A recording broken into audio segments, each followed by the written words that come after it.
We are recording.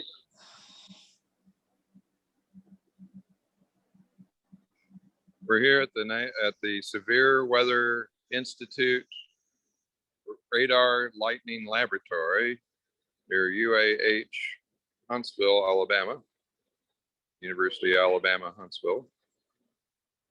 We have Nick, KM4YHI, and we have Todd, KN4TPG, and we're inflating a balloon covered in a bed sheet.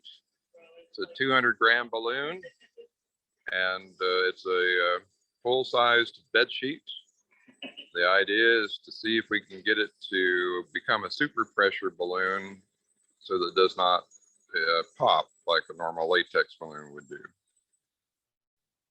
So we're making the bed as we speak here. Looks like a Casper the Flying Ghost. I've never seen anything quite like it.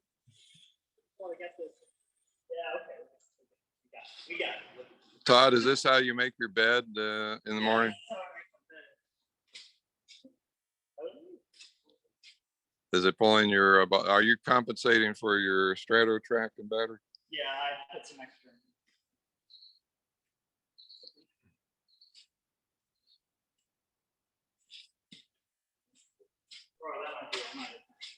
And as you see, there's no helium shortage here. We've got, let's skip the line. I think these are, they look like all 300 cubic foot tanks. Bed sheet. And there's like, this is the reason there is a helium shortage right here. And these are all the storm tracking vehicles, all the weather instruments on the vehicles. Okay, I'm thinking. And we have 915 megahertz radar, different radar units that's pulled behind an old ambulance when they go out and track storms and take their measurements. And they have a big vehicle in the back for doing ozone monitoring in the field. Hey, Bill, can you do a close up on the seam, how they have the seams on the bed sheet? Yeah. So the seams are held together with zip ties. And is it strictly, yeah, they're all strictly zip tied together here.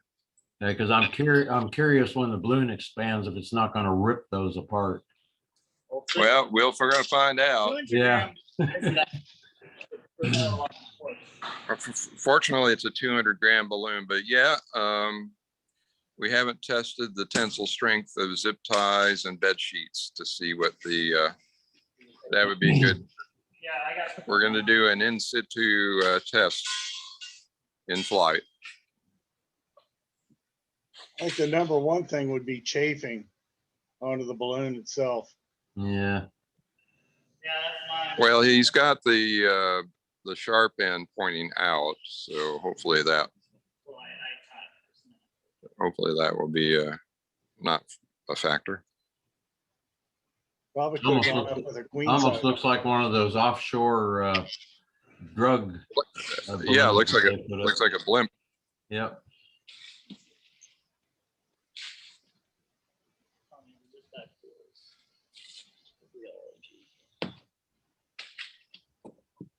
You bought one? Did it come in?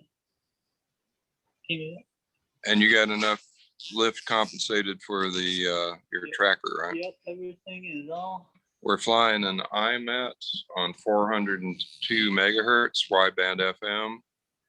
And once again, that will be relayed to WB8ELK-1 for my ground station. I'm running a program called SkySonde.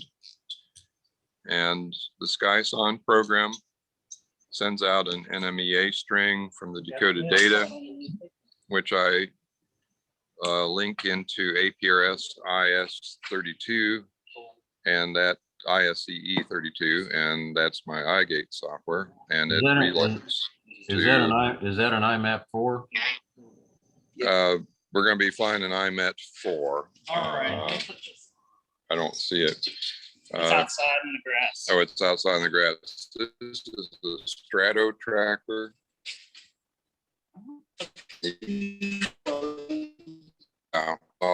small lithium battery, and this is kilowatt November 4 Tango Papa Golf -10 on APRS. Let's do this outside so I can get a GPS lock.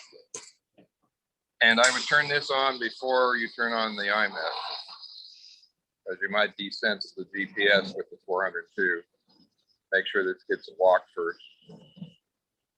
So we've got this beautiful high bay. It's a little windy today. And it's just starting to clear. It was raining a few hours ago, solid overcast, and now it's clearing. So we were lucky on the weather.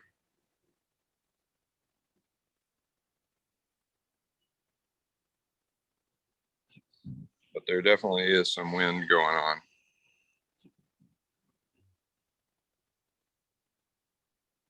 And you'll hear weird sounds. What is that sound? Is that a sodar? So it's sent, how far up can that see? Wow, just with sound. Yeah. Sonar.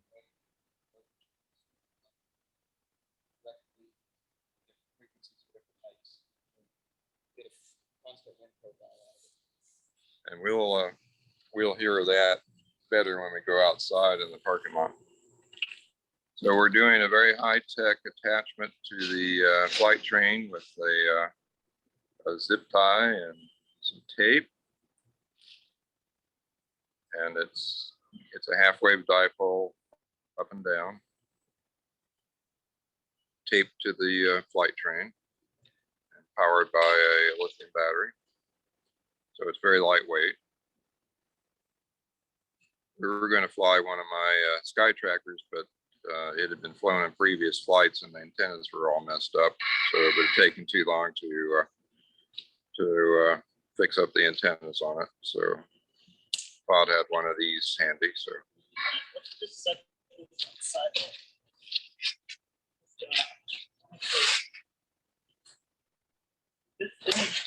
careful.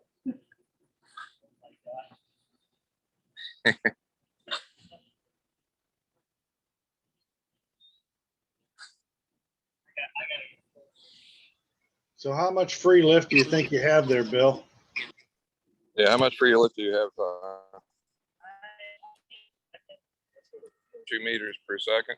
I wanted to ascend nice and slow to get a chance to expand for the sheet. I don't want it to Right. go quick. And this is an IMAT 4 on 402 megahertz. It's definitely going to be a 402, right? And yeah, and this is wideband FM on 402 megahertz. And you can see the humidity and temperature sensor. And this, how much does this weigh, Todd? This is 259 grams. 259 grams. It's got a little vertical whip sticking out the bottom. So we got the IMAT, which will be porting over to APRS FI and tracker.highuphub.org. It'll be WB80LK-1, kilowatt Juliet 4 Tango Delta Mike -11, and November 4 X-ray WC Whiskey Charlie -1. All right, Those are the three of us. is transmitting. I don't know I if don't you know. can see that. Yeah, maybe there you see it. Mhm. And this is KN4 TPG-10. All right. So we're just about ready to go. Bill, are you guys planning on chasing that thing? Yes, maybe. Depends where it goes and how well it works. They may stay up there a while.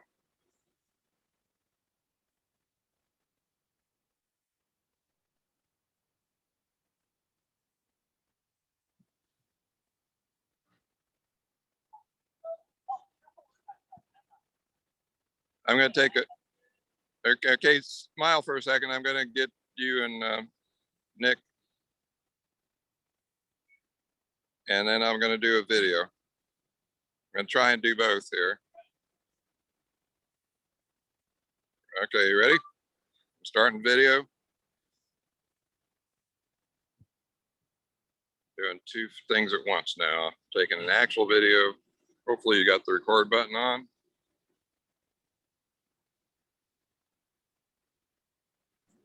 Yes, we do. We're recording the Zoom.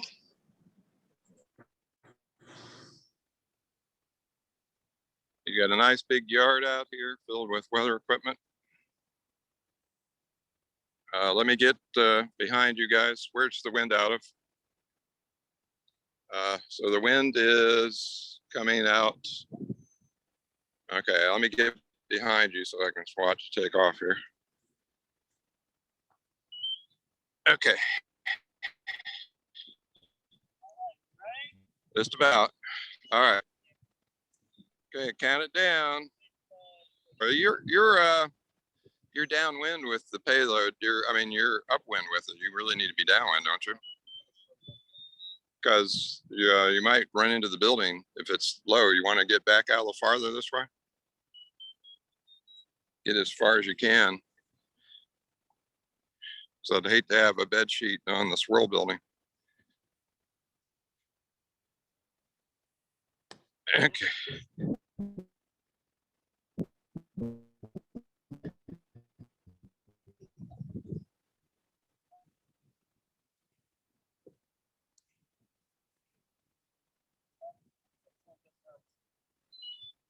You might have to just run with it.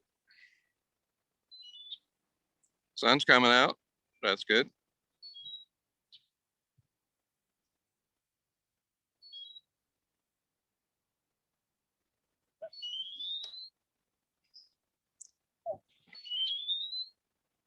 Hopefully it doesn't hit a downdraft.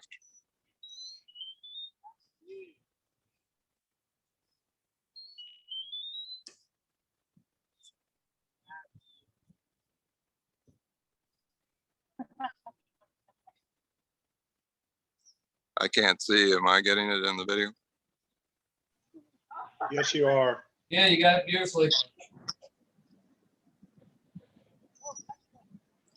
A bed sheet flying into the sky.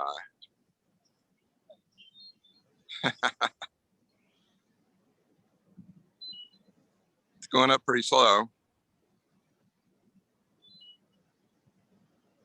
What was he gunning for? 2 meters a second? We're not sure yet. We were shooting for 2 or 3 meters per second.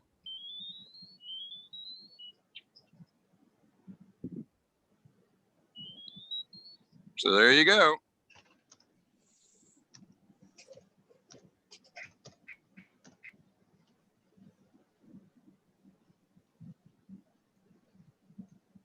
See what kind of data we're getting.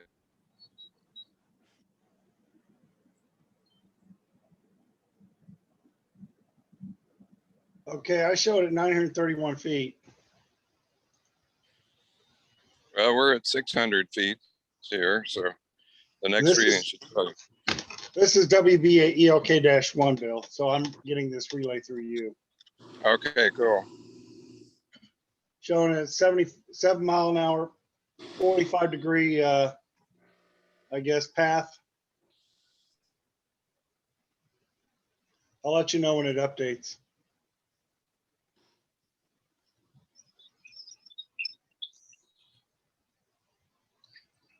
And that was at 8:57:40. Hey, we It got just it off updated. before 9 o'clock. It's pretty cool. It's now at 14:33. I wish I had a ground station like this though. This is the ozone sonde I lab. have no idea. I just threw it out. This is where they prep the ozone sondes and they collect the data once they've launched them. We're dropping an ascent right here. Already? Already, yeah. What altitude? We're only at. 500 meters. Do you think it's leaking? Mhm. Oh, no, They're no. probably just hitting Oh. some downdrafts. There's the graph right over there, Bill, for the ascent rate. Picking back up. Oh, you know what? It's probably looking for spots to expand more. Maybe. Okay, now we're going back up a little bit.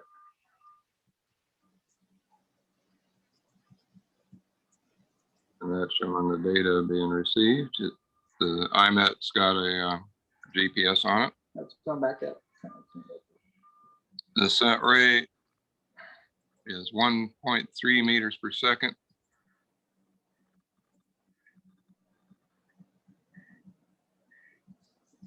And we are at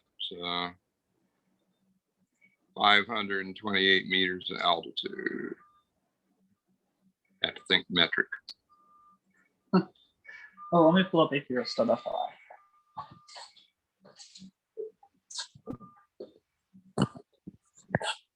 Pretty cool launch of a bed sheet to the edge of space. All right, here we are on APRS. Got that nice eye gate on the. And then key in WB80LK-1 as well. You want me to do both? Here, hold this one. I'm gonna key in both here so you can track. Oh, yeah. Where are they behind it?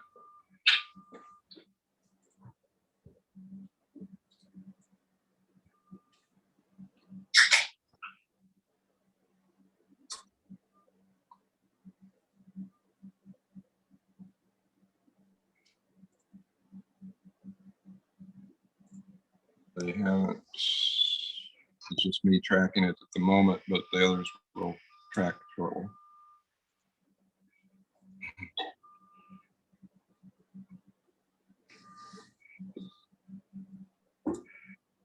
All right, so let's figure our windows here. So we got our raw data. We get our sent right over here. Let's get our altitude.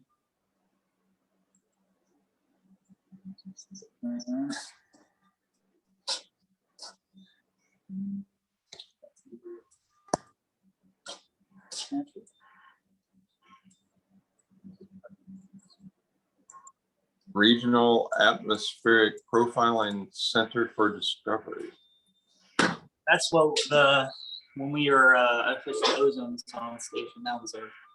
Is that website still active? Yeah. It's still there. nsstc.uih.edu/ATM Chem.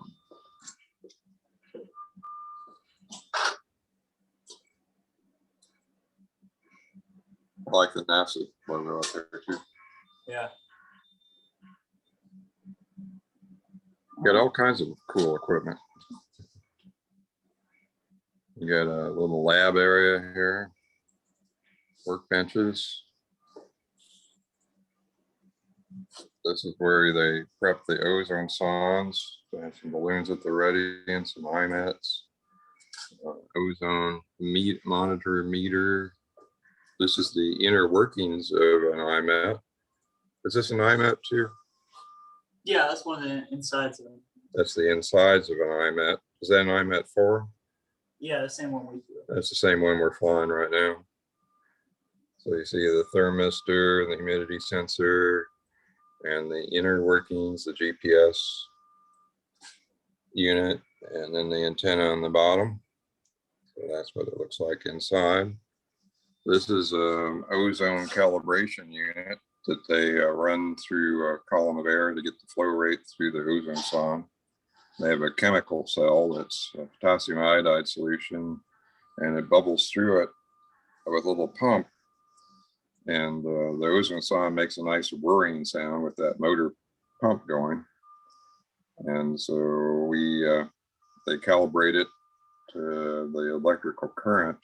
When ozone comes through the cell, it creates a difference in the current, and they can measure the ozone quantity. So pretty complicated little system. And what do you say they cost? How much do the ozone? $500 a pop. Wow. It's crazy. Do you have an example of one here? Yeah, let me get the. This is to use for the wet bulb sensor. This is our ozone sonde inside. There's the pump motor and the circuit boards and all that are down there.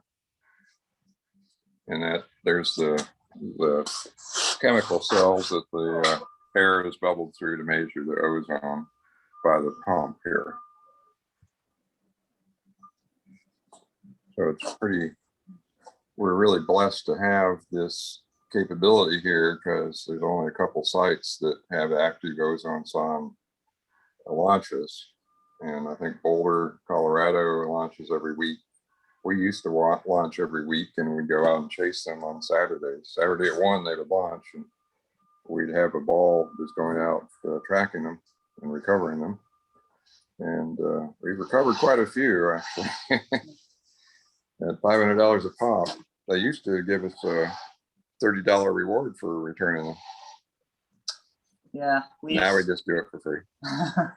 Well, a tax write-off too. Right. So how's Sarah? it's really interesting. So we're Is going your, up and down. I think as we go up, the sheets. You also might be hitting some low level Yeah. clouds and turbulence, and maybe a temperature. Is there a temperature inversion today? No. But look at that ascent rate. That is really kind of bizarre. Yeah, I think the sheet is stretching out and it's finding new places to expand into. That's my guess. Because it's not constant at all. So we're 1,052 meters in altitude. And there's your stratotrack update.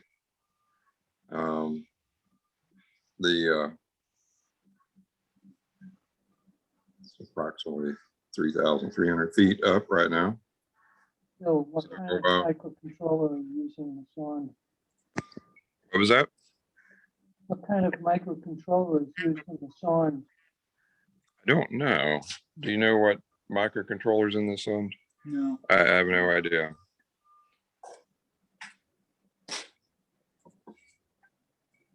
It's got a label on it, but it might be an STM chip. It's more dense.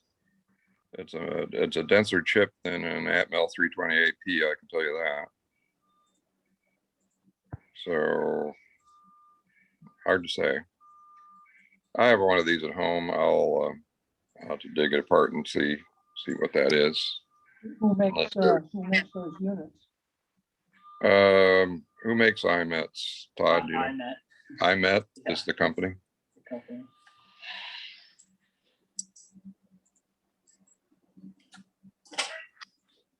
And then NSI makes the pump unit that goes inside the ozone sonde, and it's in a little styrofoam cooler.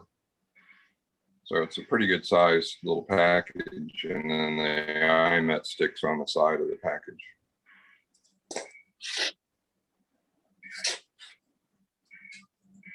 It's just an oscillating ascent rate. Look at that. Yeah. That is wild.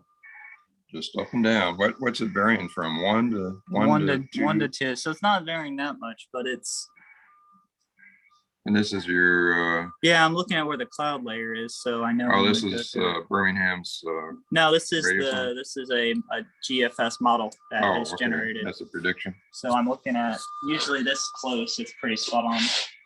Looking at when we might go through a cloud layer, and it's around 2 kilometers up. See if we might hit 2 kilometers and start to go down because we ice up or something. So I know that's clouds.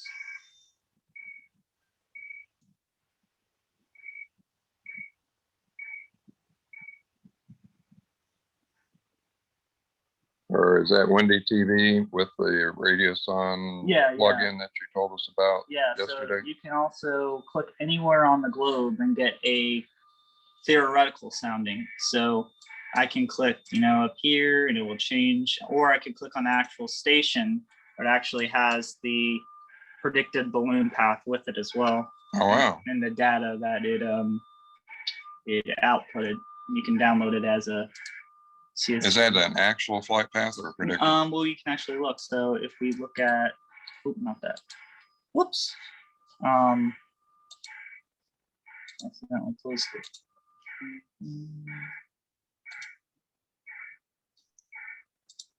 Oh my gosh. Hey, Bill, we got a couple other people on the Zoom, and it looks like we got another launch pending here. I see a balloon filled up. I don't have a name there. I see iPhone XR as the name field. Whoever that is, you want to let us know where you are for your launch? Is anybody else launched? It looks like a Pico launch right now. We've had one other HAB launch so far. Also, University of Maryland, although they're not active in GPSL, just did a tandem balloon launch.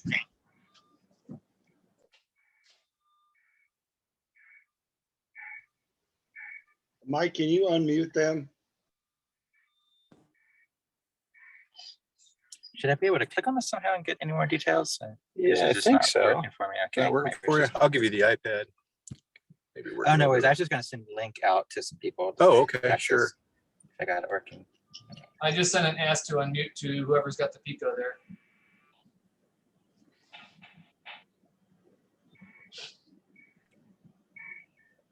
This is Cliff, KW4CL. We just launched. Great, Cliff. And what are you flying? Was it a Pico or a HAB?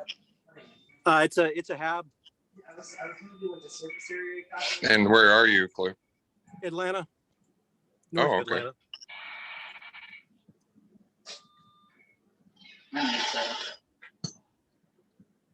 This thing is jump. Hey, I love your rotor. That's high quality there. Do you think with all of these equipment here that you could get some funding for a decent rotor? That's like out of the 60s. That's a NYPD, huh? You people didn't honor. If it still works, Bill, who cares? does work. Not only one of the finest cops I've known, but one of the best people. That's what we hear too. Well, it's going up. Yeah. Kind of interested in whoever this is with the iPhone XR. Who is that? Anybody know? Letting her sleep in the church basement. Mental health. We're to get your- right down around one again. iPhone XR people, you've got to turn your audio on. Yeah, who is that? I don't recognize that, but you need to unmute. You got to unmute yourself there. By someone she worked with. Did you say who? No.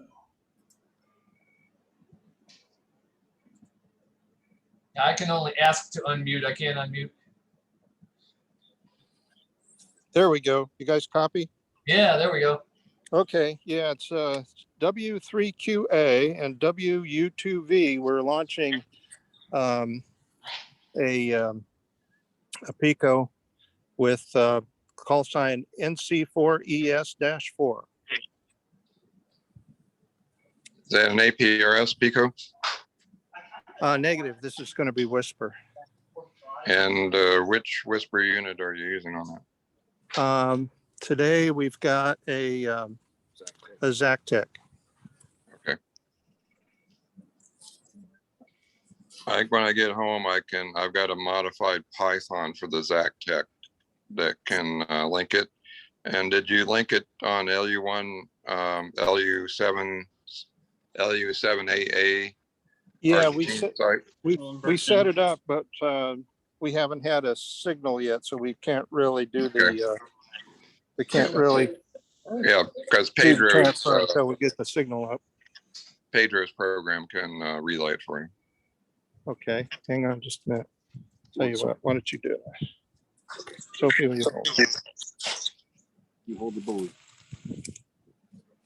When I get home, I'll try and run a Python script for it too. What do you want it to output on? What's the Whisper call sign? NC4ES-4. You want it to be -4 Yes, sir. on APRS?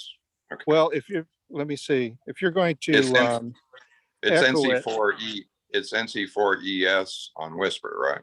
That's correct. NC4ES, and maybe if you used -14. Okay. We That way can, you we can can then, separate. we can then, yeah, we can separate them. All right. It'll be an hour before I get back home. I'm about 30 miles from my house here at the university. So Okay, yeah. Watch your launch. It was pretty neat. yeah, they're unusual. It's the ascent rate is all over the map. It's like up and down, up and down. Yeah, it's getting back again. we have odd conditions today for us. We just had we're in the wake of tropical Elsa. storm Elsa, and there's some cloud tops reported in the area up to 14,000 meters. Yeah, we had So- similar conditions here, and we've got a temperature inversion we're going through right now, so we're going to see how that affects our ascent rate. We went up very slow on purpose. We went up at 2 meters per second, which is extremely slow for a regular HAB. But Yeah. you want to be around 1 meter per second for your PICO. Are you running SBS 13 or?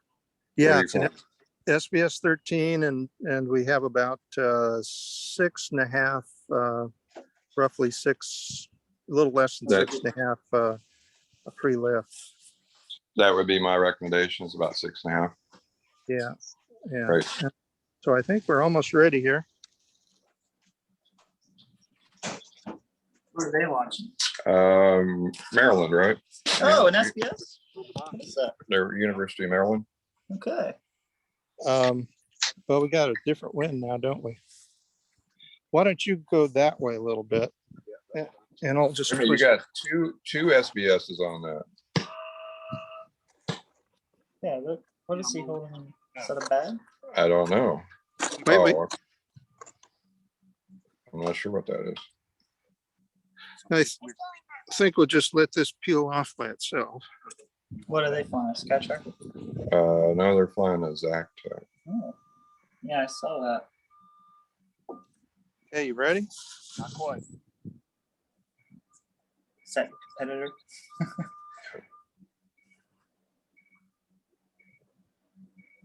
Wind shifted again.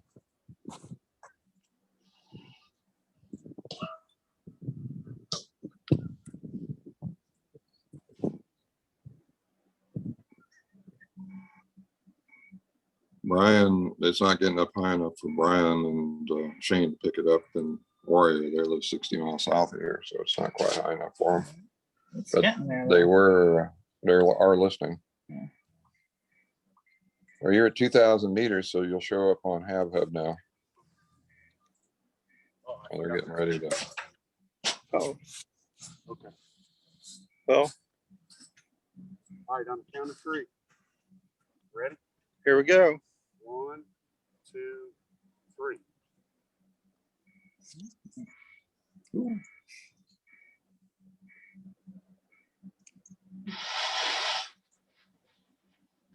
They have a nice field fly Yeah. from. It's spinning.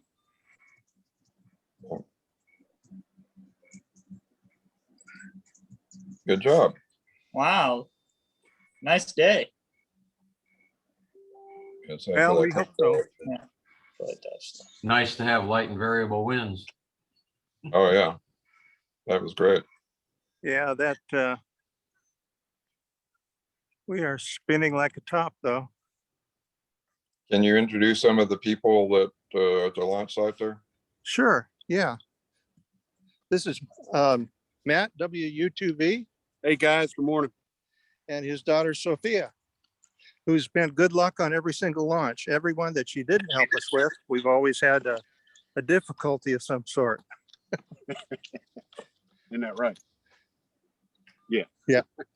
And introduce yourself for the video as well. Yeah. I'm Laura Cutchins, W3QA. And good to see you, Laura. I can't figure out how to switch my camera view. Slow rise. Well, we are just there crawling on the ascent rate. There, it's just started to take off a little bit. It'll be slow on the first part, and then I'll start creeping up. At least we're above the lights here. We're at a fantastic field, courtesy of the Eastern Carolina University, and they have essentially a giant, numerous soccer fields here that are all treated and mowed. It looks like a golf green here. It's all Bermuda grass cut very short, and it's like a pool table. And what's the university? East Carolina University. East Carolina University. Okay. Yep. And you can still see it. All right, look at that. Yeah, we're only about, Oh, wow. and we're only about 100, not much more than 100 feet up right now, 100, maybe approaching 120, 30. What's their call sign? NC4 Echo Sierra -4. You want to open a separate window? There she goes. You guys have a signal on it yet? Can you see it at the? We're going to look and see. It's nice to have support like this. NC4, and you have it set for NC4 ES-4 through Pedro site, right? That's correct. Well, except we haven't initiated it yet. Hey, are you watching the video? No, I didn't know where to look to watch. The Zoom link that I sent you. Well, that's what I'm trying. Let me zoom this. This doesn't zoom in.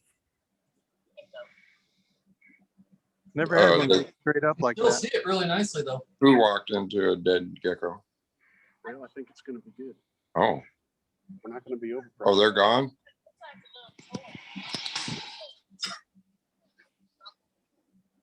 Oh,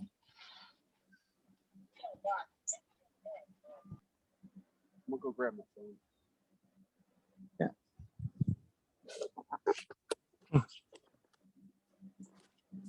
Okay, we're going to head back over to our facility and we'll turn the audio off now. Great, thanks for connecting up. Look great. Sure. Looks good. Thank you.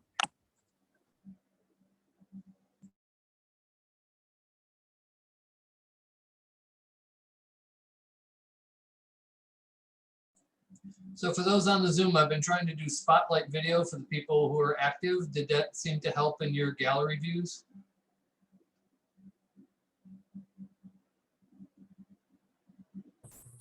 Yeah. You dropped out there. I didn't quite hear what you said. Yes, it did. It looked very good. Thank you.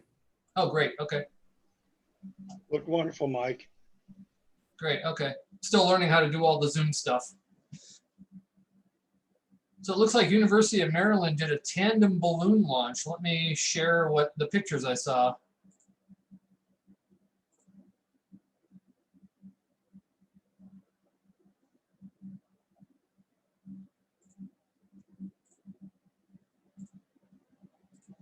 So they're not part of GPSL or didn't forgot to participate, but they're doing some kind of tandem double balloon launch here. And so I got the tracking links from them and they just launched it. There they go.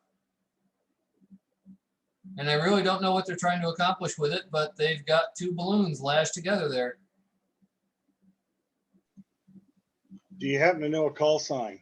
Yes, I do. They're flying under 3 different call signs, all Whiskey 3, Echo, Alpha, X-ray.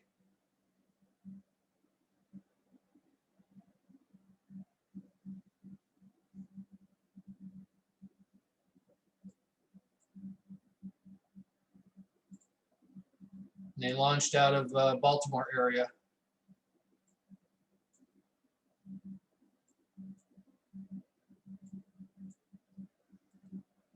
So anyway, it'll be interesting to see what he reports on that. But I just thought I'd mention that one because that looked pretty interesting.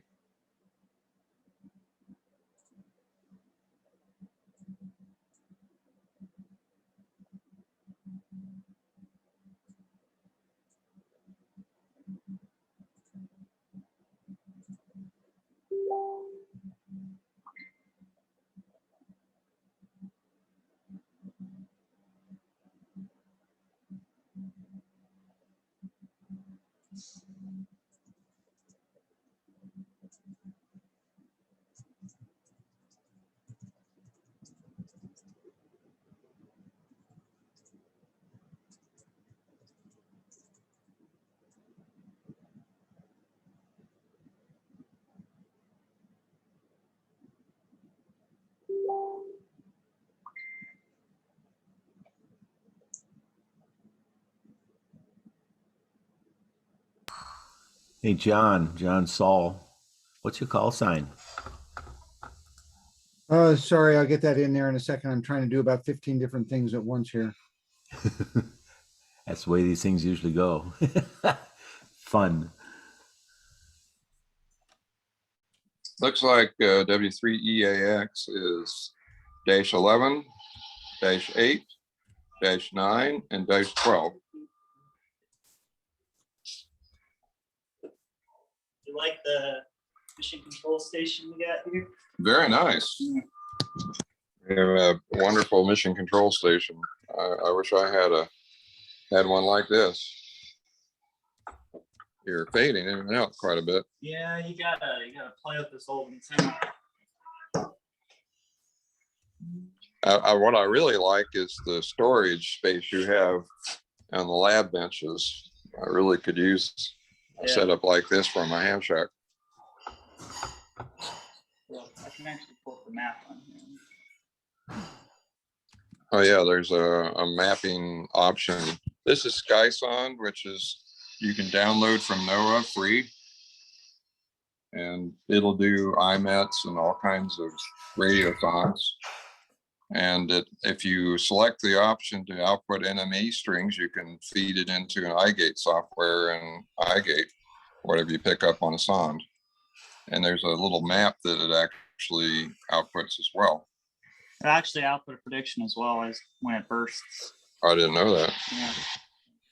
And you might need to set it before, like where you're launching and stuff. Actually, no, I've seen it output without. It does right after, and it shows your heading. That's a very interesting heading. Heading, direction, elevation angle. And that's why your elevation angle is extremely low. And you're over the mountain. So on the other side of the mountain, you're going to have some difficult signals there. I've got good reception because my ham shack's about 20 miles south, and I'm up on a 1100. I'm in altitude about 1120 feet, and the surface elevation here is 600. So it's kind of like I've got a 500-foot antenna tower. So when they lose signal here, I'll still be able to pick it up from my ham shack, which is 20 miles to the south of here. And right now they're both, and of course, he's got an APRS tracker on it. So we've got data coming from there. Our ascent rate has kind of leveled off at 1.5 meters per second, which is pretty slow. That's down in the pico balloon range. And we're at about 3,000 meters altitude. So we're still going up. 200-gram balloon with a bed sheet. So who else is launching today?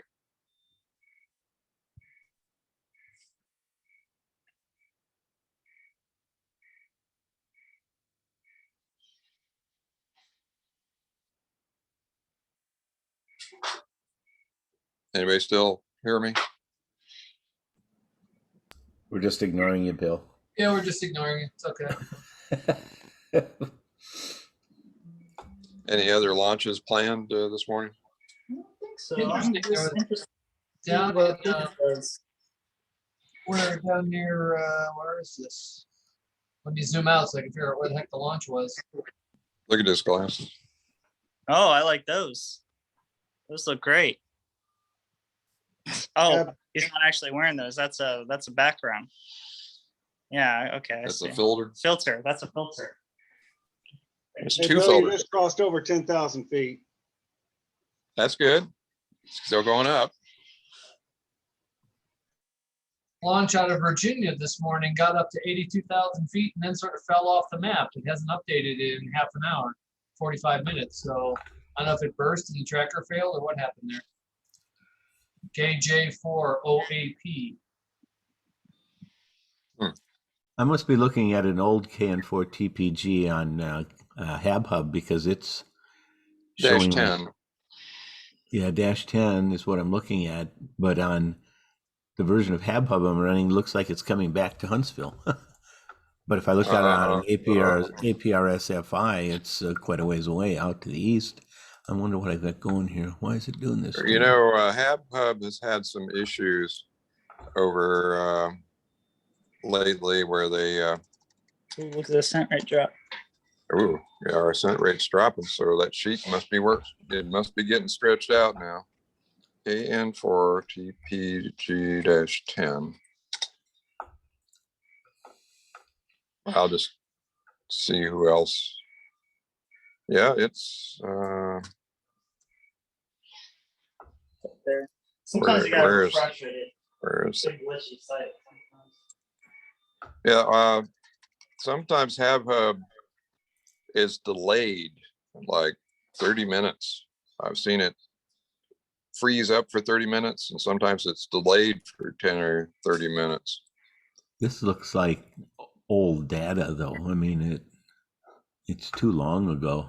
Yeah, be careful. Some of the APRS data, if you follow the link that was on the Super Launch website, he had an APRS link there, and some of those call signs have in APRS.FI. If you look carefully, they're actually dates from 2020, not 2021, but they're like dated 7/11/2020, and it looks realistic enough that you think it's today, but it's a year ago.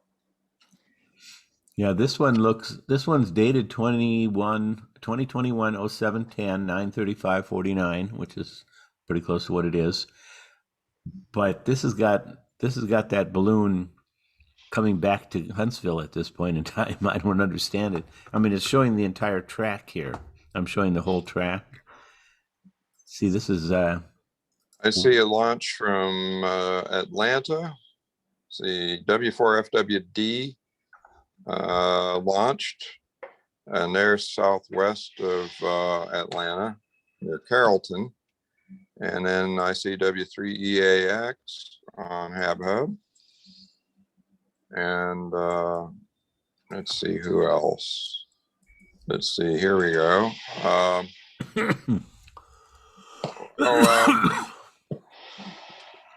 Are you looking at the prediction from HabHub? Because it's showing the correct position on HabHub. Is it? I wonder why mine It's isn't. due east to Huntsville heading east. Oh, you know why that's doing that? Because That's a prediction. there's no there's very thermal stratospheric activity. So now instead of moving west to east, it's going to follow temperature patterns, and it's going to move. This happens in the summer. So it's going to chase the different temperature patterns if it's going back that way. Is that what it says it's doing? No, it's not going backwards yet. It's still going east. Where's the prediction say? Is that the Oh, prediction? the prediction, that's the pale blue lines are the predictions. Yeah, scroll out. Where does that say that it's going to land? Well, that's if it goes up to 100,000 Yeah. feet. So you can't Really go by that. Yeah. We're not going to 100,000 feet with a 200-gram balloon. But see, it shows it landing on the Mississippi border if it goes up to 100,000 feet at that ascent rate. It's showing 0.8 meters per second on HabHub, and you're showing 1.5 now on your direct SkySon software. But it's varying, so Yeah, it's interesting. let's see if anybody, Shane isn't copying it yet.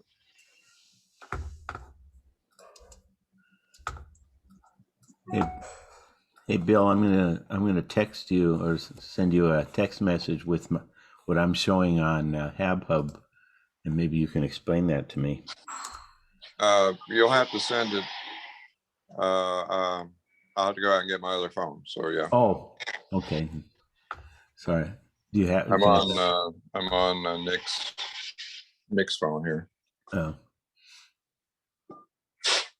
And we're right down elevation angle of 0, so we're having some tough reception here because we're going up so slow and we're going far east.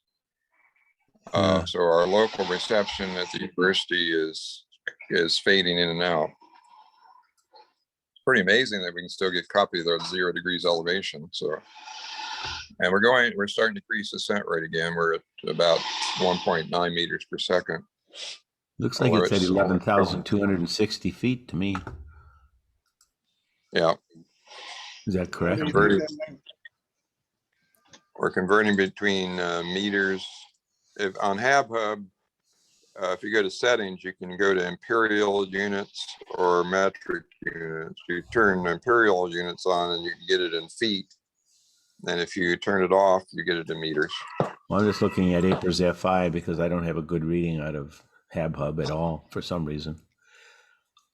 APRS Yeah, F5 we're, shows me 11,631. Well, we're on KN4 TPG-10 and WB80LK-1. They're both showing up just fine on HabHub, but sometimes what you have to do is refresh HabHub to get it to work if Yeah. it's been sitting there for a while. I've tried everything I can think of, and it's just not doing what it's supposed to do. Oh, nope, it still isn't. It's Looks like we lost signal. We have lost signal at the university. It's finally going behind the mountain. We have a big mountain range to the east of us, and it's on the other side of that mountain range. And it's the elevation angle at 10,000 feet from the distance it is. We're just not getting good signal now. But fortunately, my ground station up on the mountain, I'm using a long K2 RIW antenna on 434. It's not resonant on 403 per se, but it still has some gain. I had to kind of offset it from the actual bearing though for it to get the best signal. Oh, I got an update from the University of Maryland tandem flight that they're doing something interesting. So they've got two latex balloons on it, and the intention is they have a cutaway for each balloon. And so the intention is they want to get up to 23.5 kilometers and then cut away one of the balloons, and the remaining balloon should have enough lift to basically put it at float. And so they want to float it for a while and then cut away the second balloon and descend. So fantastic. it'll be interesting to see if they get that to work. Excellent.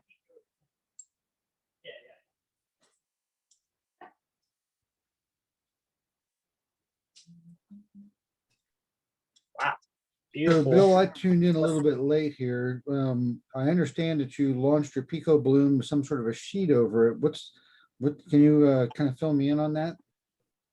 Yeah, I'll have Todd tell you about it here. Oh yeah. So It's actually a latex balloon. yeah, so latex balloon with I went to Target last night and bought a bed sheet, a king size bed sheet. King size or full? Full, sorry.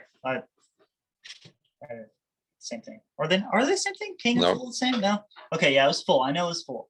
But I draped it over the latex balloon when it was not inflated, and I sealed it with zip ties like a stitching.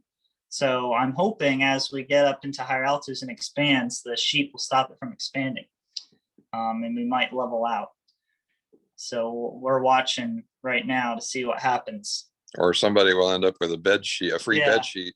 What's good too is we don't need to put a parachute on it because that thing's gonna act like its own air brake, that giant sheet. So this is probably one of the more interesting flights I've done. Looks like a ghost flying out. It's a 200-gram latex balloon, and the weight of the payloads were approximately probably like 290 grams. Not very. So, about 6 ounces total payload weight. But the sheet is 600 grams. But the sheet's 600 grams. So I had to. Which is more and 3 times the weight of the actual balloon itself. Yeah. So. We're getting some bursts of frequency now. I mean, we're still getting readings, aren't we? Yeah. But you're down at 0 degree elevation. So it's getting a little spotty locally, but it's 1.5 meters per second. It's still going up. So what's your payload? The descent rate is back and forth. This is, I think you asked what the payload was. 1.5 meters per second is where we launched an IMET. He asked what the payload was. Oh, it's an IMET. Yeah, IMET and the Strato track. It's an APRS tracker, KN4 TPG-10. And then the IMET is on 402 megahertz, wideband FM, and it's an IMET 4. And this is what one looks like inside. It's an IMET 4. And this wideband FM sending down meteorological data. That's what they use for their weather studies. And I'm receiving that through a program called SkySonde, which is what this is, which you can download free from NOAA's website, noaa.gov. Look for SkySonde and you can download this program and it'll decode all manners of, well, it'll decode the IMET sondes, and I believe it'll do several of the other types, won't it? I'm not sure. So, But anyways, I know it does the IMETs, and it shows you all the data, and if you click on the option for NMEA output, you can then feed it into iGate software, which then you can plunk it up on APRS FI as a APRS object. So there's the one in the front is APRS, the one in behind it, that's being relayed from the SkySonde software via my ground station about 20 miles away. And so I'm feeding that into iGate software to put it up on APRSI. And then once you get above 2,000 meters, they both show up here on tracker.habhub.org. So we're probably, what, 10 miles east of Huntsville now? Yep, we're going straight east right now. But we've got a mountain range is the issue. So we're actually into the mountains to the east of us. So we're having some reception issues because we're on the other side of a tall mountain range. It's just a few miles east of us. Is Shane or Brian tracking? Not yet. May not be. They usually get it about this altitude. So I don't know. You're up pretty high now. Yeah. They should be tracking it. I'll have to check with them. So right now it's showing 300 feet per minute, which is about, in metric, that's 1.6 meters per second, which is pretty close to what the SkySonde is showing at 1.5 meters per second. And that's the ascent curve. You see it's bouncing up and down between 1 and 2 meters per second. I guess part of that is temperature inversion, cloud cover, and the bed sheet. And then so many variables. And some effects from the bed sheet. So who knows? What was the target float altitude? We're not sure. Whatever, it's hard to do bed sheet calculations. Yeah, whatever a full size bed sheet. Yeah. I can't wait to look at that video you took, though. I mean, now I think we're starting to get on the hairy edge of reception range. We'll see. Bill, you're at 13 now, almost 14,000. Yeah. And you can swap the camera view. Yeah, gotcha.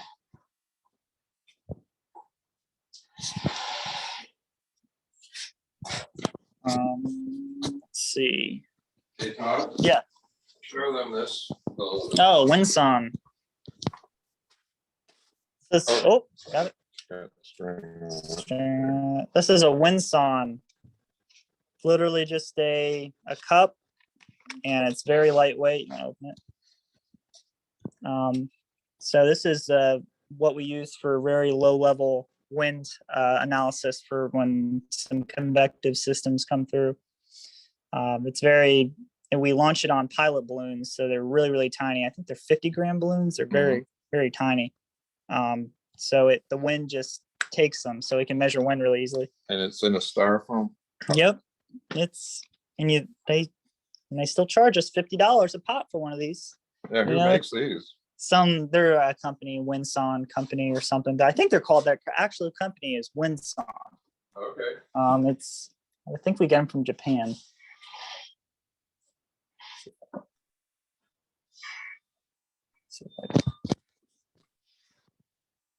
All right. Let's see what we got going here.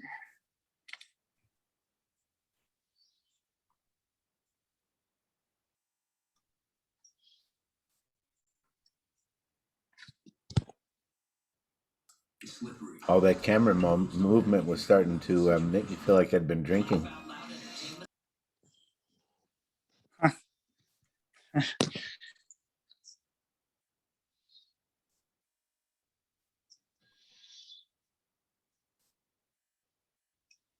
Where's our air temperature? Okay. Did a little inversion right here.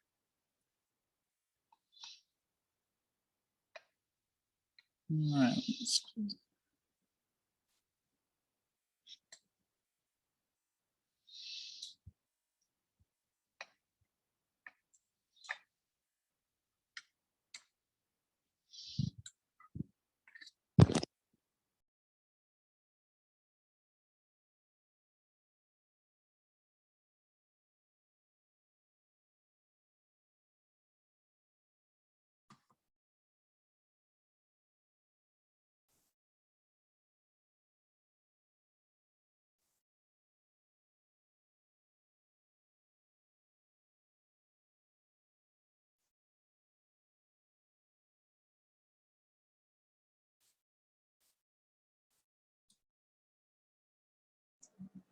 University of Maryland's up to about 50,000 feet, and they're going to try to cut away one of their balloons at 23.5 kilometers, which I think is about 75,000 feet.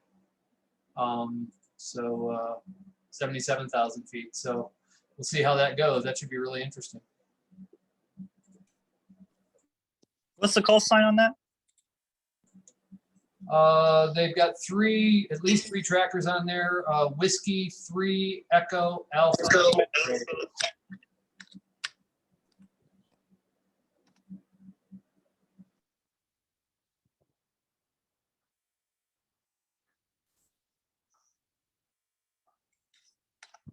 Okay.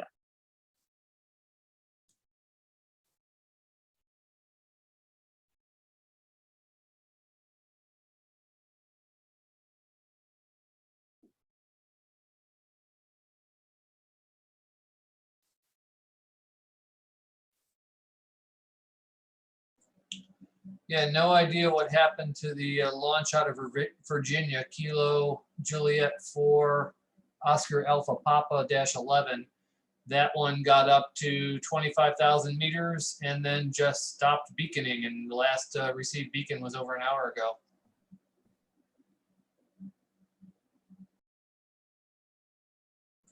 I suspect it failed at burst.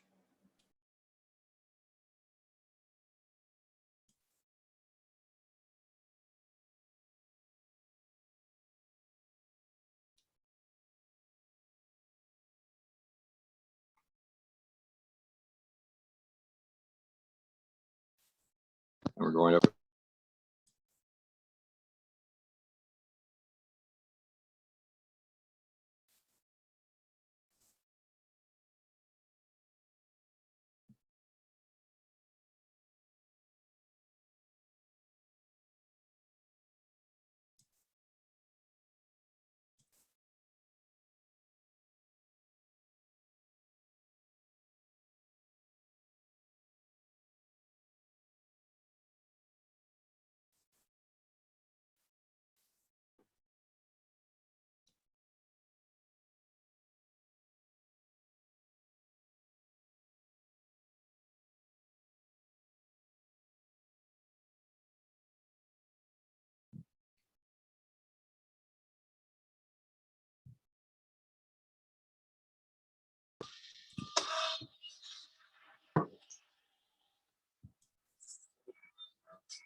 I'm going to show you the rotunda. the inner working. So this is this, which sound is this one? Is that an IMAT? That should be the IMAT Is that a 1? 4. That's the Oh, that's the first. 4. This is what we launched in the convective systems. So that's the one I was talking about where it's Well, hard and- which one did you launch today? You launched one. Oh, you launched a 1. So- Okay. These two, very different. They're really a size difference there. Oh, yeah. There's the balloon we flew, 200 gram came on. And then I'll show you the rotunda here. You guys can see this? Am I on? Mike, can you see what I'm doing? Yep. Going down the hall. Okay. This is where all the offices are, and the rotunda is really cool. It's set out like a compass, and they have a globe in the center that usually projects during the week a live view of the weather satellite images of the world. And this building is really impressive. There's all kinds of laboratories and conference spaces here at the Severe Weather Institute Radar Lightning Laboratory. They just built this building a few years ago. And I wanted to also show you this image of a white tornado. I actually witnessed this tornado. It formed right over UAH campus, probably about 10 years ago. And it came down in Huntsville and moved a truck around and knocked down some power poles. But it was a perfect white tornado. And I watched this form from my parking lot, which is about 3 miles south of here. Now upstairs, they've got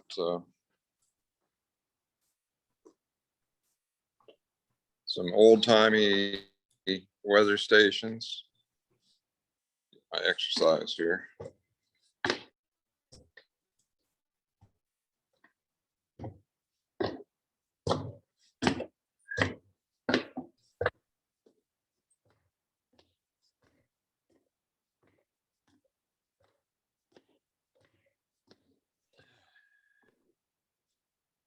Here it is.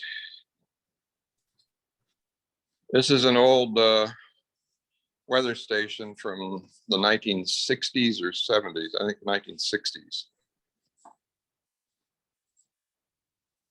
So they had these overlays that they would put on there and create these mimeograph weather charts. And they had a CRT weather radar scope and range height indicator.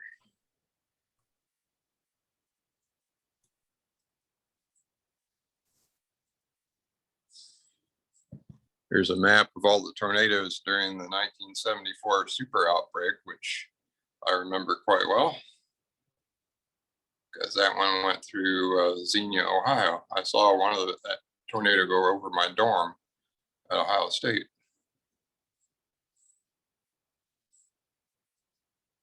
And then this looks down into the high bay where we launched the balloon from. It's quite a facility. And they have more conference rooms upstairs.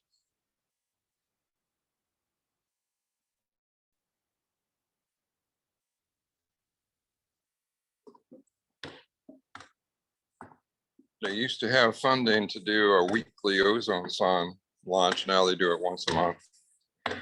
Hopefully the funding will come back stronger for atmospheric studies so they can go back to launching once a week, because we sure enjoyed chasing them every week. Kept our high altitude balloon chase crew on their toes.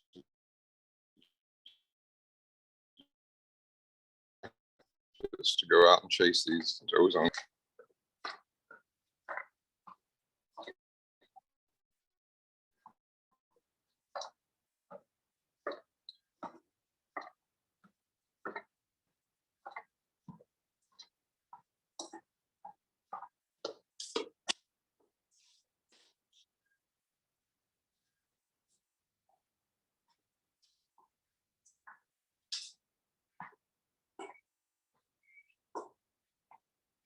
How we doing? Doing some weird back and forth still. We peaked up to 2, which is interesting. Now we're Maybe it's popping some seams. yeah, or it's reclaiming new space because we had little gaps in the, Maybe the balloon is protruding through the gaps. yeah, that's what I was thinking too, but I don't know. And there's only so far that can go, right? Yeah. I mean, it's not gonna be able to keep going. I'm gonna let you take over control of this for a minute.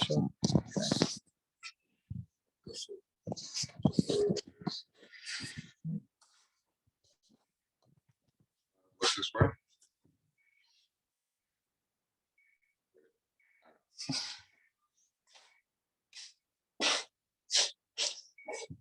Yeah, I mean, I wonder what the force of that.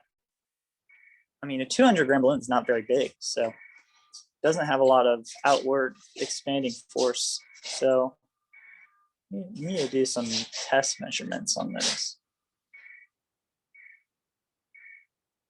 Okay, Todd, look this way.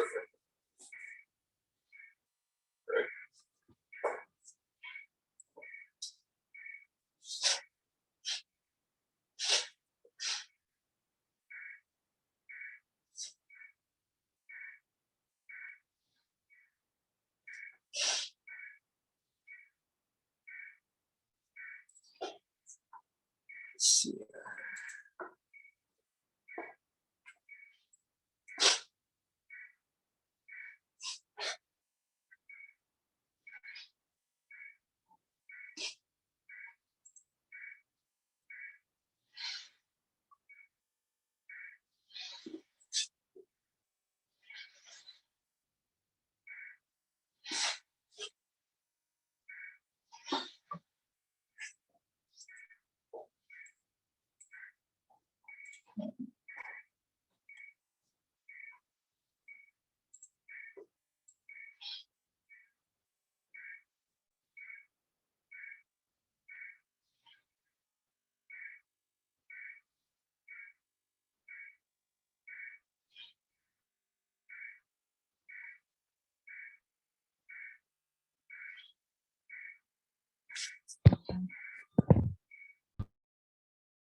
Bill, I have a question for you.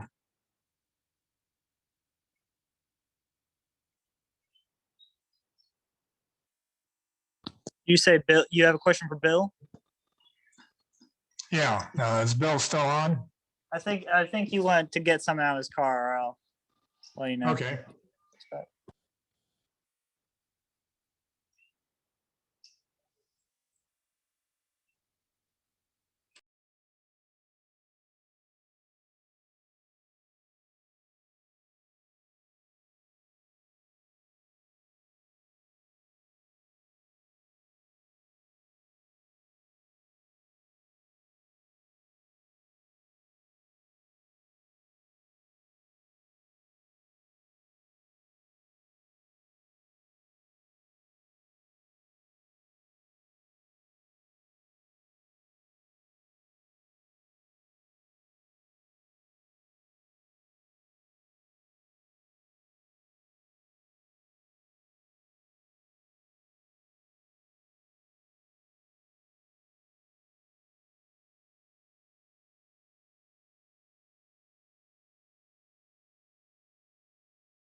Hello?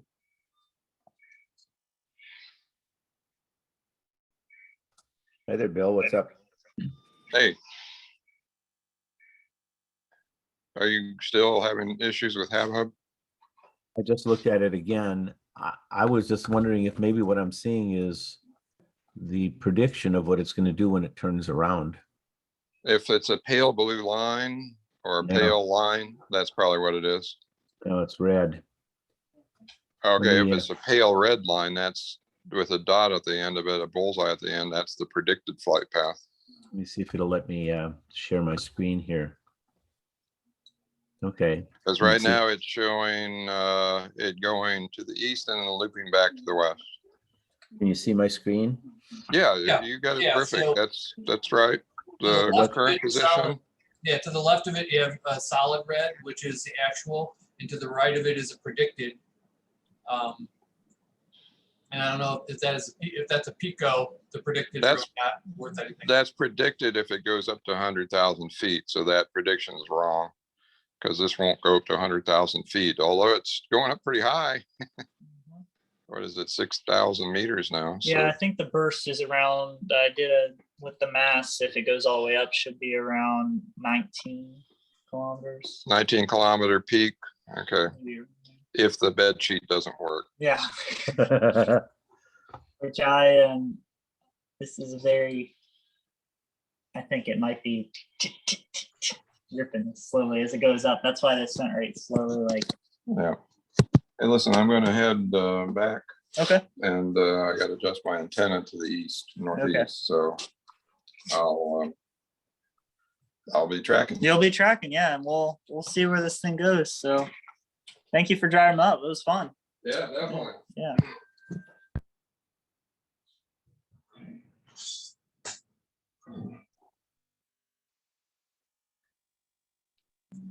I'm keeping an eye on the University of Maryland balloons. They're up to 72,000 feet, so they're probably going to cut one away very soon.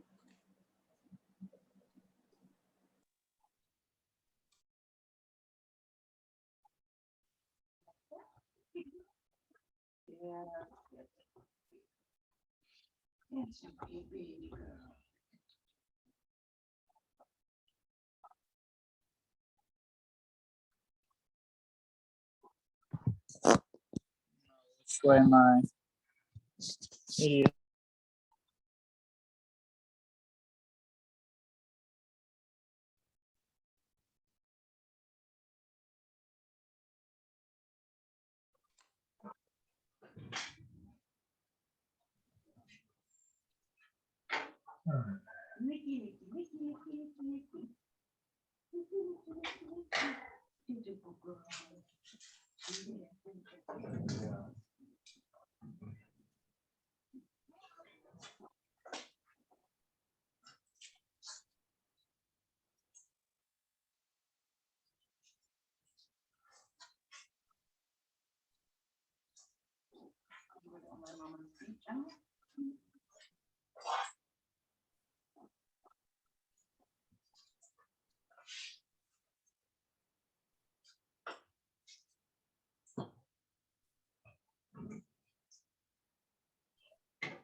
Boy, that thing's going to come pretty much right back at where you guys launched from.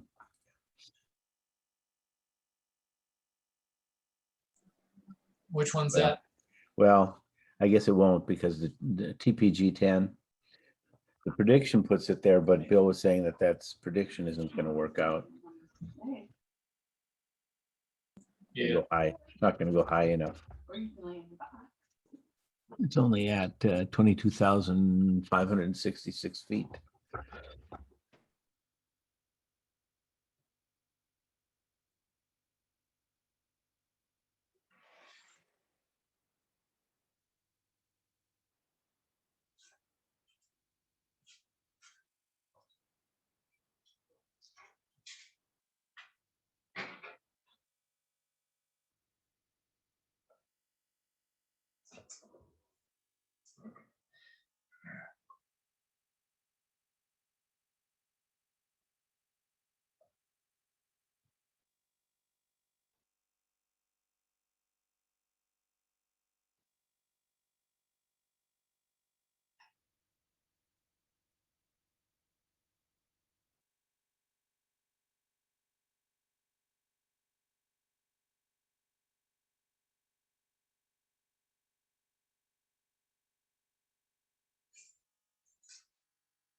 Todd, do you have any even thought on what kind of altitude you're going to be hitting?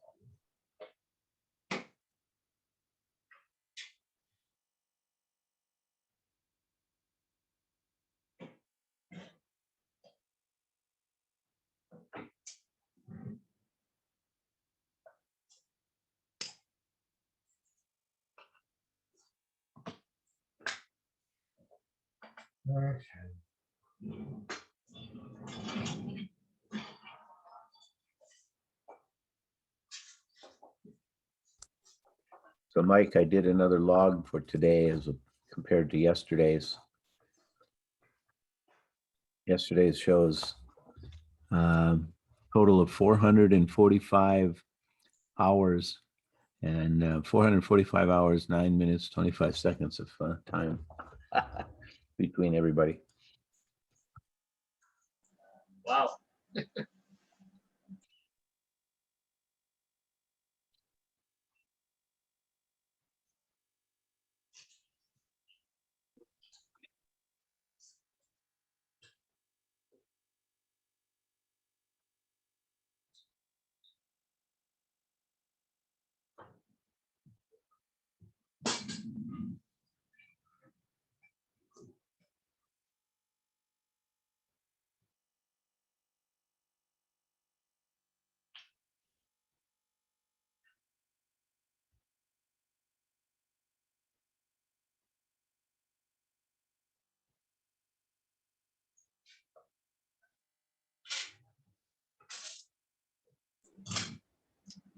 Maryland reports something happened. We're not sure if it's floating or falling. So I guess they didn't try the cutaway yet, but it's not climbing as fast as they expected. Oh yeah, it is coming down a little bit.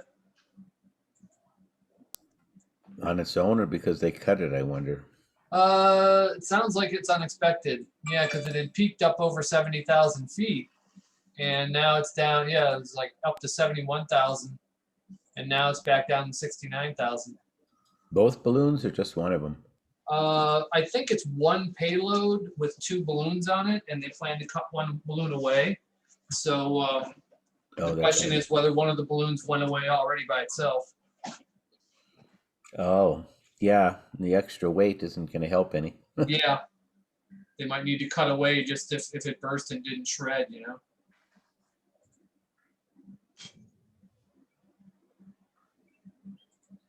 It's getting harder and harder to get a balloon up there to shred out instead of just flopping over and pulling itself down. Yeah, I've had so many just split lately. Is that because of the way they're made or where they're made or the material they're using now, or what do you think that's causing that? No idea. Yeah, but it's making me want to fly with both a cutaway for my balloon just to get it away, and also a cutoff for my payload because I land in trees so often. There's a lot of situations where I'd be happy to abandon the parachute if I could just cut the payload down. So I'm going to be adding that to my payloads pretty soon. Yeah, there's nothing on the balloon that's of any value anymore anyway, or usually. Some people have stuff up there, but I know we never have. So cutting it off right at the top of the payload or at the top of the parachute, I mean, would be pretty close, I would think. Yeah, that's an easy thing to do. And then, as I say, I wouldn't mind having another one cut off just at the top of my payload box because I've had enough times that I've been caught up on the chute and or the balloon, and it's like, okay, I'm 80 feet up. If I have to hire an arborist, it's going to cost more than just buying a new chute. Let me just cut it down. So, or just more inconvenience. So, I'm going to start flying with a nichrome cut down, I think, on my payload boxes more often. The only one we ever had real problems getting out of a tree was way up in the tree. I mean, it was pretty high up, probably 50 feet up. And we went and found the property owner, and he says, "Oh, no, I don't want to cut down the tree. It's too valuable." He says, "Hold on a minute." He goes back to his house or someplace, and he comes back with a fishing bow and arrow. It kind of's got the line on it, First shot went right through the parachute, so the parachute was ruined. Second one, I don't know exactly what it hit. It hit the box or something somehow, the payload in it, but it did fall, and we were able to recover it that way. But the parachute was toast. Yeah. Had to replace the parachute. Yeah, I've had so many recently that it's not only they're in a tree, but they're in a tree like 80 feet up. And I travel with a pneumatic cannon that I can launch a string over a line with. But it's a pain in the butt. You got to pump it up, you got to fire. It usually takes multiple shots to get anywhere close.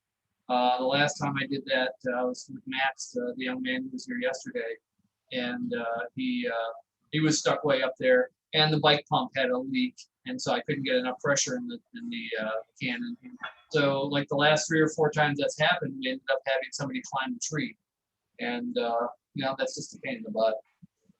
We've had that routine too, where somebody else climbs the tree though, not us. Or the very first time we landed in a tree though, the very, very first time, and that was probably our, I don't know, 15th launch or something like that. Very first time was on a pig farm, and the farmer was concerned because he had free roaming pigs, and he was concerned that if it fell on the ground, it was just going to be toast. They would not put up with some weird thing falling out of the sky on them. So we walked out there, and it's the first time we ever hit a tree, and it was hanging about 2 feet over my head. I mean, all I had to do was jump up and grab it, and saved it from the pigs and everything else. And then after that, we seemed to have hit the trees every time. And every time we chased one of Paul's around, we ended up having to, half the time was in a tree. He'd find the only tree within a 500 square mile area, I swear. I don't know how he did it, but he... Yeah, when we were down at the Pecan place, even in Texas for that launch, I landed behind on somebody's back property, and he had acres and acres back there that were wide open field with nothing in it. And there was one small row of, I don't know if they were apple trees or what, and landed right in one of those trees. Fortunately, it was within reach of the ground, so I could get it down. But it's like, and the last 3 or 4 times I've been in a tree, it's like there's a huge open field with trees near the edge, and I fetch up in the tree near the edge. If I'd have been in the air for another second, I would have cleared it into the opening. Just I shouldn't complain. My own personal last launch landed right in a field. It was no big deal, but the couple launches I've been assisting with lately have all been in trees. We're pretty lucky. We've always pretty much landed in open fields. I don't know where I launched 4 balloons in 2013 from the Scout Jamboree in West Virginia. They were all latex balloons. But we launched them without any telemetry on them or anything, without any gear in them, because it was going to cost too much. And because the idea was to show the kids what we were doing, so more than it was to track the balloons, right? But we put a little payload on the bottom of each one of them so that if somebody found it, they could call us. There was a phone number in there, and there was some trinkets from the jamboree so that they would, feel appreciated for finding our balloon. Only got one call back. The guy said he and his dog Blue found the thing at the bottom of a tree, and he said, no, there's no package to it. And that was about, I don't remember. It was several months later anyway that he found the thing. And he said, you want me to send all this junk back to you? I says, no. I says, go ahead, you keep that. I said, that was our thank you. I'd put it in a plastic bag, a little baggie or something so that it didn't get ruined if it did fall out. But we never heard from the other three. I don't know what happened to them. They just disappeared into the void, I guess, or they're at the top of a tree in West Virginia. And those are big, tall trees there and big, tall mountains and a lot of low valleys. So you never know what you're going to hit. Yeah. One of the cuter launches that I helped the school with is the students came up with an experiment. They took just little latex party balloons, just little ones, right? And they put little army guys inside each one with a little streamer on it with contact information. And they had plasticized it or something that would hold up. And they put them inside these latex balloons, and each of those balloons they inflated with a slightly different amount of air. And then they put them on a high altitude balloon and launched it. Well, of course, what happened is as it went up, the little party balloons would inflate and pop. And when they popped, they would drop the little army guy. So they were actually dropping these little army guys from different altitudes as the balloons were popping at different altitudes, which I thought was a really clever little thing. Yeah. And they actually did get one call back that somebody found with little army guys. So it was pretty cool. Well, didn't somebody do that up at the GPSL in Nebraska, or just before the GPSL? Didn't they launch a bunch of glider airplanes or something out of one of them? I think that was in Nebraska, in Omaha, when we were going to have it up there. I don't recall. Some years ago. Getting to be a lot of these. I hope we can meet in person next year. This is getting old, just doing it on the... I mean, in some ways, this is kind of a cool way to do it, too. Your attendance yesterday was pretty doggone good. I mean, when you get right down to it, there was, let me see what I have here. I have 68 people came and went. Some stuck around for the whole time, some left early. I didn't have the ability to check on when everybody was leaving, but so I didn't close the net until the quarter after I closed the net. So quarter after 5. That's a lot of people. We would never get that many in person. Yeah, I think when we go forward with Spaceport Indiana next year, I'm happy to provide the Zoom link again if we can do a hybrid setup, because I'm sure there's folks who can't travel or don't have the time or whatever that would love to sit in on the sessions. And I think, again, the virtual, sort of watching virtually this way, armchair quarterbacking the recoveries. Of course, I don't think there's that many flights going on today, but just due to weather and life. But for the super launch, I bet people playing along from home would love to just connect up on the Zoom and give it while they're watching where everything's raining down. Oh, I think doing it both ways, having a virtual connection to it, plus the people coming in person. Deb and I are already looking forward to coming to Indianapolis or to Lafayette, Lafayette, Indiana next year. We think that'd be a lot of fun. So we'll come out there and spend a day or so and turn around and come back. I guess we're going to stop in Naples, Illinois on the way back for some genealogy exploration that Deb wants to do. Cool. That should be fun. But doing it in person is still my preference. Unless it's absolutely impossible, like it certainly has been the last couple of years. Our local ham club, I don't really participate too much with the local county club, but they of course went virtual during the pandemic, and they just had their first announced in-person meeting again at a fire hall somewhere. And they immediately got pushback that there were people who wanted to attend by Zoom, not even for pandemic reasons, just because they're older and, they just didn't want to get out. And, even 7 o'clock at night for a 2-hour meeting is kind of late for them to be getting home. So they just wanted to Zoom in. And So at the last minute, they decided to go hybrid with that meeting, which I thought was a good idea. Yeah, and if I played with the county club, the county club meeting for me is a good 40-minute drive away. Oh, wow. And so, as the crow flies, just a couple miles, but I'm, 10, 12 miles up the lake, and I have to drive south and drive back north. Drive around the lake first. Yeah, drive around the lake. So if I could catapult myself across, it'd be a quick trip. So for me, that kind of meeting hybrid would be great. As it happens, I just don't really share anything in common with our local county club. They don't do anything that interests me particularly, and vice versa. So I just don't play with them.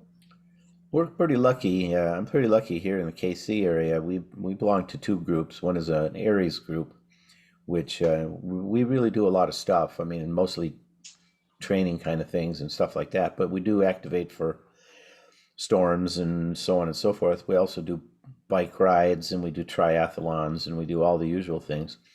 And then we belong to a more social club, Platte County Amateur Radio Group, which really is pretty much just that, a social club. We have meetings in person, and then we did Zoom during 2020, but we've been doing them back to live meetings. And we do the contests and the things like that. We also support all kinds of repeaters here, 2 meters, 440, both on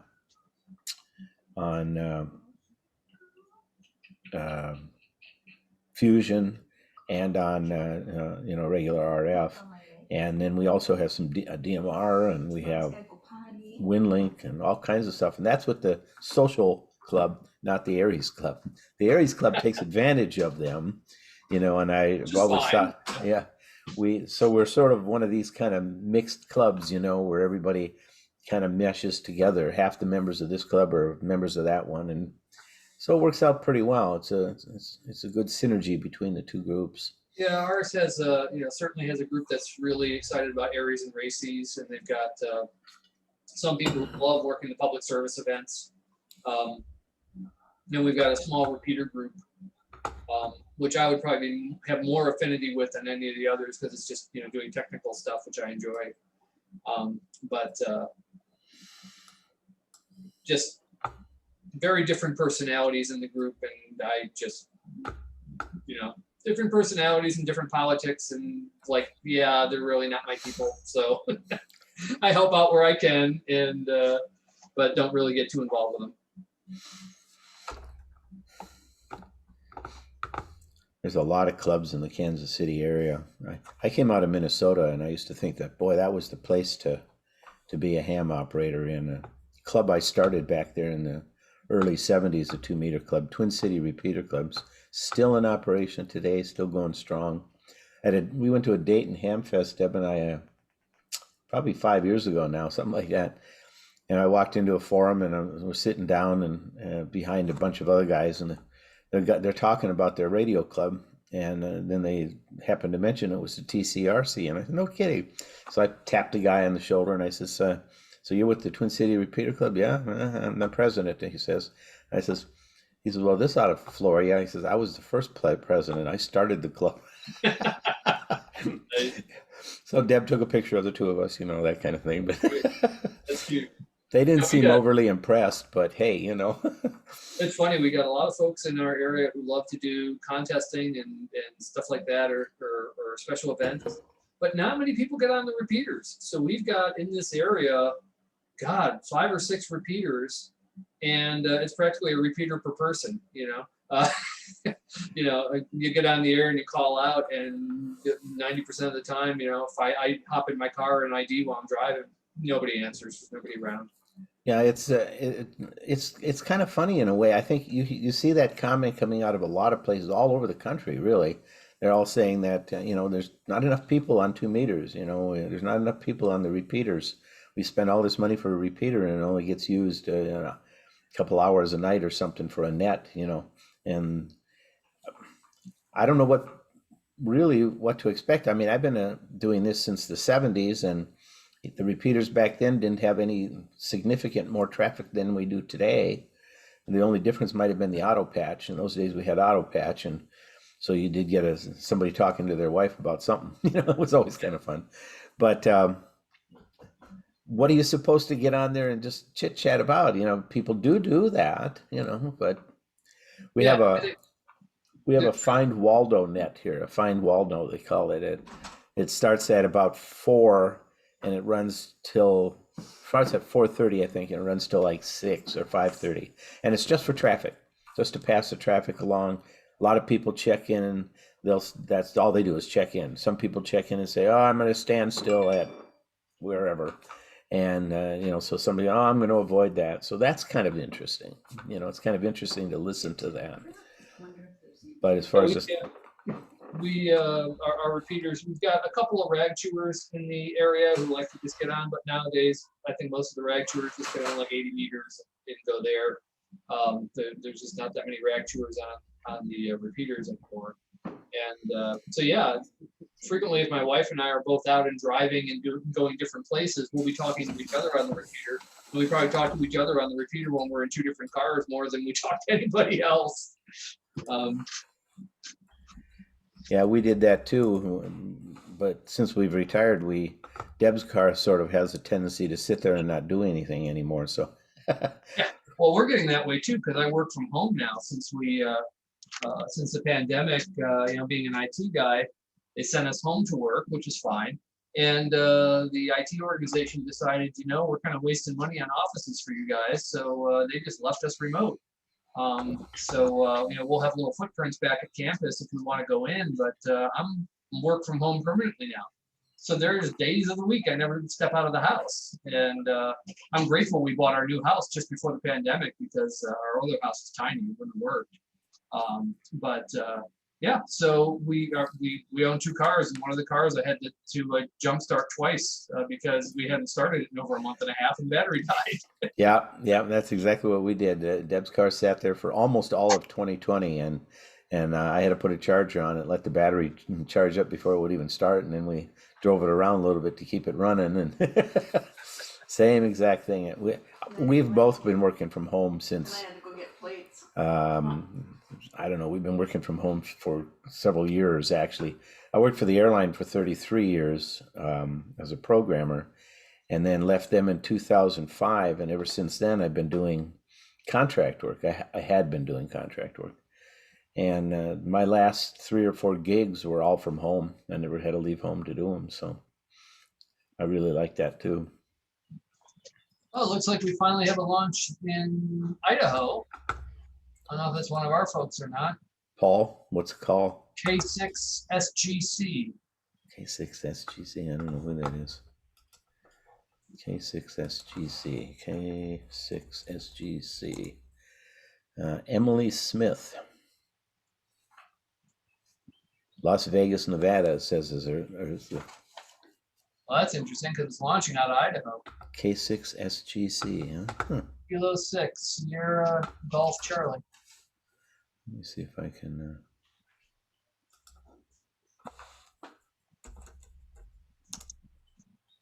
I am guessing that is a sister team to my research group. So we had BYU Idaho start a team that they called HART, High Altitude Research Team or something like that. And that would be with BYU Idaho out of Rexburg. They were talking about doing a launch sometime in the next few days. And so that's probably them right now. Here's the other, there are apparently 2 trackers on that one. The other one is Kilo Golf 7 Juliet X-Ray Victor. Tell me that again. Kilo Golf 7 Juliet X-Ray Victor. Is it a -11 or just a -11? I want to say Paul Verhage is on the far western side of the state of Idaho. So this is probably not one of his flights. Right, it isn't. Oh yeah, I see. This is coming out of Rexburg, yeah. Yeah, because Paul's a sneeze away from Oregon, isn't he, or Washington State? And yeah, last I looked, it's like right on the border.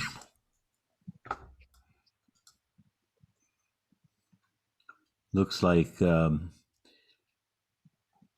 Bill and Todd are 34,000 feet, 34,005.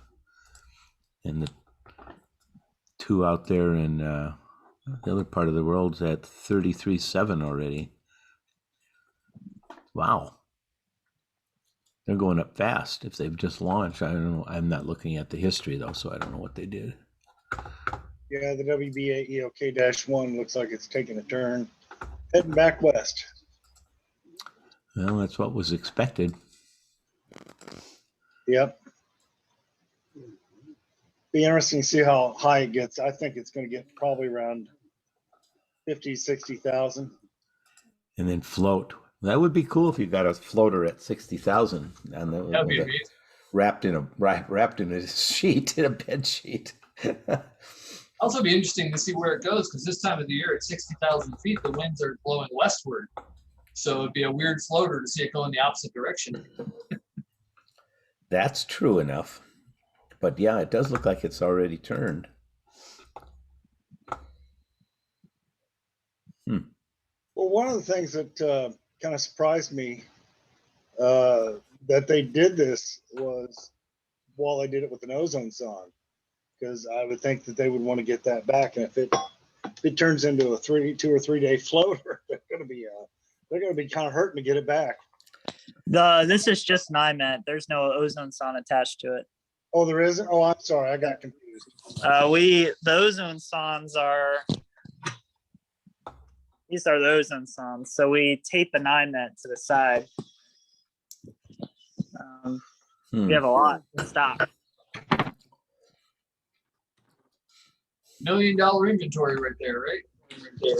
Yeah. I mean, it's the real deal here. Well, you have that just in helium. Excuse me? I say you have that just in helium alone. Oh yeah. I would cry if I looked at how much they're paying for helium here. Strategic national supply right there in your hangar. I'm lucky I'm a student. I don't need to worry about that. I'm also kind of surprised you haven't converted over to hydrogen yet. Well, a bunch of students work with these balloons, so it's hard to convince the universities to have students that work around hydrogen. That whenever you mention hydrogen about somebody always thinks of the Hindenburg video of the Hindenburg falling out of the sky. You'd think college people would be smarter than that, wouldn't you? Not college people, it's the college administrators. Well, that's what I mean. The administrator type people. You think But they'd be it's smarter than that. also we take these helium tanks on the road. We go deploy out to these severe storm environments too. So that is also a safety thing too. We're in very, very high winds, driving away from approaching fronts with really severe storms. So we don't want to be basically bringing around a hydrogen tank if we crash into something or something happens. You'd probably be just fine. The hydrogen is all going to go up. Anyway, I just verified that the balloons flying near Rexburg are part of the BYU HART program. Ah, cool. Thank you. And they're at 33,458 feet. And Todd, you're up to what? 35,169. Yeah, we're approaching the tropopause right now. So be interesting. You think you're going to go much higher? I am in new territory, so I have no idea. This ascent rate curve is very strange. It's almost like it's trying to, the sheet is trying to hold it, but I think there's a gap where the balloon is trying to squeeze all its gas through. I bet it looks like one of those stress balls. Oh, trying to stick out of the sheet. So well, you've got the fill tube sticking out too, right? For the balloon. How is that? Isn't that going to? I know it's thicker rubber and all that, but couldn't that? No, we completely sealed the balloon neck. I took the fill tube out, so it's completely sealed. But I probably could have done put more zip ties on the seams, but I did not want to add any more weight. This thing, 200-gram balloons are meant for like 250-gram payloads. So they're smallest latex ones. So I try to keep it lightweight, but this ascent curve is looking interesting as we're approaching this. I can actually, so you can see Oh yeah. it like slowed down a bunch. Then I think a seam burst and it went back up immediately. And then and now it's going, what's it doing now? I need to adjust my antenna. Hold on a sec.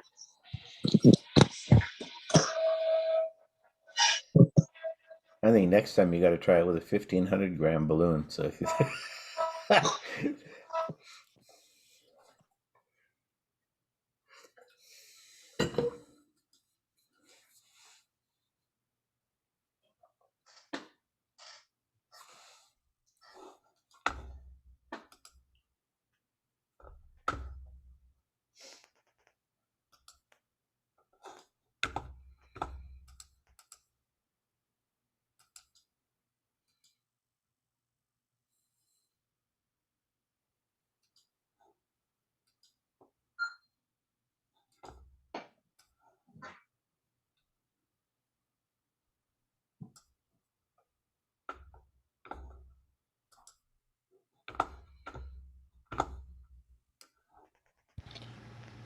At one point, Joe, or at least don't know what the rest of his name is, was going to do a covered balloon. Do you know if he ever did it or not? He's on the groups.io. This is the first time I've ever seen one, unless it was an accident and they couldn't get the sheet off and they were using the sheet to hold it down. I've never seen one wrapped like this. Christmas present. In theory, it might be a good way to make a floater. Well, I think that's their goal here, is to see what happens. Yeah. Well, if it works, I'll have to get my wife to sew up a nice lightweight. A nice coverlet. Yeah. Yeah, I think the key is you got to have a perfect seam. I was just using zip ties. I think you're right. Sewing is better because you don't want your balloon. Essentially, when your balloon's expanding, it's always going to go in the path of least resistance. So if you have like a little hole open, it's going to try to squeeze all the gas in that one area and mess it up. So go it with the gores so it's relatively round, and then just shove the whole balloon in it and tie off to that. Yeah. Payload. Yeah, and that vent device I did tests on with the spring and the line. When the spring was too tight, instead of expanding all together, it donated out and it'll just expand horizontally. I think that's what happened. So they're flexible. They're very, very flexible. They can do some very interesting things. So in the meantime, you're still climbing. So you're at 3742 now.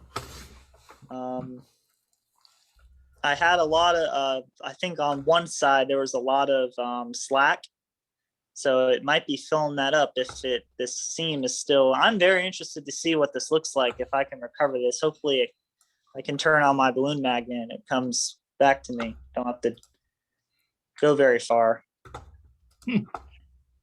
If it works, you're going to have to go a long ways. If it works, I'm probably not going to go long. I had the APRS tracker I have on there will last for around 36 hours. So we'll see what goes on. If I had to put money on it, I'm guessing the seams are slowly ripping a little bit. That's why we're getting this really wacky ascent curve as it goes up and tries to fill. Seam burst, ascent rate goes up again. It gets to another altitude, another seam burst, ascent rate goes up again. So it's doing this burst, like seam burst, seam burst, seam burst. Yeah, shifting inside the outer shell. So I mean, I did this last night from a target sheet in about an hour, so I'm not expecting anything special. I just wanted to see what the sheet looks like on a balloon. I always like to just throw myself into experiments and see what I learn, and then just improve upon it more seriously next time.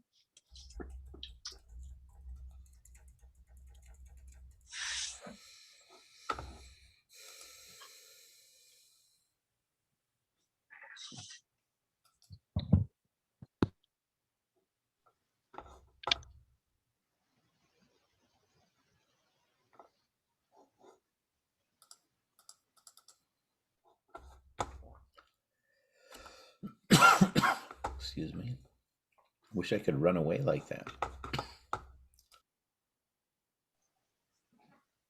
don't know how many people have been watching Tom Medlin's 55 KUB's efforts there, making his own balloon, but he actually had, what was it, nylon mesh over his balloon, and as he super pressured it, it was popping the mesh.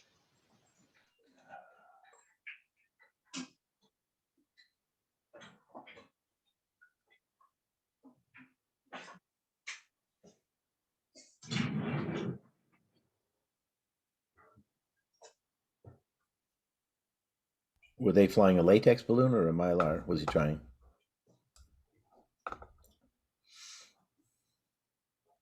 I want to say he was flying a Mylar type balloon. He was using a different type of plastic, but he felt that the plastic was stretching too much and it wouldn't get him to the super pressure status he was hoping to get. And I think he was. WA901Y -5 SSID APRS Skytracker. I see the solar arrays on each side. The boom is used as one of the conductors. That's the super cap that stores up energy. Move on the other side. The GPS receiver. And there's an APRS transmitter that transmits the location, altitude, how many satellites it's got, and it'll also do a sequence number. Hey, David, do you think you're Okay, good? the balloon is Hey, David, David. Almost touching the ceiling. I don't think he's hearing Notice us, Mike. it's not fully full because it's going to expand as it goes up. Hopefully, it'll go up to about 25,000 feet. Super balloon came with the Sky Tracker from WB8ELK.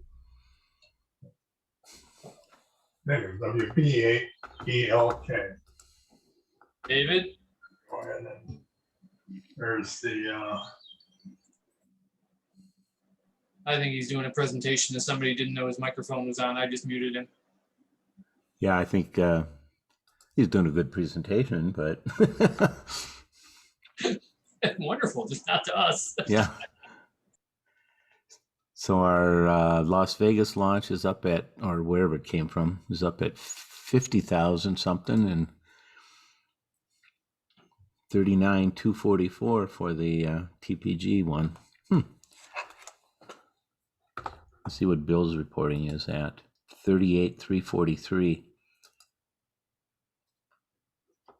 Bill's is lagging a little behind the other one, I guess. University of Maryland, apparently their tandem set up. They think one of the balloons did pop or get released. They're not sure, but they think it's tangled up. And so it's coming down slowly. So I think they're just going to let it do it. Eventually, Mother Nature does what it wants to do with these balloons. Yeah, I don't think they can call it or change it anyway. No.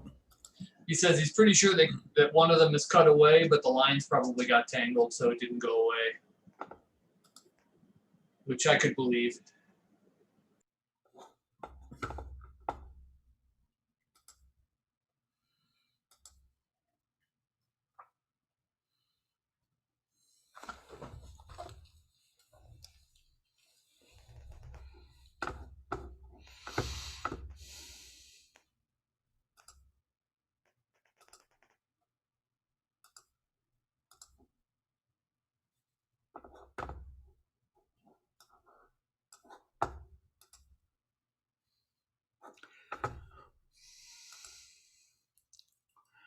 Boy, that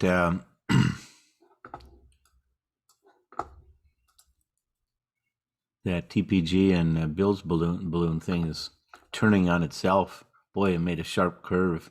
It's going to go back the same way it came.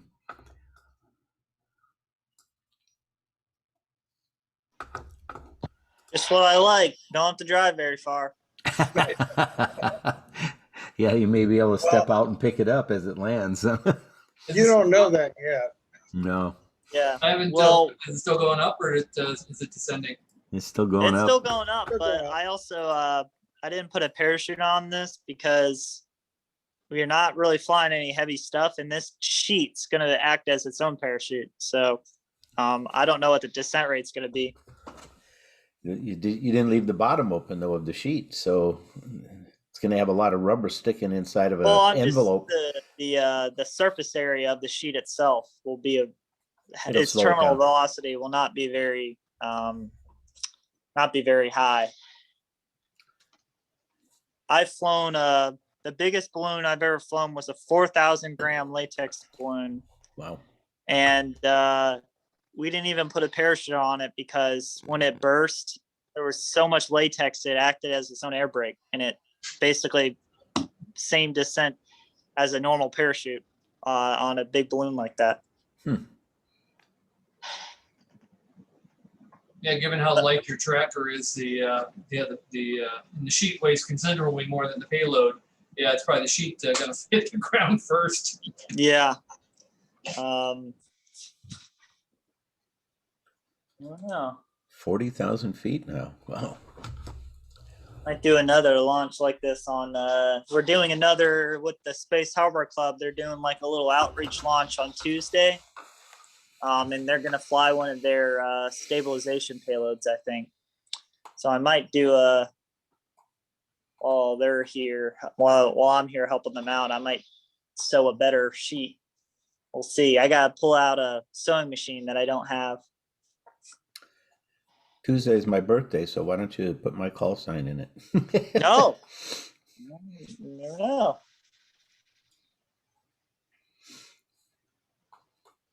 Hey, Mike, wasn't that Maryland balloon a whisper balloon? I don't know offhand. Yeah, I thought that he was doing some sort of whisper and that Bill was going to go up and do some translation for him. Oh, somebody was that way. You're right. Well, I thought it was the Maryland folks. Bill's probably not home yet, though. No. That was the Pico balloon. Yeah, there was a Pico that they launched with an SBS-13 this morning. I think he offered to put up I think they already had a gateway, but he was going to offer to set up another one.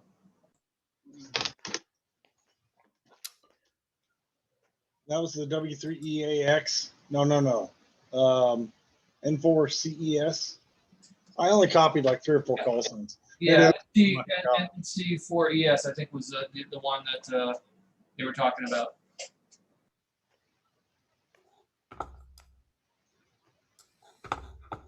Yeah, I'm looking now on 20 meter whisper, and I don't know if we got it.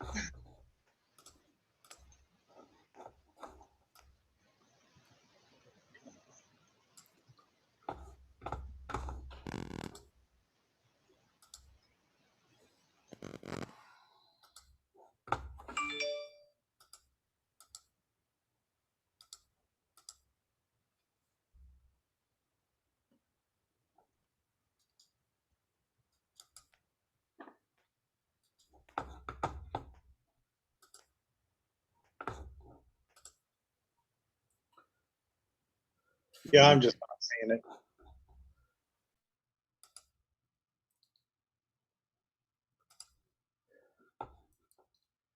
$42,000 now. Boy, still doing pretty good for a bed sheet.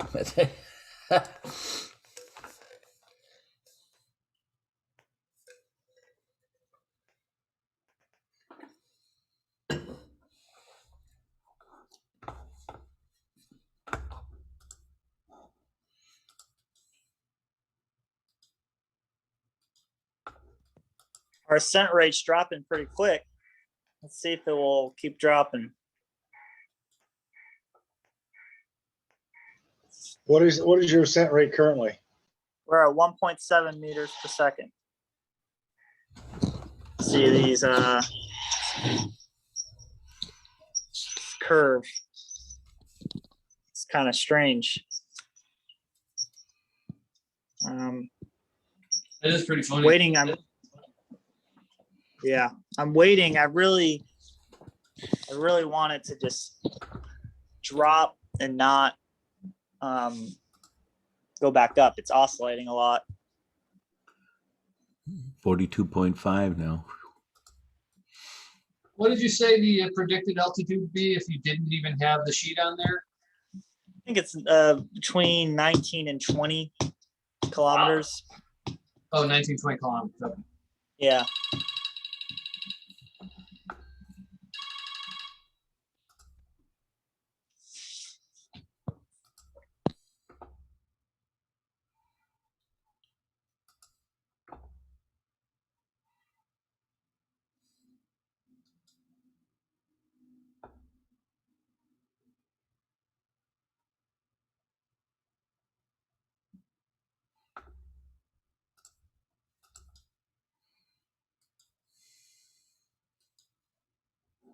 Uh-oh, we have burst. I was gonna say it looks like it's coming down, right? It's coming down. Oh yeah. Down to 37,496. They just don't make good sheets these days. No, they don't. Well, I wondered, there was a gap in telemetry here, and I just didn't get an update. So I'm still showing at 42,175 feet. That terrain is not all that lovely out there. On HabHub, it's not going that far for sure. That's if it hasn't updated.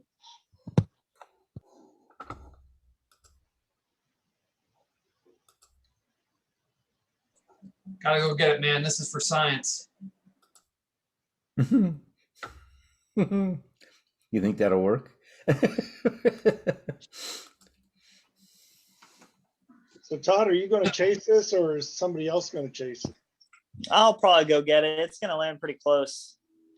I have my Kentwood THD 74, so I just walk to my APRS beacon like a compass. Isn't that a nice radio? I just absolutely love that radio. Yeah, I'm kind of sad they discontinued it, and I don't know why they did, because it was one of their best selling radios. Yeah, Chips. it was great radio. I think it was unobtainium parts. They couldn't get the chip. Yeah, the chips in it. They couldn't get them anymore, so they had to cancel it. I agree. It was probably the best radio they've built in a long, long time. Yeah, I got a D72 and I love it. Same thing. Yeah, I walk out, I put a compass in one hand and the radio in the other and walk right to the payload. Yeah. How close did you get to it on the display? Because that's the problem I have with my Yaesu. Would you ask how close you can get to it? Is that what you're asking? It walks right up to it. Yeah, I mean, I kid you not. 1/10 of a mile, and that doesn't work very well in a cornfield. No, I've literally one time one of the payloads landed on right at the tip of a mountain, and we're on this like trail in the middle of the forest, and we're walking along this path. I'm looking at my Kentwood, and it said turn right. I turned right. There it was right there. So I mean, it's spot on. Yeah, it's got granularity of what, 1/10 of a kilometer, or is it less than 1/10 of a kilometer? I can't remember. But yeah, you're within like 1/10 of a kilometer, or maybe a 1/2 of a 1/10 of a kilometer. And I mean, the most recent flight I had, I was standing within 100 feet of the payload, but I was in the woods, so it was hard to find in the trees. So there's always that last little bit, and that reminded me to remind the person I was with to put a beeper on their payload in the future. We were with Bill and Bev one time, and the transmitter went out on the balloon, and so Bill does his little mathematical magic that you've seen him do before, I'm sure. He says, "Okay," he says, "pull into this place, and it's over there, and it's over there about About 500 yards, he says. Okay, so Deb and I get out. It's 104 degrees in Kansas when we get out. We walk over there, and there's nothing. There's nothing. But I got my D72 at the time in my hand, and I got one ping back from this thing. 180 degrees the other direction. so Deb went back to the car and sat in the air conditioning with Bill and Bev, and I walked around. I had to go around this big gully, this big ditch that was, I don't know, it's like a big valley in the middle of this field. And I finally found the thing and came walking out about a half an hour later with it. It's 180 degrees off of what Bill calculated. But well, sometimes you win and sometimes you don't. yeah, well, he was, you get a sign wrong somewhere in those, and you have a 0 point instead of a -0 point or something, and it's going to turn you around, and I'm sure that's what happened. I gotta say, I love using overlaying the coordinates with a satellite view, because that's really handy on the final approach. Because I remember one time I didn't do that. We landed in a field or in some woods, a patch of woods out in cornfield country, which is all 1 mile square grids of roads. Yep. And it was near a corner. So I was on the south, I parked on the south end of the road, and it was like equidistant from the south road, the east-west road and the north-south road, but it was down near the corner.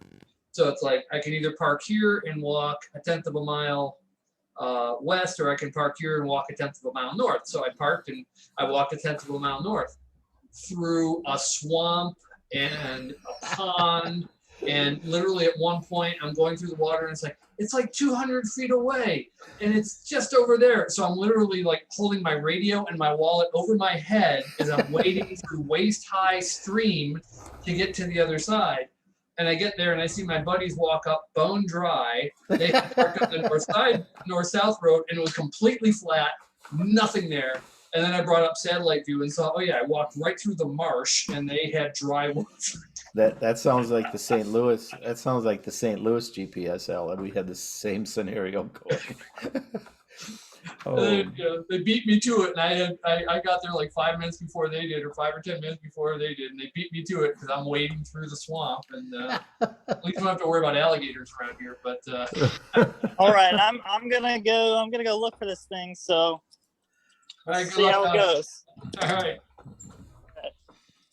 Bye. You'll have to drive though. Hope Todd will have cell phone coverage and can show us where it lands. Bye.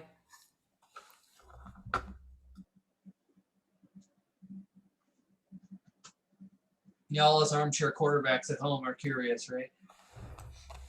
Yeah, I mean it's wet as all get out here, so I'm not going to do anything outside. That's and I right. need to still work on a power mower. We had a hell of a storm here last night in Kansas City, so the sun is just trying to pop itself out now. See, now I've got decent weather here, but I've got an excuse, hosting the Zoom. So I guess I can't do all those honeydews I'm supposed to be doing.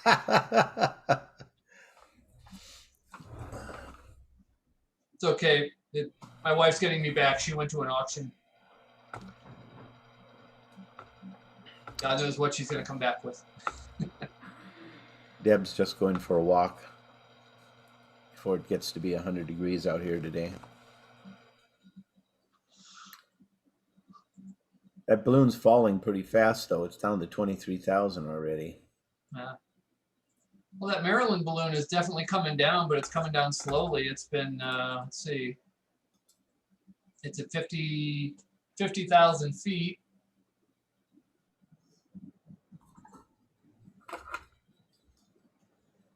So it lost 10,000 feet in 11:53, 12. Well, no, it's coming down pretty quick now. SGC made the turn as well. It's at 67.3, but it's headed west again after going southeast for quite a while. I don't know what that one's going to be doing. We don't know what they launched though, do we? It must be a small latex.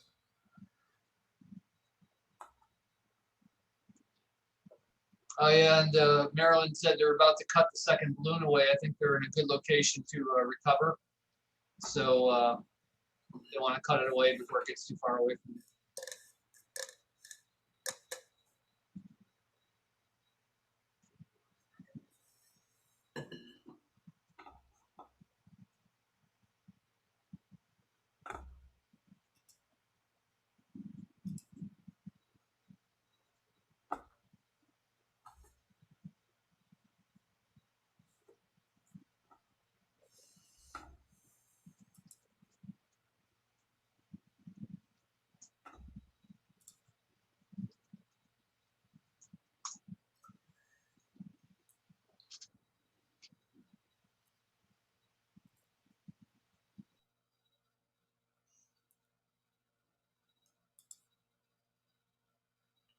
Uh-oh.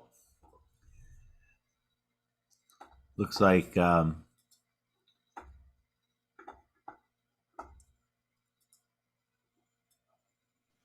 TPG and Bill's balloon has taken a easterly turn again.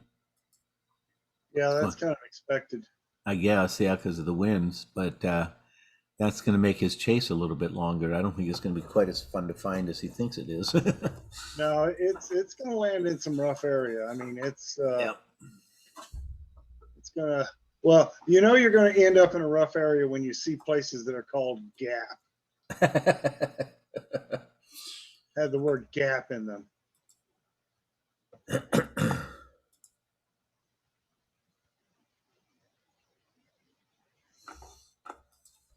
So if we're doing Indiana next year, are we going to do Alabama the year after that? Is that what Bill's decided? Or Paul has decided, whoever's making the calls lately? Bill was saying that if we did Spaceport Indiana this year, he'd be happy to host in Huntsville next year. So Not exactly the Great Plains, but yeah, the extended Great Plains. I don't know. Deb and I talk about hosting another one. We did the 2008, I think it was, but it's a lot of work. Yeah. It's a lot of work to host one of these in person, I'll tell you. I'd host one here at Western, but I don't have enough good contacts with the upper echelon to get like conference rooms and such. I mean, I can open up our radio station, which has a performance studio, but we're all just sitting around in chairs. Well, we didn't. We got kind of lucky because we held it at one of the local colleges here, but I had no. We had no contacts to it. But it turned out that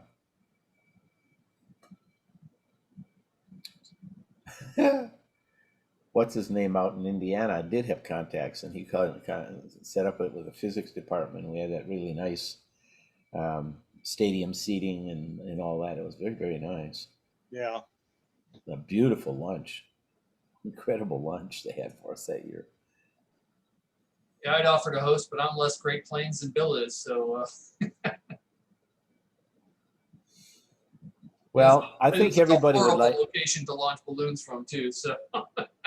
I think everybody would like to go and see the spaceport in Alabama. Oh, so yeah. that would be worth the trip, extra long trip. Some people might want to fly in instead of drive. Paul won't drive. Well, Paul might drive that far. He'd probably do it overnight somehow. I don't know how he does it. He has made some really long drives occasionally. So it was a lot nicer when he was in Kansas and we were chasing balloons for him all the time before he got his doctorate and a new job and all that. But hey, I got a quick question. How do I get to my Windows desktop? I can't. There's no way on Zoom that I can get to it. Yeah, there is. If you go up to the little menu and mouse over it and expand, there should be a view menu, and you can say like view in window mode or something. Let me see if I can. No, the only view I got is speaker view, gallery view, and full screen. Hang on.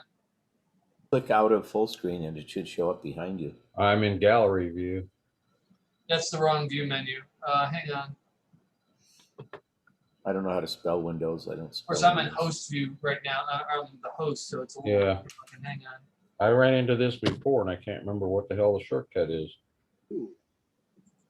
Looks like Bill's balloons picked up some speed here. One Yeah. point recorded 50-mile-an-hour speed. Down to 16,000 feet. Well, when I got in, it just said hit escape to get to windowed mode, and I'm in windowed mode right now. I don't have that option. Hit escape, Harry, see what happens. I'm sorry, what? Hit escape, ESC. Yeah, it only takes you out of full screen mode, and it doesn't do anything if I'm not in full screen mode. I'm in gallery view, there's speaker view. Can you And grab an mouse edge? up to the upper left, does it give you a little pop-up with like different options for like turn your video on and off and all that? Where was that? Just drag your mouse up to the upper left-hand corner of your screen. All I've got is a green shield for meeting info, and it shows that it's being recorded. You're not at the full top then. There's still you should have your buttons, your window buttons, your red, yellow, and green. There's nothing up there. And then down at the bottom, I got mute, stop video, participants, chat, share screen, record reactions, and leave. So you got all that down there. See, I've got all that at the bottom too, but I'm in windowed mode at the time. Are you sure you're not in windowed mode? You just need to find a corner and grab it and drag it? Yeah, that's what I You're in was saying. windowed mode and you're like just using the whole screen. There's no border to click on to drag it. It's like it's in full screen mode, but it isn't in full screen mode. That's weird. And I've got an old version too, because I don't have the blur background option either.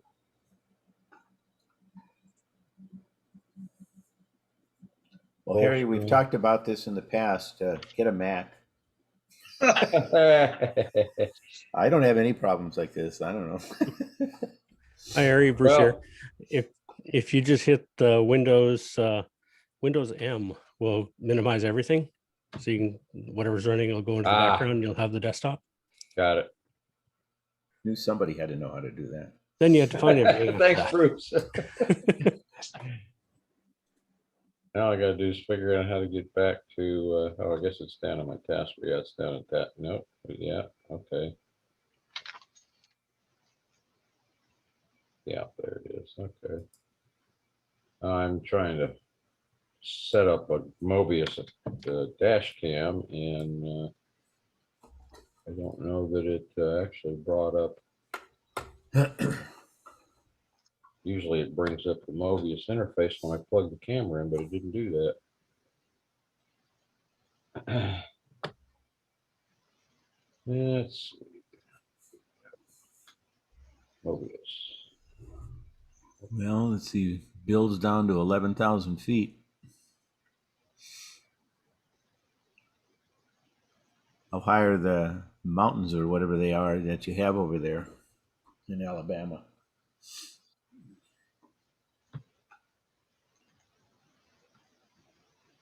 Bruce, what was that again? The Windows what? Yeah, Windows M is M. Okay. Yeah. Thank you. Yeah. I forget what it's supposed to stand for, but maximize, minimize. That's it. Minimize all.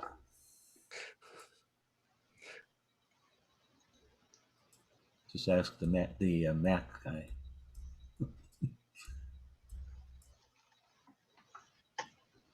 Who's FUY? We had FUY yesterday too.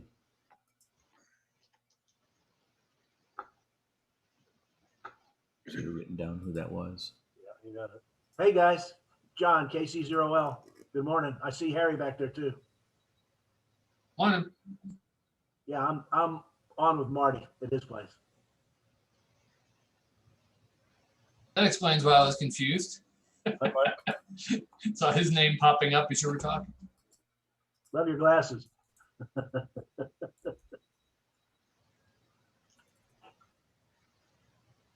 I'm enjoying the 3D view of all the balloons coming down. So Harry, how you doing? I haven't seen you in an age. Oh no. Is Harry gone? Well, you got him working his mouse now. No, I was off into Windows. I'm setting up a webcam or a dash cam. I'm doing okay, John. How are you doing? Hey, good. We're going to do a launch down in North Texas on the 24th if you want to come down. I'll be in Ouray. Okay, there you go. Yeah, going up for Good a time week. to go there. It's Got a warm. buddy and his wife coming up from Phoenix, and got some other people coming down from the Springs and Denver area. Well, have fun. Where's your video at? You don't have your video. I don't even see. I'm at Marty's place. Ah, He doesn't have his camera turned on. It is now. Oh, there you go. Hi.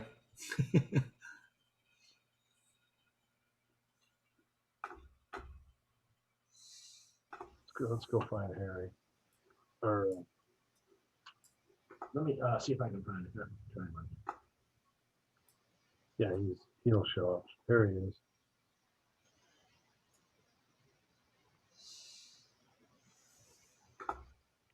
He's flying with a bed sheet over his balloon.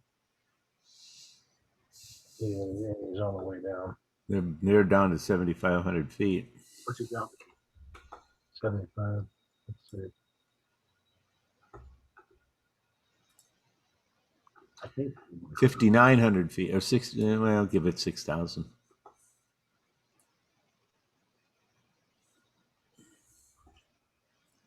Click on the balloon. I don't see any roads in that area. We don't need no stinking roads. If you got a boat, you could get on this Paint Rock River, I suppose. Must be a road there somewhere. You can't drop the little guy on anything on the balloon like you're supposed to be able to, and he doesn't. Nothing shows up. You want to see that Cooper's hawk up in the tree? Deb says we got a hawk in the backyard. I got to go look for it. Hang on a second. It's up in the tree. Where? Up in the tree. I'm coming over to show you. If I can. Hi, Deb. I'm not sure. He said hi, Deb. hey, Keith, that's Ruger. Ruger the Black Hawk. Ruger the Black Hawk. This is a Cooper hawk. Hey, there's Marty. Yeah, I don't know if you can see it from here. You have to be down below, but it's right in that branch. Do you see where the two? Yeah. You can't really see it down here. Yeah, you have to go downstairs to see it, I guess. But We got a Swainson hawk in our it'll backyard. come back. You know, this big Cooper hawk comes and lands on Deb's bird bath and sits there and stares at the other birds. And Challenges them. apparently it eats other birds because we found the remains, let's say, on the deck a couple times. Looks like we're down to 42.98. I don't think it's going to get any lower than that. I don't know what the altitude of that area is, though. What is it? What is it you speak of? TPG 10, KN4 TPG 10, and Bill WB 80LK. Now they're down to 2,700 feet. So still pinging though. Todd went after it. He already left for it, but I don't know if he's going to be able to find it or not out there. I got Bill at 11,053 feet. Yeah, he's down below that already. They're at 2,700 feet.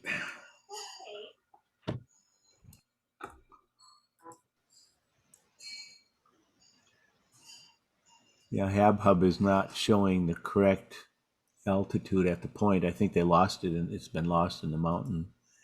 Apers FI has still got it. They're at 2,706 feet.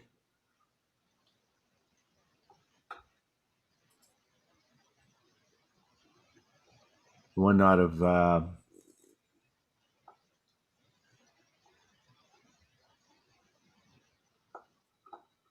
the other one that we were watching is at 82,000. They're doing pretty darn good.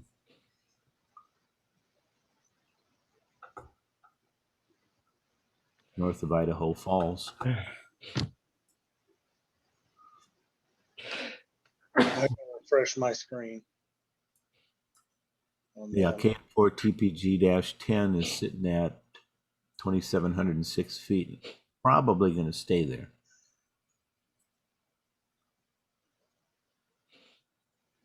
Oh, there's 11. I don't know what happened to Bill's. I don't see Bill's. Bill hasn't pinged in a while, or if he has, I haven't seen it.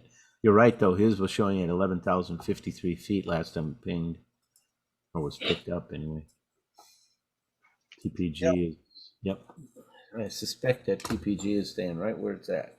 What was that other call that's associated with Bill's? KN4 TPG Tango Papa Juliet -10. Oh, KM? KN like Nancy. Oh, Nancy. Okay. No, yeah, KN for Kilowatt Nancy for I Tango had Papa KC. George. Is that also on APRS? Yeah, APR, yeah. Let me. But I think it's we didn't have it on HabHub at that low. The altitude is too low for a HabHub, so you have to look at it in APRS. But I don't think it's not moving anymore. Still, so the last ping, I think after that it hit the ground before it had a chance to ping again. So he might have a little bit of problem trying to find that sucker out there.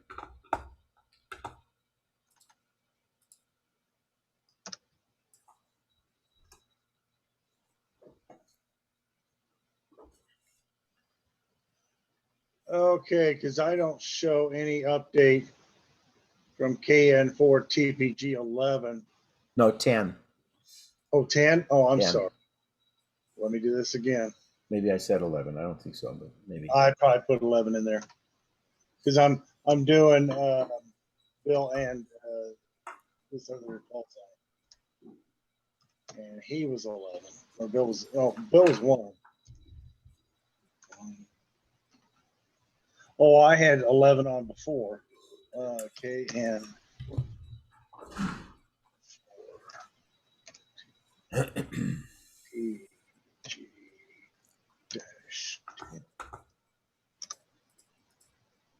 Okay.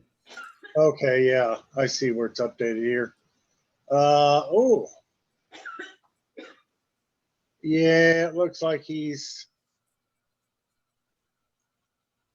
Yeah, he's been sitting there for several minutes already, so I'm sure If I had to guess, he's on the ground. So. probably on the east side of that hill. I'm in satellite view, and he's probably on the east side of the hill down in that valley. He's got like a stream going out to the Paint Rock River, and there's no good way of getting there from a decent road. Yeah, there's looks like that's a path, or could be a path or something. I don't know. It looks like there's something going up to the north from there. Yeah, that's a stream. Is that what that is? It sure looks like it. I can't get close enough to tell. And it quits. It kind of quits south of the the valley kind of goes down and stops, and then you can see other streams or what looks like other pathways going up the hill there, or the mountain, or whatever they call them there, on the sides there. But I mean, there's like he's gonna have to walk that in. He's got a long walk too, as far as I can see. He's got a real long walk. I don't see anything that looks like even like a path, let alone a road. You got to cut through what looks like 1, 2, 3, and then take another path around just along the edge of the woods, and then it dumps out into 2 other fields, and then you got to start walking up the hill. This is an ugly landing place. Yes, it is. I won't sugarcoat that at all. No. In fact, it looks like from where it last reported, if you look, it almost looks like there's a ridge that it has crossed over, or maybe near, before it goes into this valley. So I mean, you'd be lucky and be on the other side. Which line are we talking about here? WBEOK-1 and KN4 TBG-10. I'm looking at satellite view is what I'm looking at. Yeah, if it could go another, how far is that to that road that's over there? I doubt that it made it anywhere near that far, though. It's at 2,400 feet or 2,700 feet, right where it's at, the last ping, and those hills are probably pretty close to that in height. Yeah, that's what makes me wonder. It's hard to know. If I was going to go after this, I think I'd try and get into that farmer's field there up to the north and walk in from there, but I don't know how I'd get to it. Well, you have to go around the hill. if you take a look at the Paint Rock River, Yeah. it's like there's a little pathway that follows along the river that goes into that field, because they got to get farm equipment into that field. Well, yeah, that's true. They do. Yeah. And I don't see any other way. And I don't see any. Now there may be a bridge across there, but I sure don't see it. Yeah, I don't either. It looks wide enough that I don't think that they would want us to put a bridge in or a span in. But you're right. That farmer's got to get his equipment over there somehow. Yeah. If you could get down to that, that doesn't look. It looks like a bad walk, but it doesn't look like too far of a walk. Because if you got lucky, it went another couple minutes to the east, and maybe it would be quicker to go over to that road. And what road is that? 8. Yeah. Well, one interesting thing that I see, I don't know if you're observing the same thing I am, but that first set of trees, that looks like that was clear cut and replanted at one time, because all the trees are in a row. I'm not. From which direction? If you look at Route 8 and Uh-huh. you look kind of west, there's like probably 500-800 feet of what looks like symmetrical trees. Oh, yeah. I see what you're talking about. I don't know. Well, it'll be interesting to hear back from Todd. Yeah, I don't envy this recovery. No. And then the worst part is it'll probably be in a tree besides. Oh, of course. This photo looks like it was taken either in early spring or fall, because these are all deciduous trees and they're not in the leaf, they're not showing leaves, at least not much. There's a little bit of green with it, so it's probably taken in the spring. And it used to tell me when the maps were made. So at least not on this overlay. Looking at the Google Earth view here, you can see the descent rate. And yeah, that descent rate, it was probably going to dump right about here. Yeah, that's where I was thinking it was going to go. Yeah, that's just horrible. Because if you look at the, But it's nice and fluffy, isn't it? if you look at it, and it drops off pretty appropriately there, just as you get into that valley, right where your mouse. Oh yeah, he's either in that valley or he's at the top of the hill. Either way, he's going to be doing some hiking. Yeah. See, it looked like it was hooking south here, so it probably came down this side of this ridge line, probably about here. So it's probably on this sheer ridge line right in here somewhere. Yeah, not fun. Yeah, that's a noki dokie as far as I'm concerned. He'd probably come up here with his car, get an APRS beacon, see where it is on Google Earth and satellite view, and just turn around and go home. That's what I'd do. I think he really wants to see what happened with that bed sheet, though. Yeah.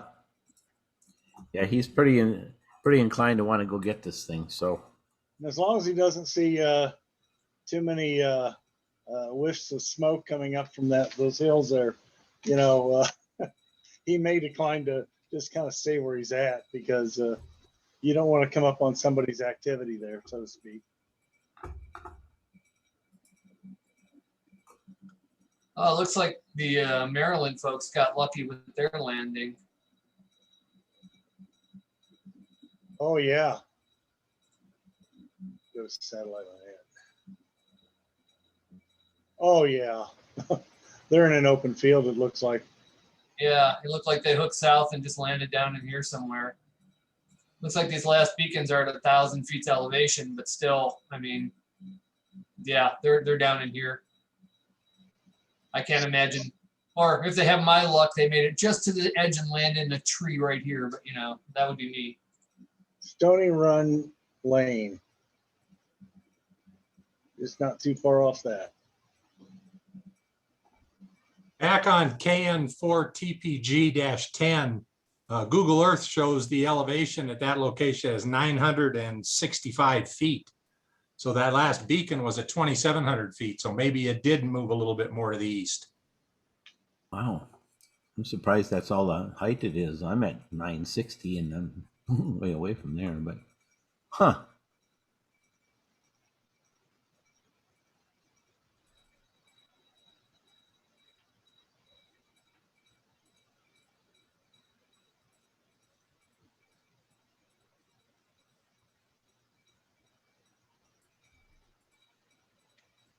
Maybe they got a drone that can kind of do a flyover and see where it's at.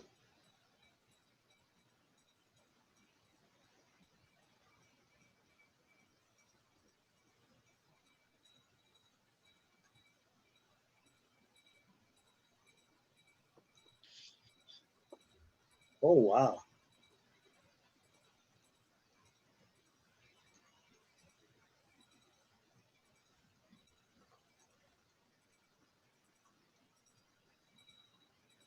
You know, Mike, I got my glasses on, but I don't see anything in 3D.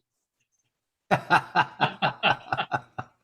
a special display setting you got to set in your web browser. Oh, that's the problem.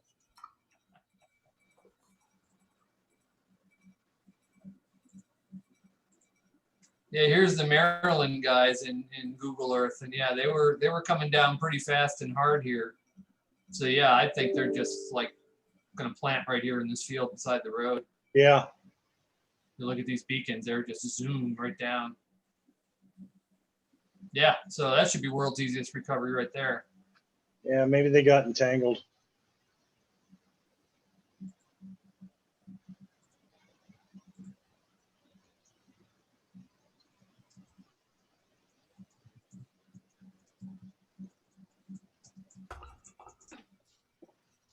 I'm gonna mute myself for a minute here for a bio break. Yeah, I'm actually going to run down and fix myself a quick lunch, so I'll leave you guys. Don't burn the place down while I'm gone. I may mute here in a moment too, because need to probably check on a few things there at work. I'm looking at this hill that TPG is on. I mean, I'm zoomed in as far as I can go. And it's not as, at least in this photo, it's not as congested with trees as I thought it would be. But yeah, those, there are some ledges there that are showing up quite nicely. So if I compensate for that, he's probably down on one of those ledges. Lots of rocks. And then the stream. On the other side of the stream, some trees that have come out. Oh, some stiff cliff faces there, but oh yeah. Yeah, that's pretty rough. Oh well.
Is anybody talking? No. Greetings from Belgium. Good morning, or yeah, it's still morning here. I suppose it's early afternoon over there, though. Yes, it's 6:30, Keith. Good afternoon. Good afternoon. I had a busy afternoon, so did I miss all the balloons already? There's still a few up in the air. Well, we're not even sure if they're associated with our groups here or not, but the one we've been putzing with the most here is Bill's, WB8ELK's, but he's down on the ground now at this point. We're also watching KG7JXV-11. He is at 102,927 feet. Sorry, I don't know what that is in meters. I can't do the math that fast. Divided by 3 or something. Yeah. Something like that anyway, yeah. So I'll switch on my other computer and go to, I guess I'll be able to, my colleague from Belgium is there as well. You're getting an invasion from Belgians. I apologize in advance. No, not at all. I'll go on Hab, I guess. I'll probably see what happens there. Might want to, yeah, you can go there or APRS-FI, either one. Oh yeah, okay.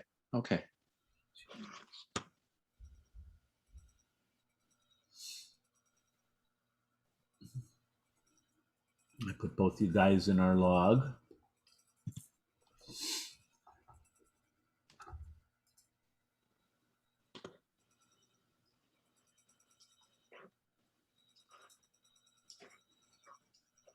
So I've been tracking my own LoRa tracker today, driving around for my first ever balloon in the next months.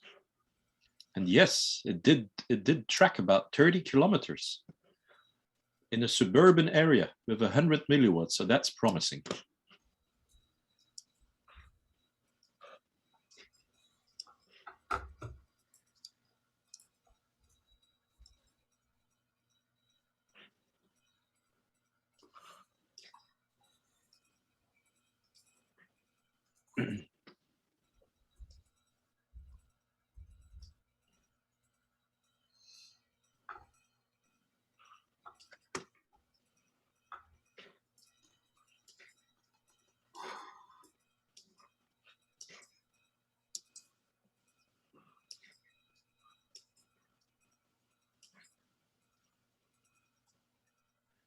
If I would be looking for the balloon at 108,000, what area in America is it?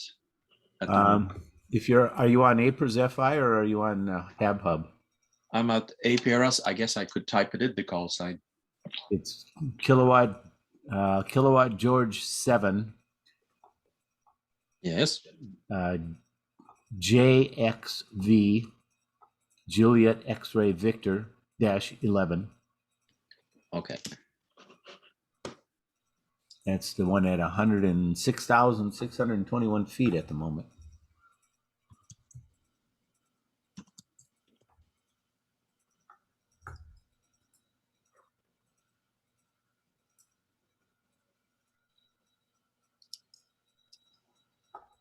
Yeah, there it is.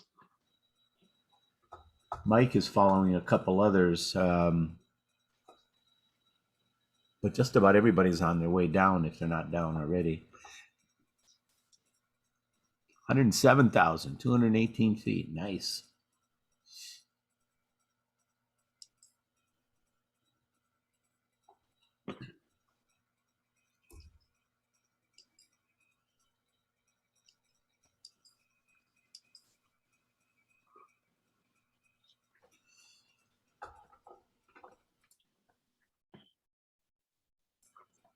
Surface-wise, it's been in a very closed area. Or am I seeing the wrong thing? I don't know. I didn't really look at it yet. Let's see. So looks like it's by Camas National Wildlife Refuge or something. Yeah. But it did start somewhere between Leidy Hot Springs, Dubois, and then it did a bit of a V coming back on its own. Yep, that's typical.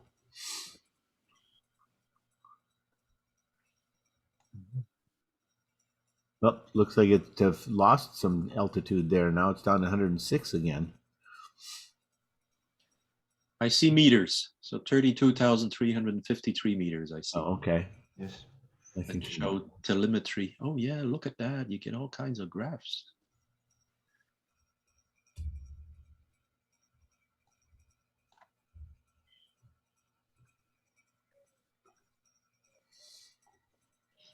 Yep, it must have burst at about 107,000 feet, and it's on its way down again now. Ah.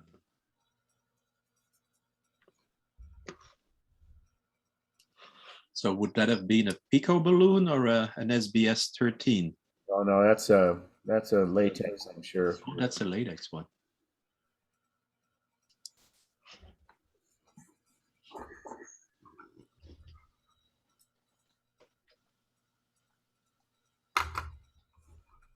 Mike, how's that other group doing?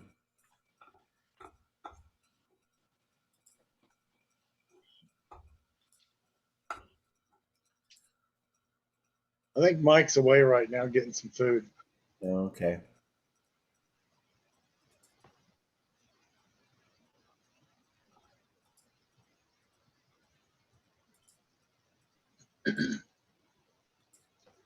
Yeah, I'm showing 94,000 feet now for that KG7JXV balloon. Boy, that's a fun call sign. That's almost as fun as mine.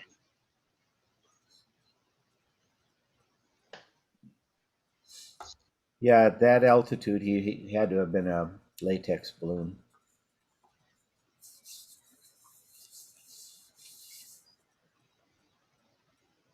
Well, hopefully he'll take it. Yeah, it looks like it's going to start taking a turn here.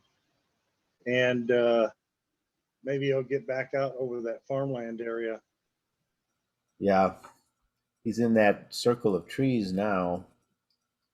Well, that's not trees. That's probably just bare rock. Is it? That green, all that green down there? Oh, all the green is where they're doing the farming. That's where the irrigated crop circles. Oh, I'm not looking at it close enough to see what that was, I Yeah, guess. there's a bunch of irrigation Oh, yeah. points out there, and some are green, some are not. Yeah, I see it now. Just irrigated. Ugh, can't even talk. Irrigated. I cannot say that word today. Just wherever they're doing farming, ground. They get into the wildlife refuge. Oh, that's pretty rough. That's rough terrain too, but not as bad as WB at ELK. No, that's going to be a bummer to recover. Yeah. I see a second balloon in the same area. K6, Bill? K6 SGC.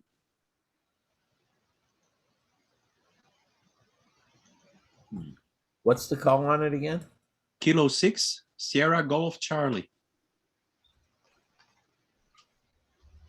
No, That's just a second tracker on the same balloon.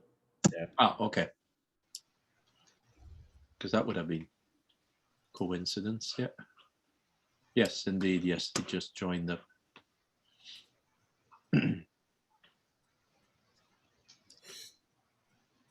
They're showing on tracker.habhub, getting back out west, showing it just landing outside of the Camas National Wildlife Refuge and north of Mud Lake.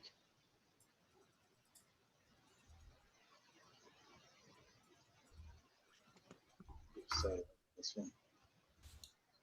Of course, those will move around us. Well, there's some farming on one of the landing points there, showing it in one of the crop circles there, so to speak. Of course, these are all moving now and updating.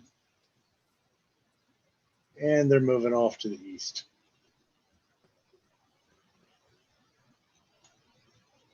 What the heck is that?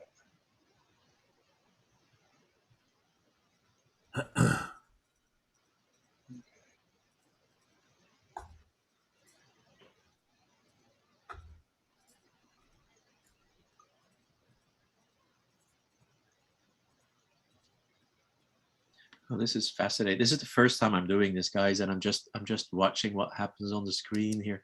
So the blue line is prediction of where it's gonna land. Yes. They're showing both, I've got both a blue and a yellow. But they're both from the same balloon string, so you can see the differences in just the way it reports. You know what trackers are on there? Is one a Whisper and another one APRS or something? Probably they're both APRS if I had to guess. Okay.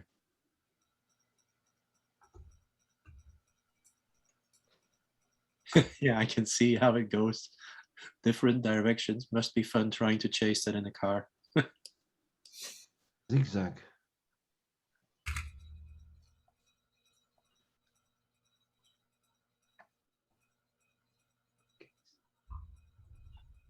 Well, it does look recoverable out there.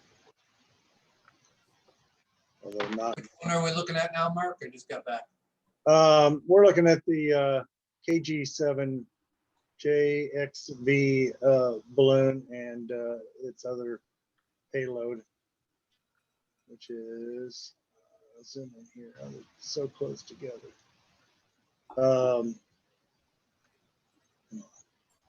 Which is K6 SGC-11.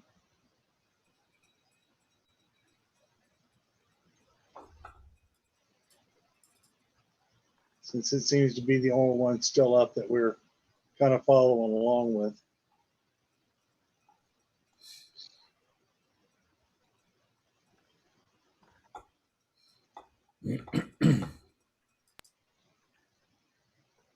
I'm zooming out to see what state I actually am in. Oh. You're in Idaho. Idaho, yeah.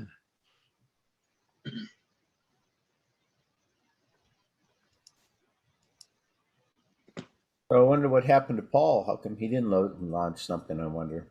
We haven't heard from him, have we? No. Oh, that's close to the Yellowstone and stuff. Oh, okay.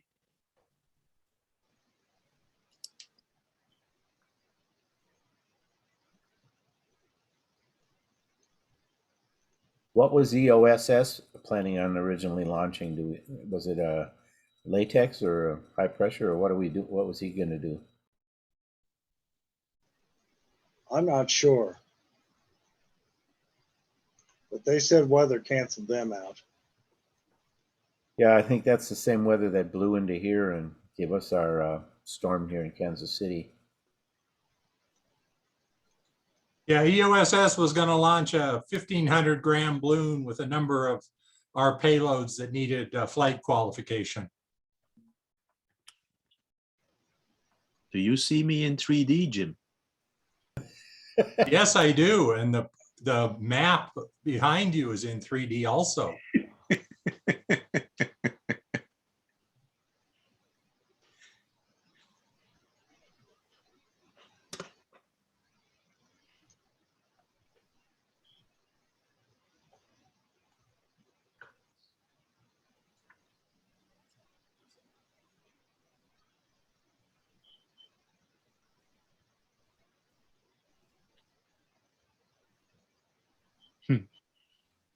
Yellowstone.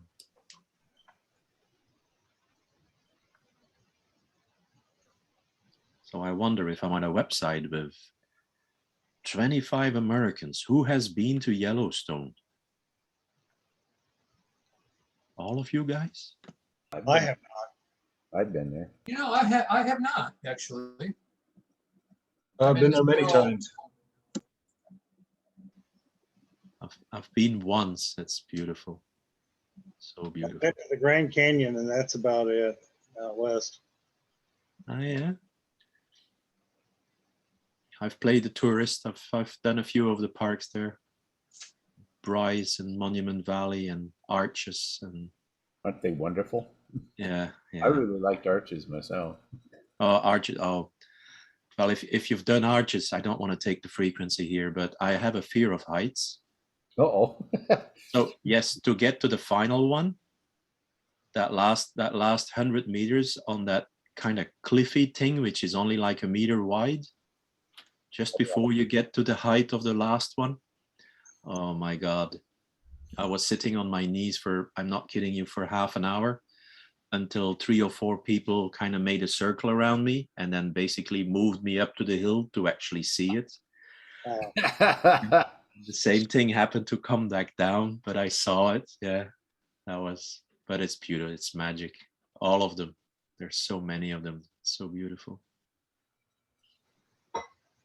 You didn't over at you didn't go out on that glass floor then that you could walk out on too. No, that's that's at the that's the canyon, isn't it? That's at the canyon, I think. Now that I think about it, but yeah, that's kind of freaky too. The first time you go out on that, I mean, no, didn't do that one. I visited the little round building with all the nice Indian paintings or colorful things I remember on the walls that I remember. And Monument Valley was is something I will never forget. The evening before, I met the park ranger. We were sitting in the bar and he opened up the park for me at 6 o'clock in the morning, and I was renting a black Ford Mustang. Can you believe? A midlife crisis guy driving in a Ford Mustang Cabrio in the national park an hour and a half ahead of everybody else. That sounds like a wonderful midlife crisis. Oh, that was magic. Oh, that was magic. Yes.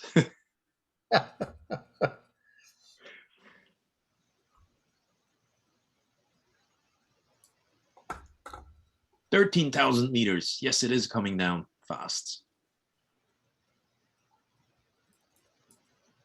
Oh. Does anybody know anything about the Atlanta flight W4FWD? They've been going up at just a few meters per second for hours.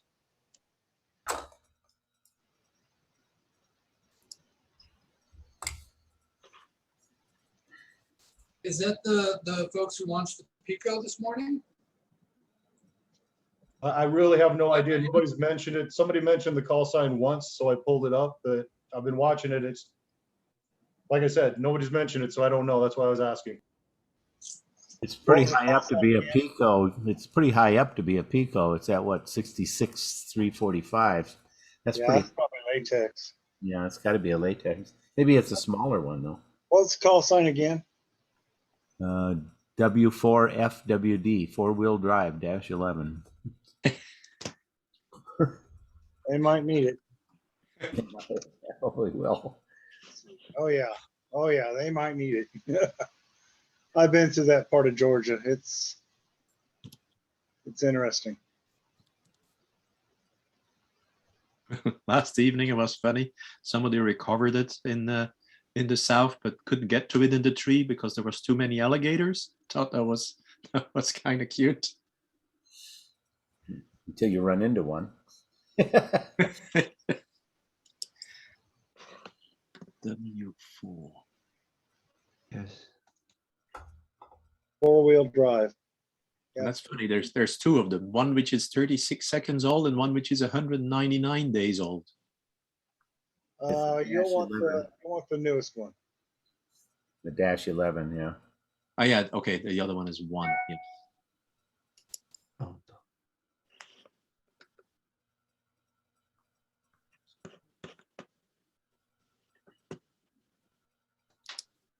Well, there's a big gap in coverage. Still going up though.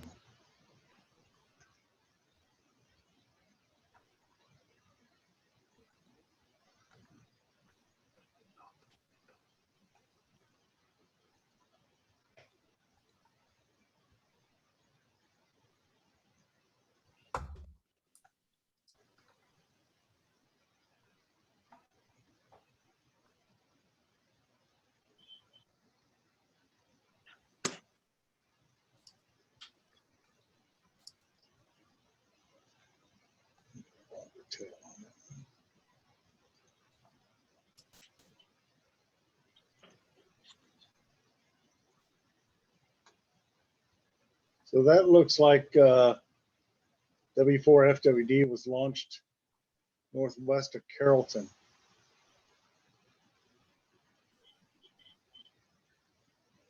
Near the Quick Trip.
Okay.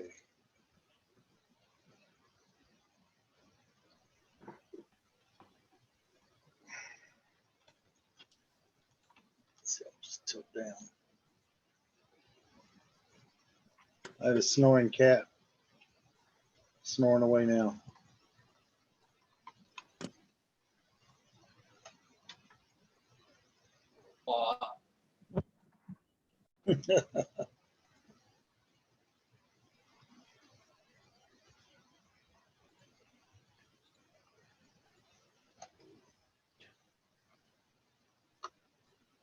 Can you somehow follow the location of the chasers, the people who are trying to get it? You could click show all, and that would show all the other stations in the Oh, area. yeah. Okay. If you're zoomed out quite a bit, you're going to get a lot of garbage. Yeah. I've been keeping an eye out and I'm not seeing any chase vehicles. Well, if they're lucky, it might head back to Carrollton, or at least overshoot it. And then if it pops, they won't get too far from them. Must be an Australian balloon. Works like a boomerang. Well, this time of year, they tend to travel west. Normally, they just take off and go east, but now this time of year, where they don't really have any strong upper string winds, they'll drift back towards the west. Oh, yeah.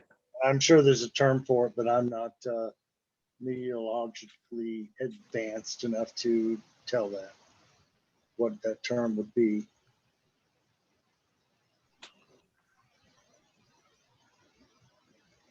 Looks like Todd might be chasing.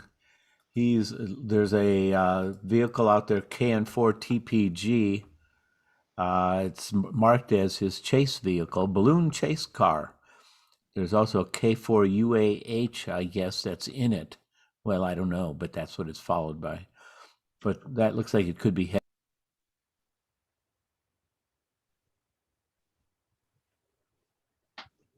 There's no SSID on it though.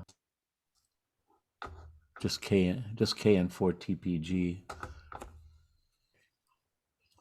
Let me see here if I can put them all together. I'm just zooming out to see if I can spot them.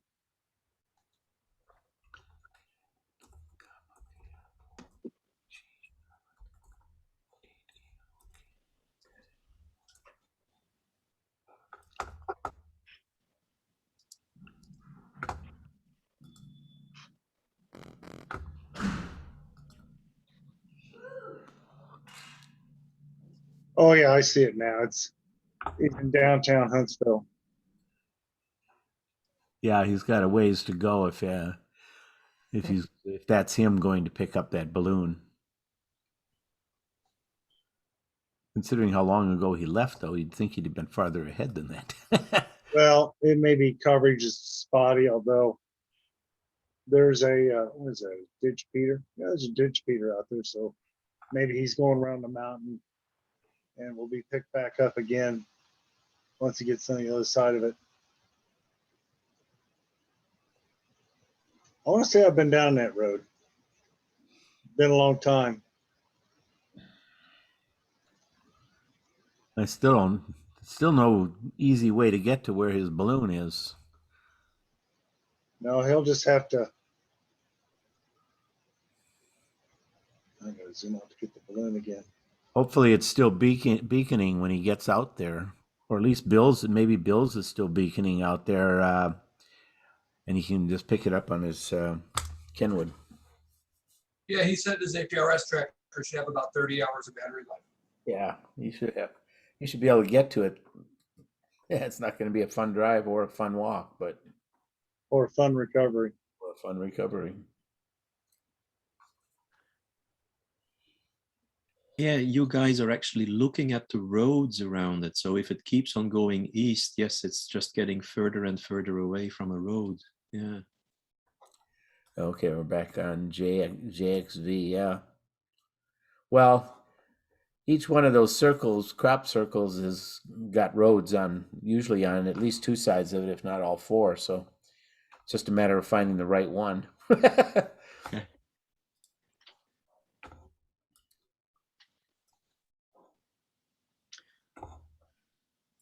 It's fascinating, guys. It's the first time I'm doing this and looking into it. It's quite fascinating watching it, see what happens. He's just about down. Well, that's the place to land if you're going to land. Like it. 21 meters. What, 21 meters? Yep. Oh, I'm still at 6,000. Just updated.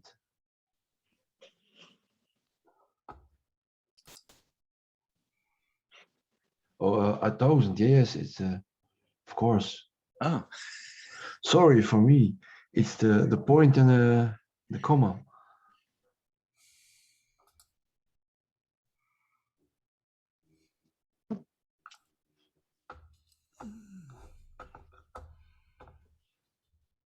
Yeah, KG7JXV is going to be a good recovery. Oh yeah, now that I zoom in, I see more tracks and roads. Yes, okay. Yeah, you can see the watering circles from the equipment. Sometimes you can see the equipment out in the field in these shots. Of course, these shots are a couple of years old, and I think they move around from one circle to another, depending on the water availability and the soil. Give the soil a rest. This one says the map data is from 2021, so the imagery is from 2021 as well. Good. Oh, yes, okay, I get what you say. I just switched to satellite. Now I see circles. Yes, I was just Map looking at mode. the stupid map. Yeah. Map mode. Yeah. Yes. Oh yeah, satellite view is definitely what you want in the late stage of the recovery.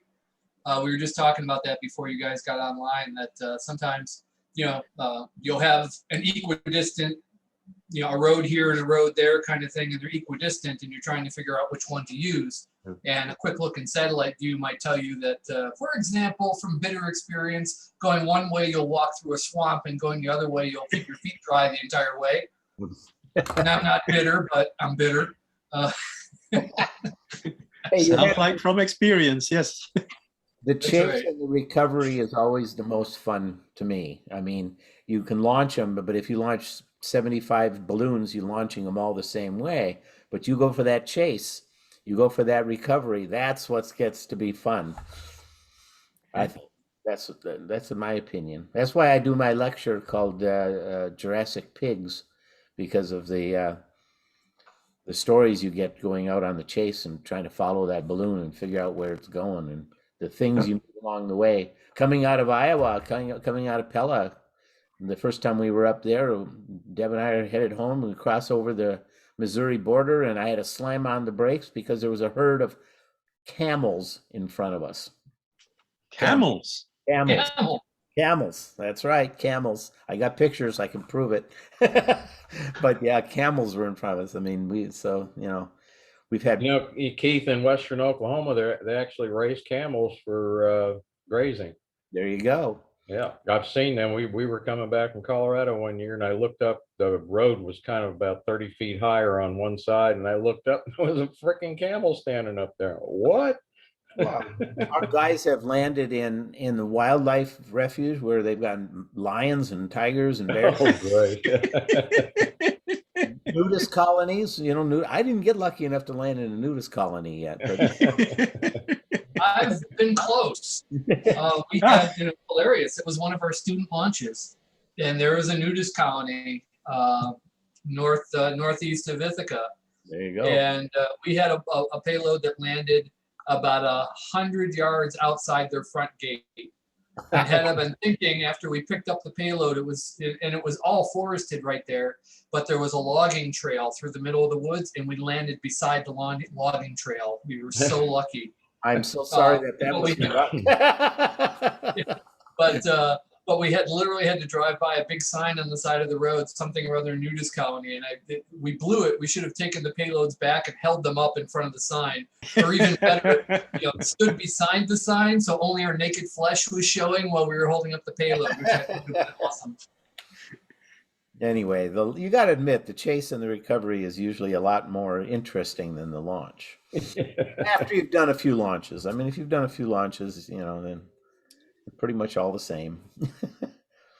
What I never heard yesterday, because I joined you guys for most of the afternoon, what do these balloons actually cost? The SBS 13, was I correct to hear that's like $150? I don't know what you're talking about. Yeah, that's correct. Those are about $150. Yeah. And then the latex ones, we're talking thousands of dollars? Oh, no. No. But they're about the same. Depending on what size you buy, from 400 to 1,500, you're probably going from $100 to $150, maybe a little bit more. I don't know what they're costing. I haven't bought one in a long time, so. But the latex balloons are fairly expensive as well. So, hi, kitty. I gotta get some kitty kisses back. That's what my wife calls those little squints that they do. It's a kitty kiss. That's right. That's how kitties give you a kiss. So here's the Google Earth view of that approach. And again, looking at the descent rate, yeah, it looks like, down here, and there's this little access road down here. So they're probably not far off this little scrubby road down here. Oh, that's fascinating. I was looking at the map of where they launched from. I'm pretty sure we've launched balloons from that location before.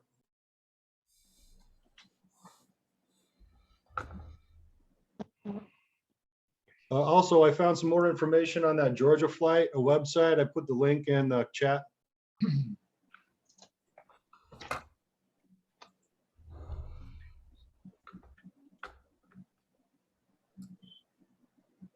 I'm a little confused because Google Earth is saying that the ground elevation here is 4,800 feet, but the last altitude recorded by these balloons is like 2,700 feet. So I guess they augured in pretty hard. I'm guessing Google Earth's elevation here is not correct. Hey, Stefan, I've just looked up a Kmont 3,000 gram balloon is 380 US. Okay. A 3,000. That's a 3,000. That's a big one. So what is, okay, if you're willing to share with an apprentice here, what would be the difference between 1,000 and a 1,500 and a 3,000 gram? Is that just to get higher altitude wise, or is it to survive storms, or why would you choose the different ones? Based on the weight of your payload for the most part.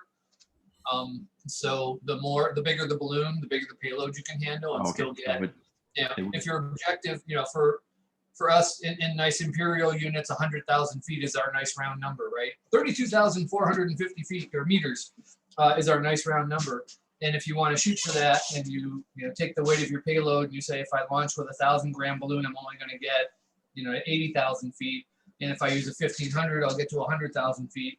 That might motivate you to use the bigger balloon. Okay, so it's and Mike, when my first balloon flight was a 300 gram 23-year-old weather balloon that I got from the National Weather Service that they were throwing away.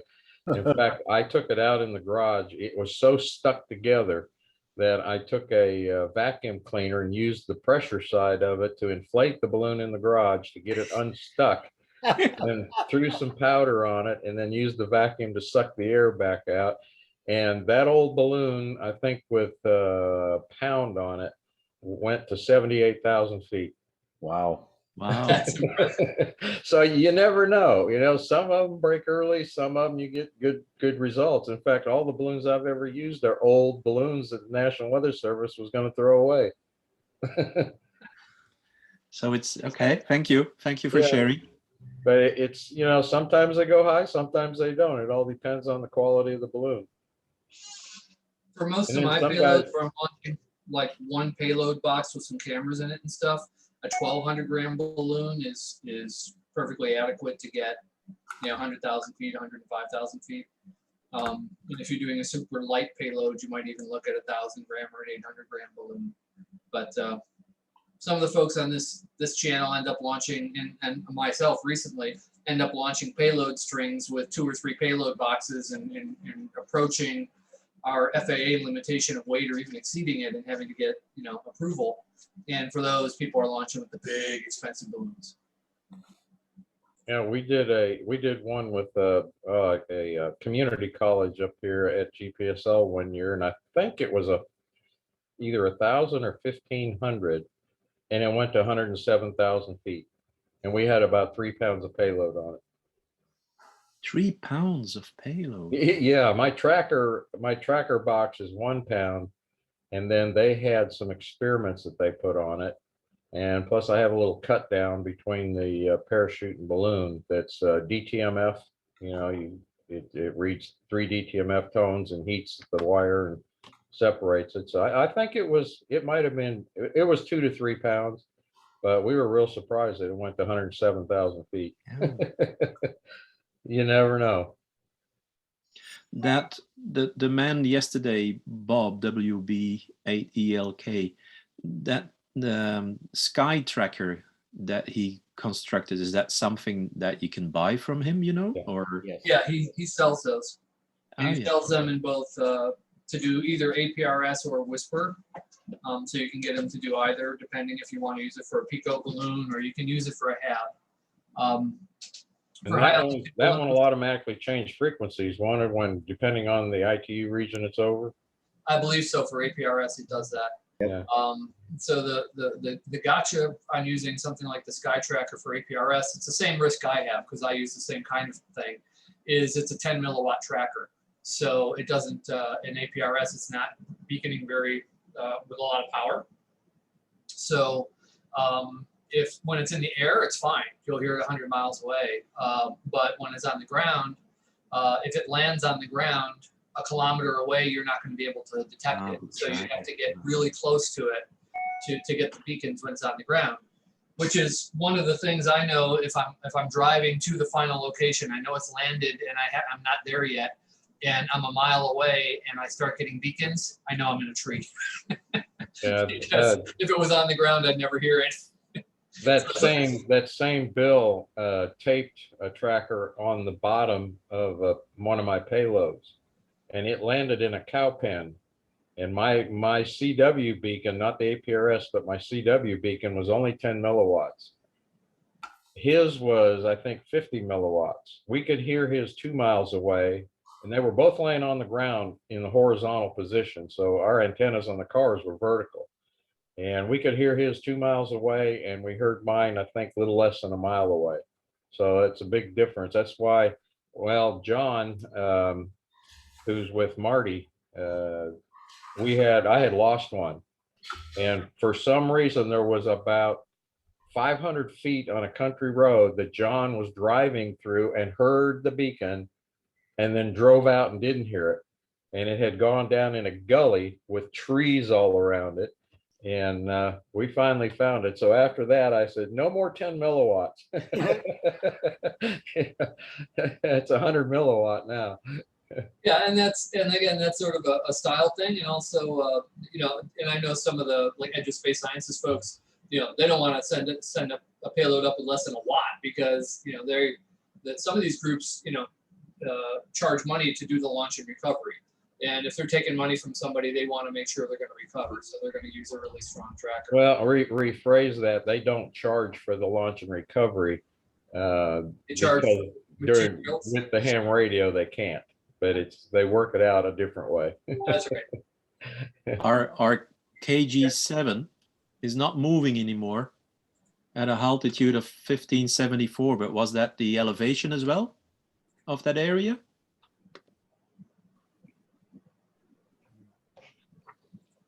It might have landed because it's not moving anymore. Yeah, it's landed. I don't know. You guys might think that looks like it's going to be down around Hammer Road, which is just a dirt path. Somewhere along there, it looks like they've got like a little road that they call Hammer Road. Yeah, that KG7 is on the ground.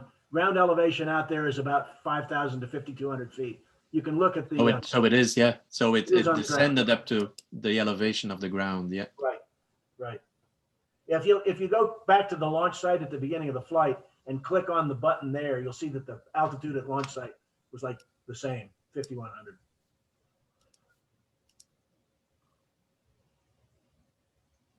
Done. So another technique for getting those low power trackers that I'm actually looking at using is just building a small receiver to put on a drone. And so if you know it's on the ground somewhere and you can't quite hear it, put a drone in the air, the FAA limit of 400 feet, and see if you can hear it from there. So that's a technique I'm looking at to continue using my low power trackers, and just keep a drone in the back of the chase car just in case. And that could potentially be useful also for like flying out and doing recon if the payload's out over a field or something and you want to see, look at the approach, fly a drone out there FPV, and maybe you could see, see better what you're looking at before you walk out to it. Okay. Okay. Looks like we may have another balloon coming up too. Yeah, Pico balloon. Yeah. 12:13 our time. WA9ONY-5 showing up on the chat page. They're heading into the launch site, which is northeast of Portland. At least that's where it's showing currently. I don't think, is that a launch site or not? It could be, maybe. I'm showing a slight movement on it. Let's see here. Satellite. So it's out of Portland? Yeah. WA9ONY-5. I show movement around a house. That call sign sounds familiar. Yeah, it does. It has like 9 of them in the list with all different ending numbers. Yeah. I was telling Bill last night, I talked to him on the phone. I got a QSL card from a guy that copied my APRS in Yukon, Oklahoma, which is west of Oklahoma City. That's probably 150 to 175 miles. Now, that's the first QSL card I have ever seen for APRS. And I can't confirm it. I can't make it a QSO card because I specifically in my beacon say no PC, standalone tracker. So I can't confirm it. Hey, Harry, that same guy sent me one. He got my KC0L Digi up in Oklahoma. It was like 140 miles away. Now, is it? And he sent me a card too. Is it this guy? Yeah, that's him. Right. KI5NTY. He must have a whole stack of QSL cards he's wanting to get rid of. Yeah, I sent him back one of my cards too. I had, like you, I'd never gotten one for APRS, but it's over 100 miles. It's kind of nice. Well, did you make contact with him? On APRS? I just sent him a card acknowledging his. Well, that's a confirmation of contact that makes it not a QSL card, but a QSO card. Well, I didn't hear him, but he heard me. Yeah. Yeah. I don't know what's with this guy. APR, I caught your APRS beacon, Phil. It had to be on a Digi because I'm sure he didn't get me direct unless he's got some 50-foot, satellite antennas or something. Well, my Digi usually runs 24 hours a day. I leave it up as a Digi for my area because my area is kind of down in a little bubble, so that I can Digi signals out to the big ones. That's a card to keep. Yeah, right.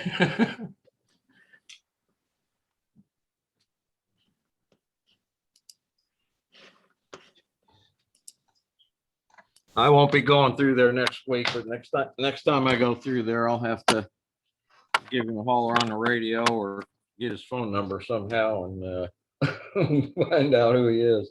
Heck, just beacon from your car. Is this guy lunching from in the woods by his house?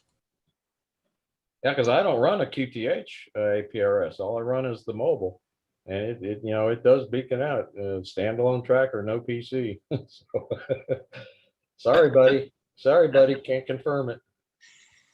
That WA9 balloon is lifting from Ireland. Huh. Taking off from Ireland. There's a little place next to it called Ireland. You're free to chase. It said it was heading to the launch site. And that was 45, 33, 41, 59 north, 122, 19, 23, 90 west, or minus. Yeah, no, yeah. So I'd have to look and see if I'd have to be on Google Earth to see that actual launch site, because I don't think I'll show it on APRS.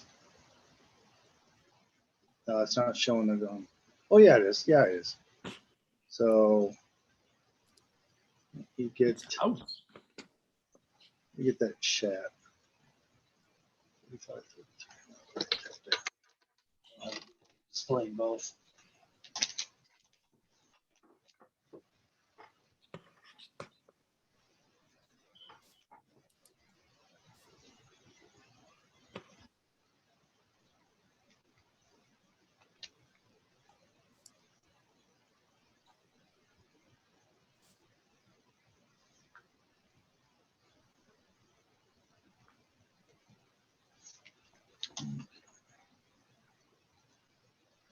So can you imagine, guys, where I come from? I'm 58 years old. I pick up the hobby 40 years later. So 40 years ago, I walked out of the last club meeting where they were still using a Yaesu FRG7, like as a receiver, and I think it was the FT101 or something as transmitters. So then I come back to this hobby, passing the license, and my God, has it ever changed all the possibilities?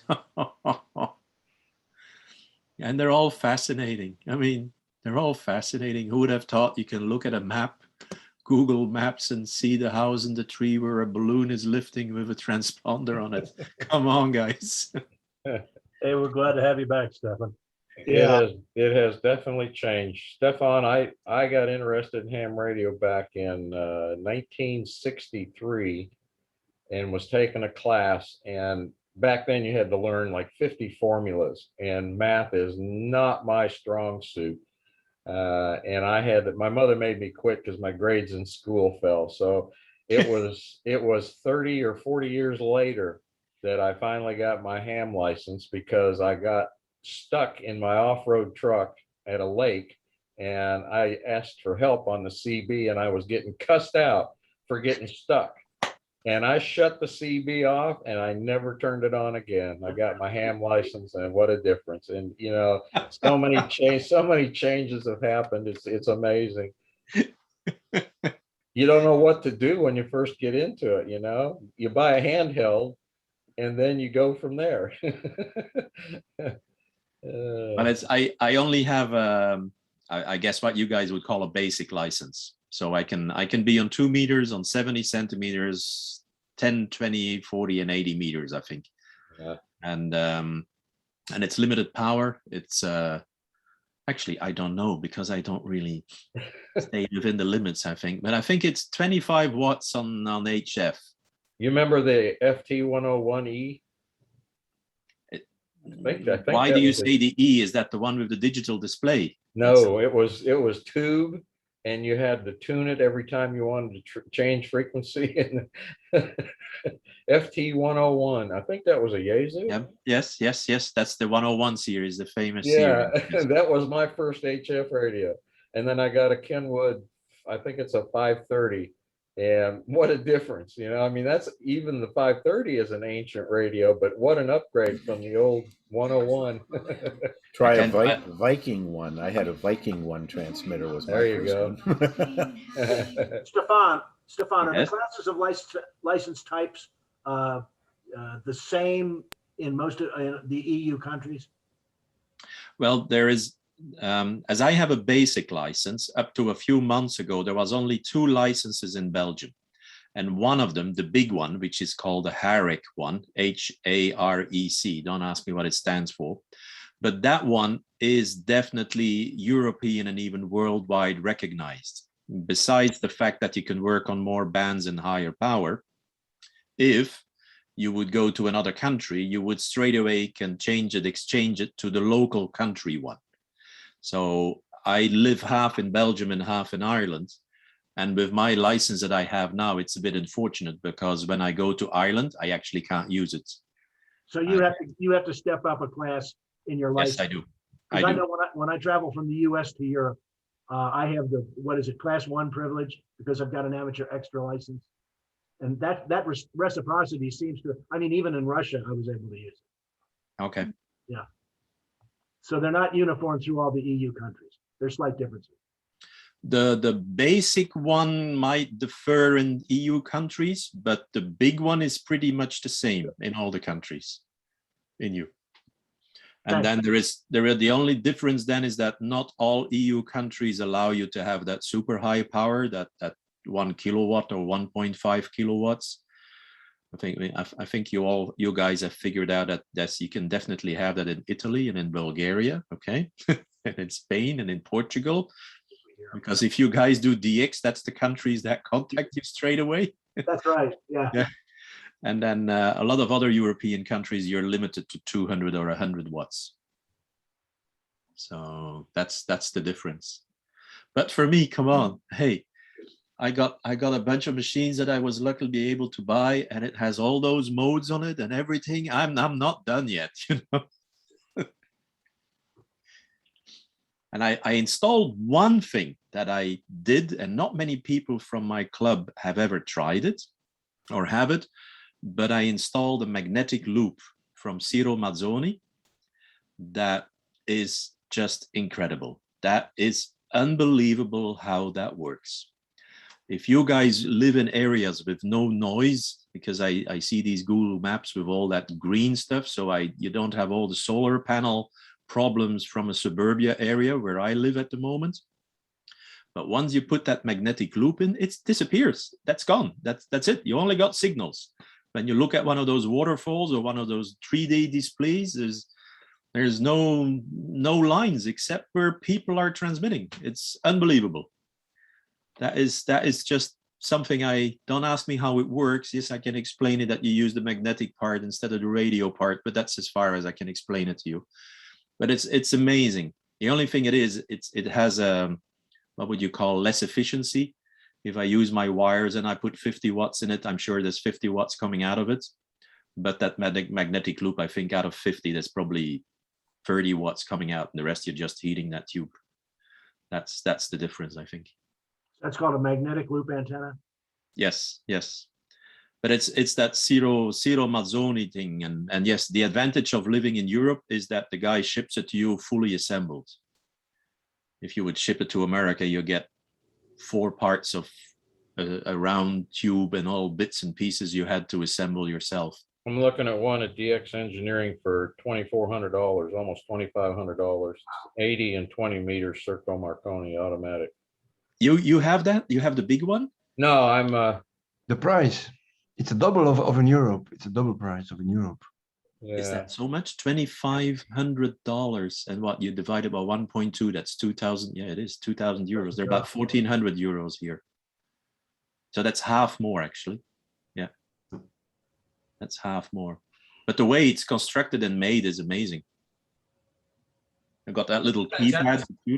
Loop antennas are fantastic if you have noise sources nearby, because they're highly directional. So you can just put your noise source into the null of the loop antenna and then receive everything else.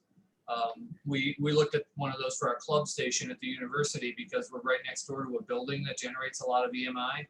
So I've been wanting to get we bought the loop like 3 years ago and haven't had a chance to put it up on a rotator yet. But we're hoping that we can put it up and then just sort of null out the one building and use it as a receive antenna for everything else. Okay. Well, I for what you just said happens to me to be true. So yes, there is a front and a back, and there's a 3 dB difference between the front and the end of the circle. And then there's a 25 dB suppression on the sides. So if I want to work or the States or Japan, I turn it east or west. But yes, I can suppress the Italians. They're gone. Yeah, 'cause the Italians do operate. No comment, but yeah.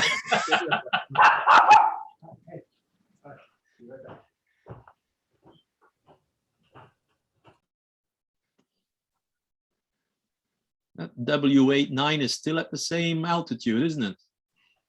1,000 feet, 352 meters or something. So everybody who's on this website, all guys, you're not from the same area, and how are you linked to each other? Is this the balloon club of the US, or what am I? First time when I got interested in APRS, there were no digipeaters.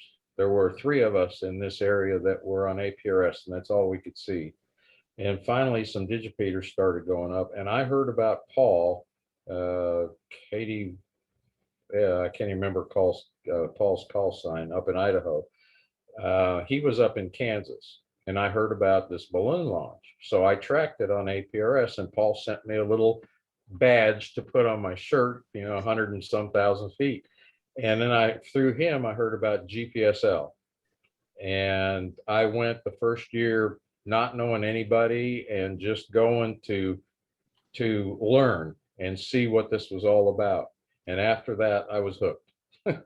Well, I'm hooked. I mean, but once again, this is the advantage. I hope I'm not talking too much, but I just joined a group of experienced people here. It's amazing, this whole. It's a great group to share, and you don't find that in a lot of groups that end up having all these little cliques and everything. But the GPSL group has, everybody shares everything. It's great to be in a group like that. Okay. But is that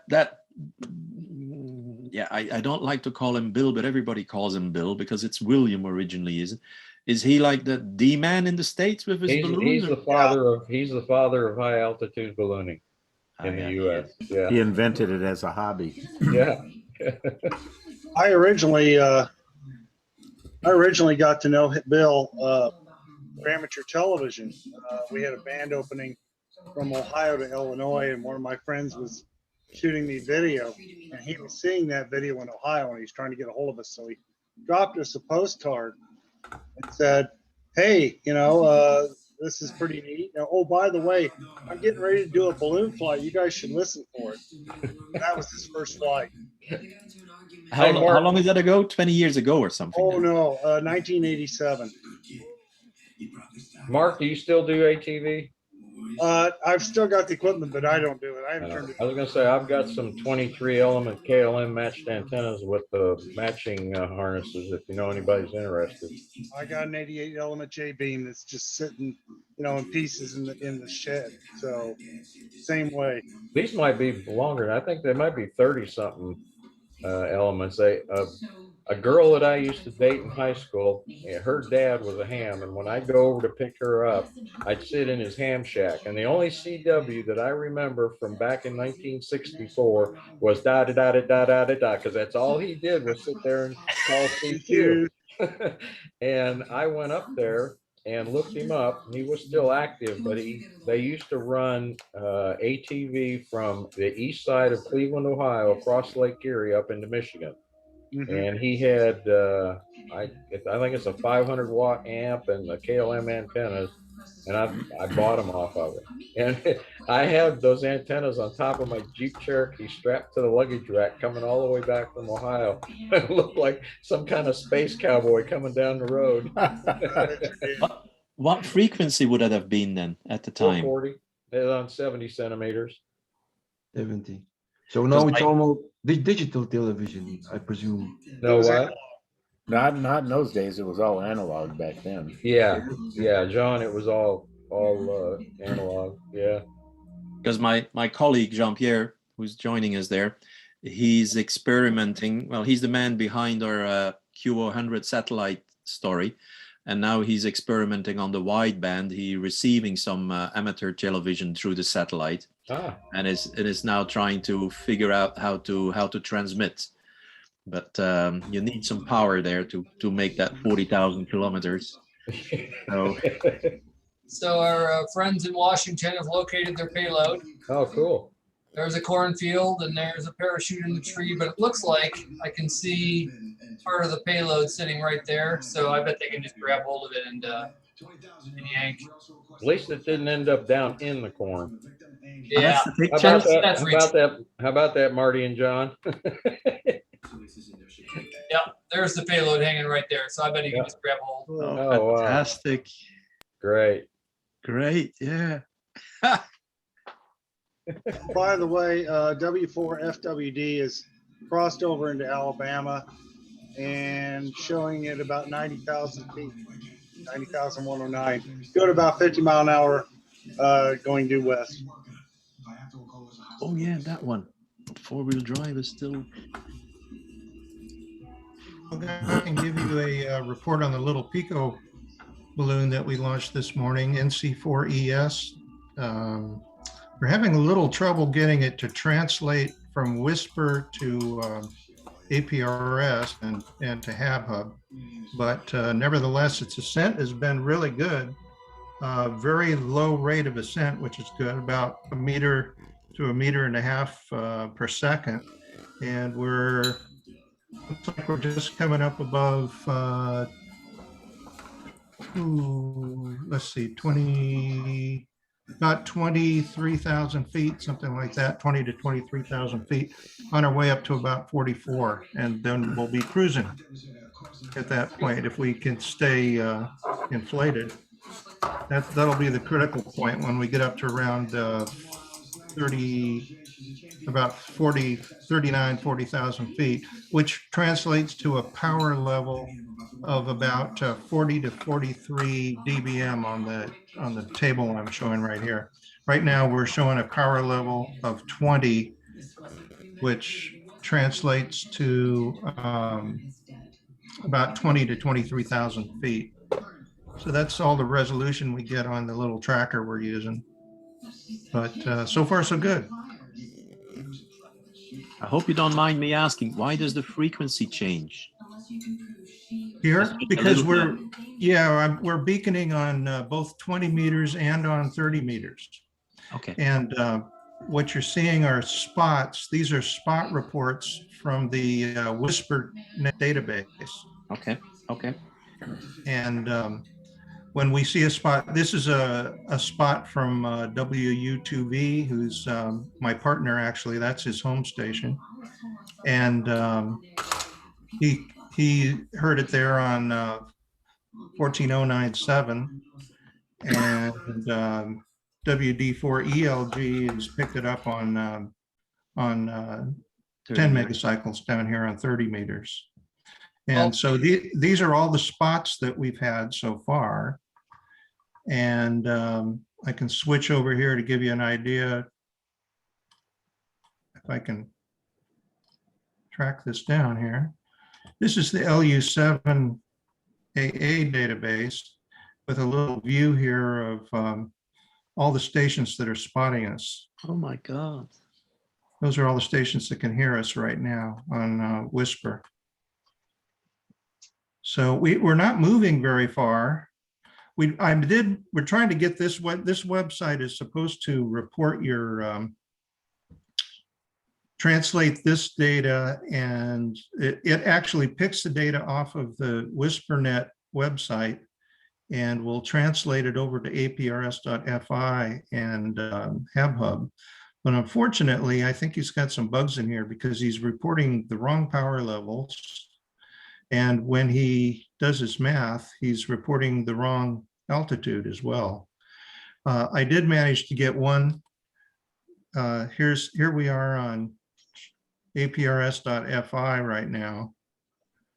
And unfortunately, it's only showing one spot. We haven't moved much. We launched just right over here, just a little bit east of Greenville, North Carolina, and we're just sort of gently drifting to the southeast. And how long ago was the takeoff? Just at about, let me see. An hour and a half ago or 140. No, it's been about close to 3 hours. 3 hours. Okay. Yeah, that was at about 10:30 this morning. our time in the East Coast.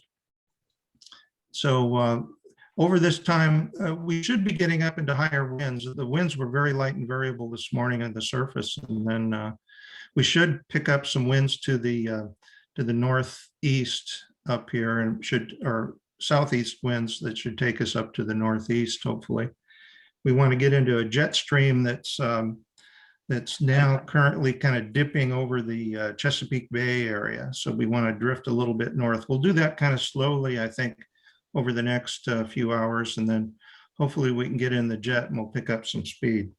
And We'll see you in Belgium in. So that's the objective, because I was about to ask, are you on purpose trying to guide your balloon in the ocean? But no, you're actually trying to get it in the stream. Okay. Oh yeah, we'll get it in the jet stream. And the last balloon we had, was a failure at altitude, but the one before that we circumnavigated 1.5, almost 2 times, 1 2/3 times. Hopefully this one's we hopefully aren't going to be too rough on the balloon, and we don't hit any high cloud tops between us and the circumnavigation. So that's the good thing. If we can keep it up there for long enough, it'll just keep going round and round.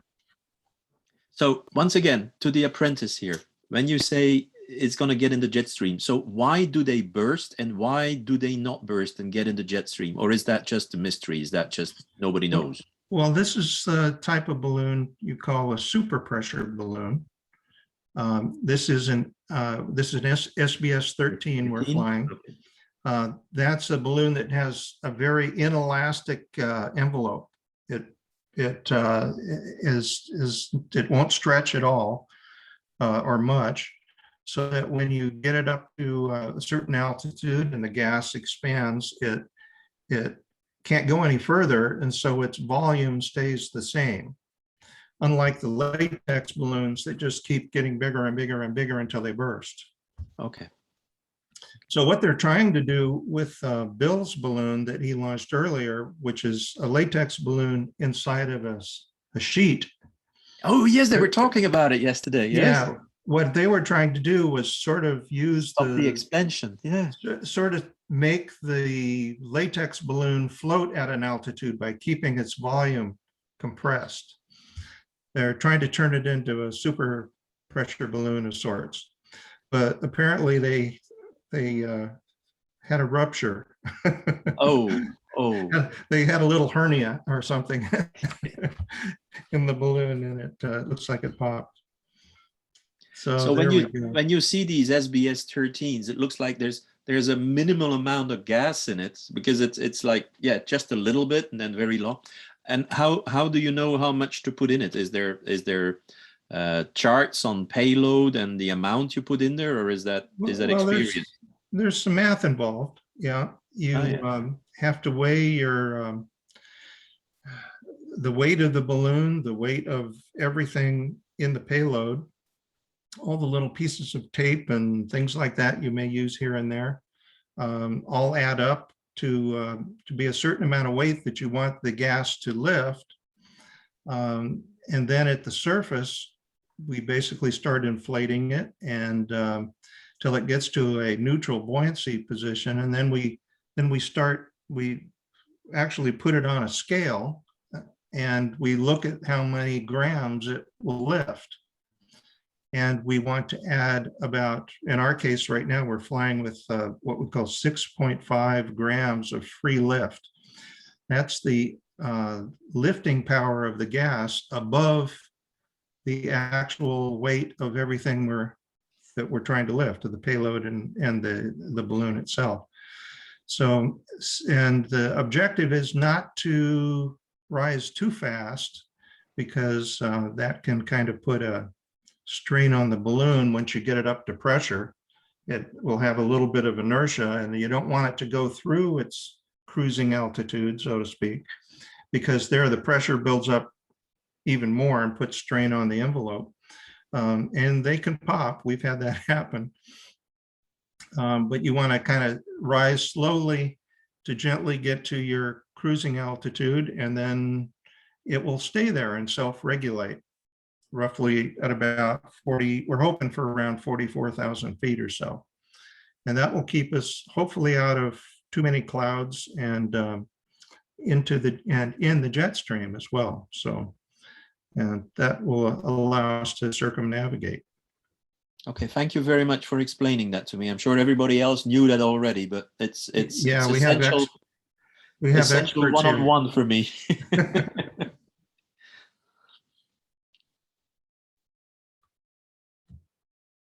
Let me unshare. How do I do it? I just need to stop share. Okay. Yeah, as a matter of fact, my wife's flight, or the high school flight with my wife's call sign on it, just woke up this morning in the Pacific Ocean and is beaconing. So let me share that one. So my wife's call sign is KD2FOU, and this balloon it's an SBS 13, and it's been around the world 2 times, and when it gets over to here, it'll be the 3rd time. And so you can see in the view here, here's the sunlight. So it just came into the sunlight, and it usually wakes up an hour or 2 after it gets into daylight and started beaconing. So it just updated on the map, and you can see the high split prediction for where it's going to go. It's been stuck here in this area for like 3 days, and it's been trying to get across the international date line. It finally made it. But the predictions, when it was coming in this way, you see how there's one little hook down here?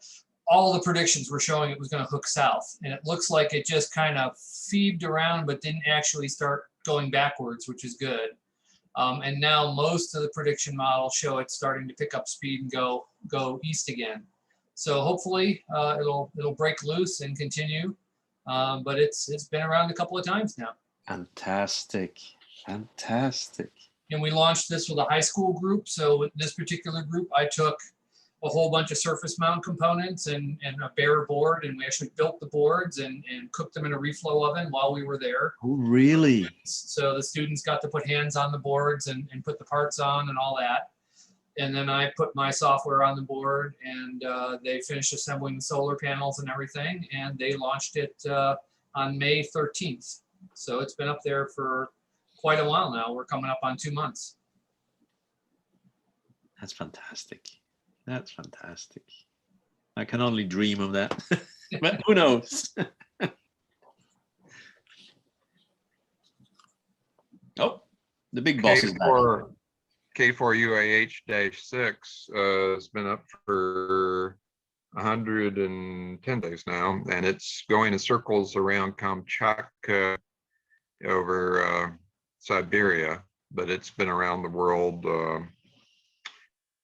I like to say 7 times. And that was the same group of students that launched the bedsheet balloon today. How did the story end, Bill, with the bedsheet balloon? I just got part of the story by a colleague of yours. It went up to 40,000, and the balloon popped, and it came down in the rugged hills east of Huntsville. And Todd KN4 TPG is now trying to figure out how to get over to it. It's about 600 feet up the side of a mountain on the other side of a river. And he's got to find a bridge. He's got to find the farmer that owns the field, and then figure out how to climb up the mountain to get to it. And we've calculated that the terrain is about 780 feet there, and the balloon is reporting 837 feet. So that means it's probably 50 feet up in a tree. Oh, yeah, you can have it that detailed. Yeah. So it's going to be a lot of fun. He was on one side of the mountain range, and now he has to drive all the way down and spend 20 miles to go 1 mile to the west to find a road on the other side. Sounds like a good, healthy. I don't like landing in that area. Try to avoid that. Yeah. It's a good way of getting rid of our corona let the students bellies. do that. Yeah. They came down, oh gosh, about an hour ago. Okay. I think the peak altitude was 42,000. The bed sheet probably popped.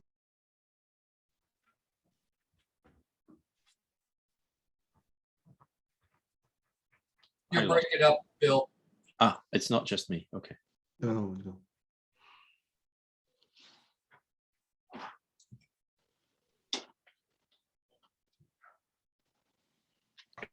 Probably where the bed sheet was held in place with zip ties and probably popped those for the sheets there. It didn't seem to have a lock, but it did. We could see the ascent rate vary probably as the seams were popping. So it did vary the ascent rate. It did slow it down at times. It's trying. They're working on a valve system, a valve out.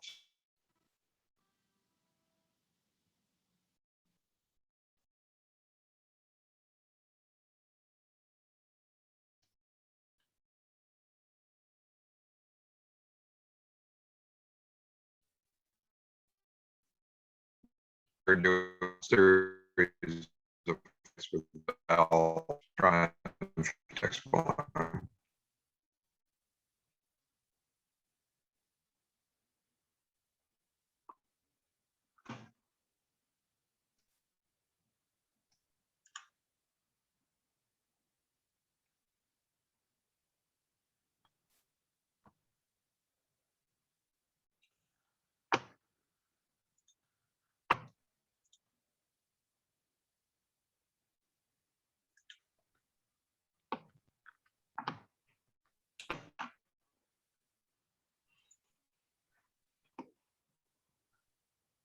Say, Bill, this is Laura Cutchins. Can you track us with your Python script? Pedro's website doesn't seem to be doing too well.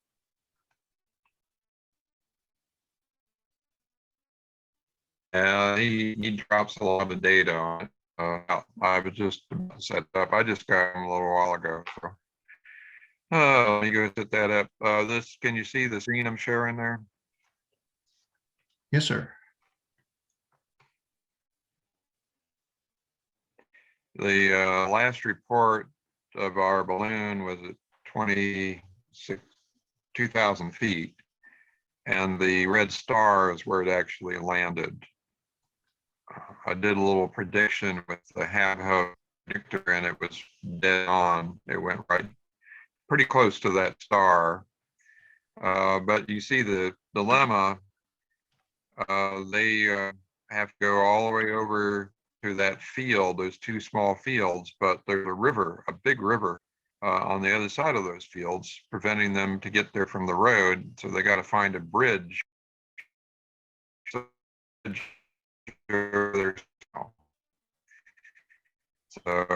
got to find the farm on top of the screen, and then down farm road, hike across the fields, cross the river, and then go 600 feet up the mountain in the woods with a pole big enough to get a 50-foot tall payload out. So Hey, it's Bill, gonna can be you go fun. full screen on that? On your shot? Can I do what? Can you go full screen on your shot? Can I do what? Go full screen. In other words, expand it so that you see the satellite image.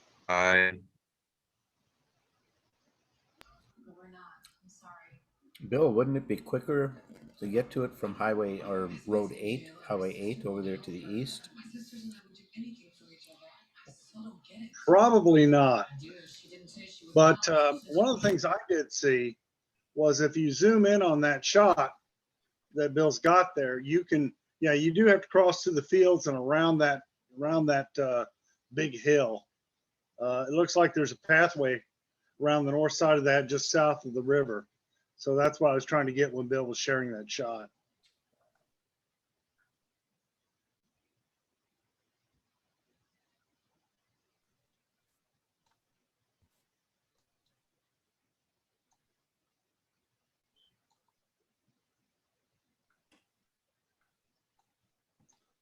But either way, it's not going to be fun to get to. No. They're going to be hiking through a lot of fields. Yeah, they got to go through at least 2 or 3 fields, and then around the north side of that hill, which butts up along the river there. If you zoom in, you can see a little bit of a pathway. Not much, but it's there. Maybe 30 feet, 30, 40 feet. Right.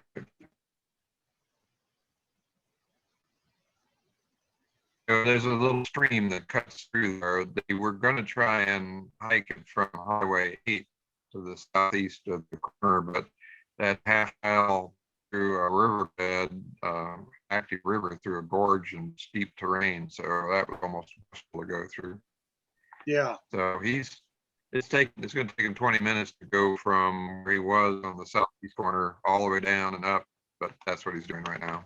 Then he got stopped by a train. Okay, I'm going to stop sharing, but that's where they're doing right now. Bill, is he carrying a tracker with him to show us where he's at?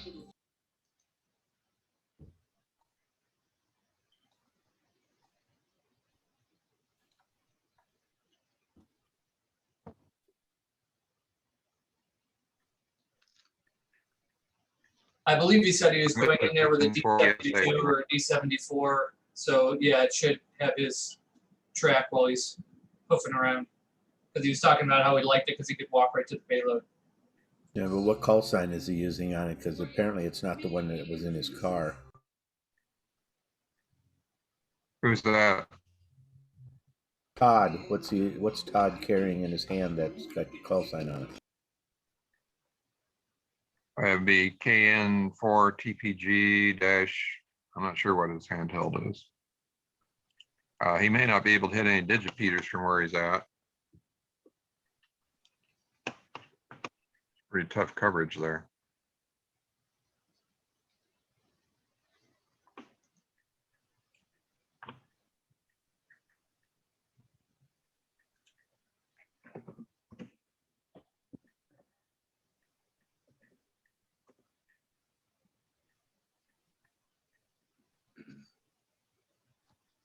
By the way, Bill, W4 FWD, that balloon that was launched in Georgia, is just about to Oxford, Alabama, just south of Anniston, 99,000 feet.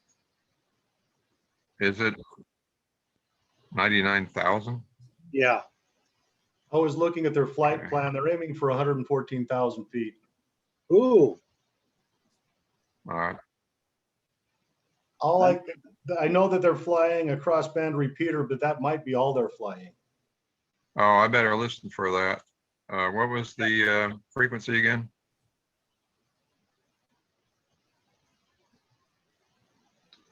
I did not hear of any crossband repeater on W4 FWD, but if there is one, It's on their, it's listed on their APRS track. It's on the APRS track, the 145.6 and 445.450 with a tone of 131.8.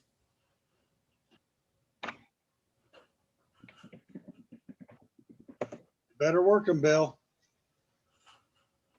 Yep. That's really smart.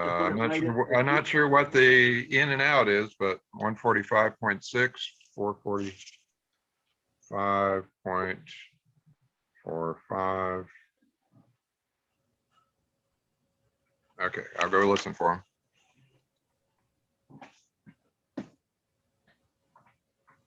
That's really neat to just put it right there in your path. message, yeah. Yeah, so it's there for everybody.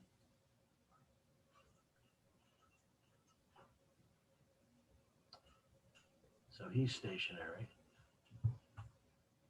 He's not reporting very often. He hasn't launched yet. So I've got a question for everybody. I've been playing around a little bit off and on for the last day since our meeting yesterday with sondhub.org. And here in Salt Lake City, I'm having a hard time finding anything about the radio sondes, they launch twice a day from there. And in looking for the sonde serial number, I'm not finding an easy way to search for the Salt Lake sonde serial numbers. How do I find that?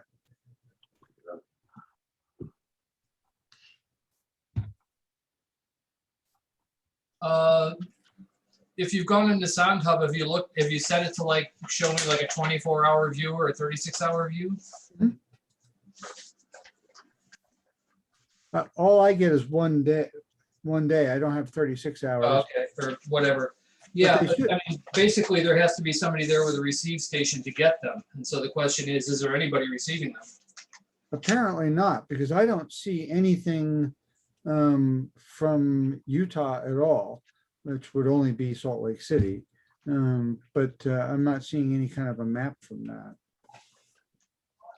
So maybe nobody's got an auto RX station there, which means you could be the first. Which is, certainly not unreasonable. How do I do that? Is there some spot on the web on what's needed to set up a station to do that? Yeah, the software you probably want is Radio Sonde Auto RX. Hang on a minute. Okay, so that's stuff that's been talked about elsewhere.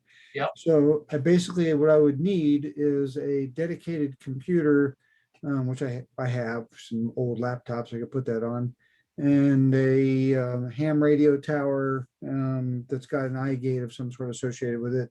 And then I can put this stuff together and start tracking those. Is that right?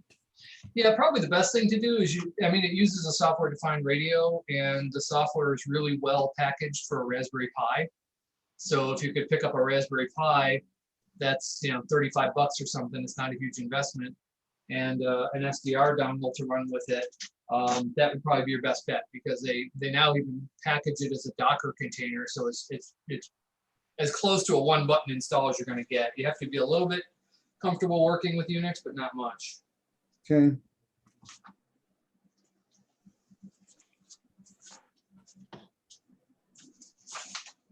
Yeah, we've got a lot of Raspberry Pis just kicking around. Some of them have had one kind of a failure or another. And so just a matter of picking one where the failure is irrelevant to this task and throwing it in there, or just buying a new one. And we've got on campus a ham radio shack that we could easily put this in. It's got internet connection, and it has it's got a tower where if we need a different antenna to get the 403, which we shouldn't, then we could put that up there and everything. So we could easily set this up. Yeah, so a Pi, an SDR, an antenna on 403, if if the sondes in that area are on 403 megahertz, and an internet connection, you're good to go. All right, well, I guess I have a task for our local ham club to get done. Cool. Hello, John. Yeah. If you call or write to the Salt Lake City weather office, email to them and ask them what type of sonde and what frequency they're on. I just did that for Atlanta and got a response back, and they told me what it was. Yeah, we've gone down there. I've taken my students down there to watch flights before, and so just be a matter of I've got contacts, but this would be a good excuse to go down there and watch another launch. It's kind of fun to bring a group of students down there and see how that all works. Have any of you guys ever used Chase Mapper? Oh yeah, we use that all the time, Harry. Okay. John, if you bring a handheld, if it is on 400 megahertz, bring a handheld along and you can tune it to 400.26 or whatever they're on, and students will at least be able to hear it squawking. Yeah, we do that with our radio sonde, ozone sonde, all the time, and so we've already got all that set up. We can receive that on an SDR or on we've got a Kenwood handheld that works pretty well for that. And actually, I can even pick that up on my junky little Baofeng radio with no troubles. the fun thing about being at the weather station when they do it is you also get to see their tracking system and their computer display and all that, which is pretty trick as well. But on all of our flights, we fly an ozone sonde, and the students get to see that on the ozone sonde every time.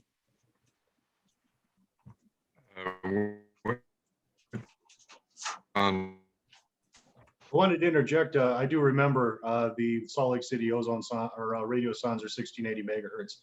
We currently don't have an Okay. SDR that can pick those up. Yeah. So which ozone sonde are you flying? I missed who Well, was your flying audio the is ozone terrible. sonde on every flight. Oh, I did. I'll have to go back to my my 5. Yeah, you're breaking up and freeze framing. Audio is definitely dropping out there a bit.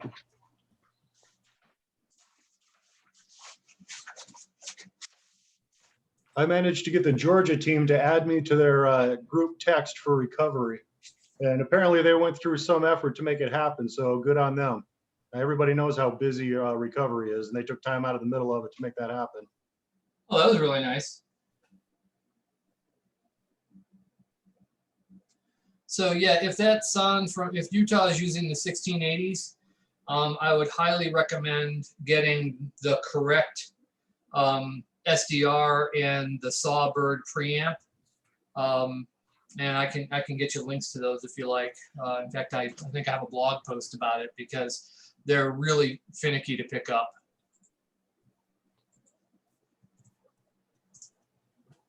Can you put that link in the chat? That'd be great. Sure, will do. I'm digging up my blog right now. I made a couple of posts about using building a helical antenna for it, and yeah. Which software would you use to decode? Can you hear me now? Because I'm pretty sure it's not going to be SkySonde. Can you hear me now? Yeah, you're better, Bill. Who is flying an ozone on every flight? Our team at Weber State University in Utah. Oh, I've flown a balloon from Weber State years and years ago. They ended up in the Wasatch Mountains, and I built the payload and had TV, ATV, and GPS, one of the first GPSs, and we had a great time with that. I didn't know you had an ozone sonde that you were flying. What's the make of the ozone sonde? Jeff can fill us in on that. Let me double check just to make sure I don't get it wrong. I'm pretty, just hold on. Because our team, our UAH team members, they also launched the used to be weekly ozone sonde here, the NOAA ozone sonde in Huntsville at the Severe Weather Institute here. And they coordinate, Boulder coordinates all these flights, and the funding got cut tremendously. So instead of flying every week, they now fly once a month. And then we go out and we track down the ozone sondes and bring them back to them so that they can recycle them, because they're $500 or more to buy, and they just don't have the funding to do it every week now. But our regular high altitude balloon chase team also chases the ozone sonde when they fly them, and it's usually on a Saturday. Yeah, we usually don't fly at the Wasatch Front because it does drop into the Wasatch Mountains. And so, with all due respect, when you were talking about your mountains near Huntsville, I had to scratch my head for a moment, thinking there are mountains near Huntsville. So for us, landing, we could land at 12,000 feet, and so it's a pretty miserable recovery. So we've been launching almost exclusively in the Uinta Basin, just south of the high Uintas, which go up to 13,000 plus feet. And we try to fly within the basin there, which is in coordination with the Utah Division of Air Quality, so that we can help monitor air from resulting from all the logging, not logging, oil well drilling, is what I wanted to say. I looked it up. It's the the NSI, ECC ozone sonde. We also picked up a couple of Vysela frames with just cells and pumps and motors, no electronics. I've been thinking about trying to make a Frankensonde out of some old parts, and then we'd have 3. Thanks for the blog post in the chat. You're welcome. If you look through that, there's a link there to the particular SDR and preamp that I use. And those of us who are victim of the 1680 megahertz LMS6s, everybody who uses that combination, it works out pretty well. Everybody who tries something else because they think something else will work ends up frustrated in buying those. So I would say just cut to the chase and buy those.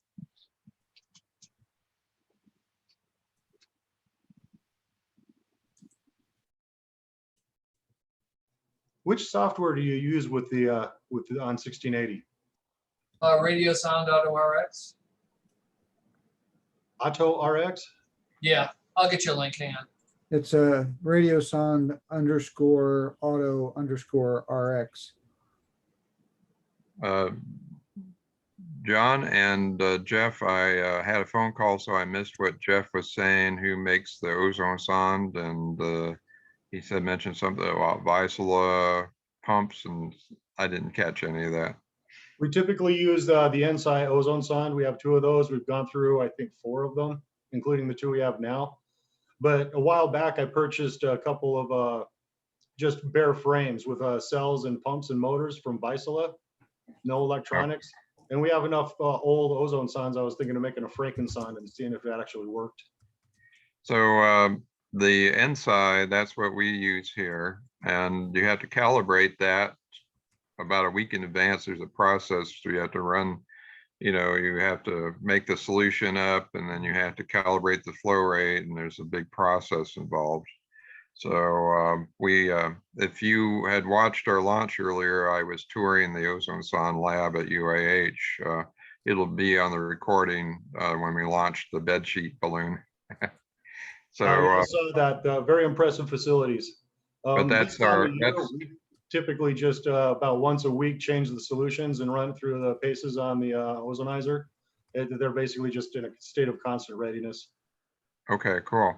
I have a pile of ozone sondes here that we've recovered, and I'll show you what one looks like. John, what's your email address? You're not on key. JSOHL, so first initial, last name, @ and then it's pronounced funny to most people who don't pronounce it right. Weber, WEB, 1R, WEBER, I'm sorry, 1B, .edu. So JSOHL@weber.edu. Got it. I'll send you my talk from yesterday, and it has the links at the back of it. Oh, terrific. Yes, I really enjoyed your talk. Thank you. So that was the ozone sonde that we fly at UAH. They put an IMET on the side of it now. Mm-hmm. This was I believe this. Oh, this is an IMET, yeah. This was This is very IMET similar to 1. ours. They fly the IMET 1 and then have a cable go into the NSI box, pump box inside. And then there's the, I don't know if you see, there's a tube that comes out for the air.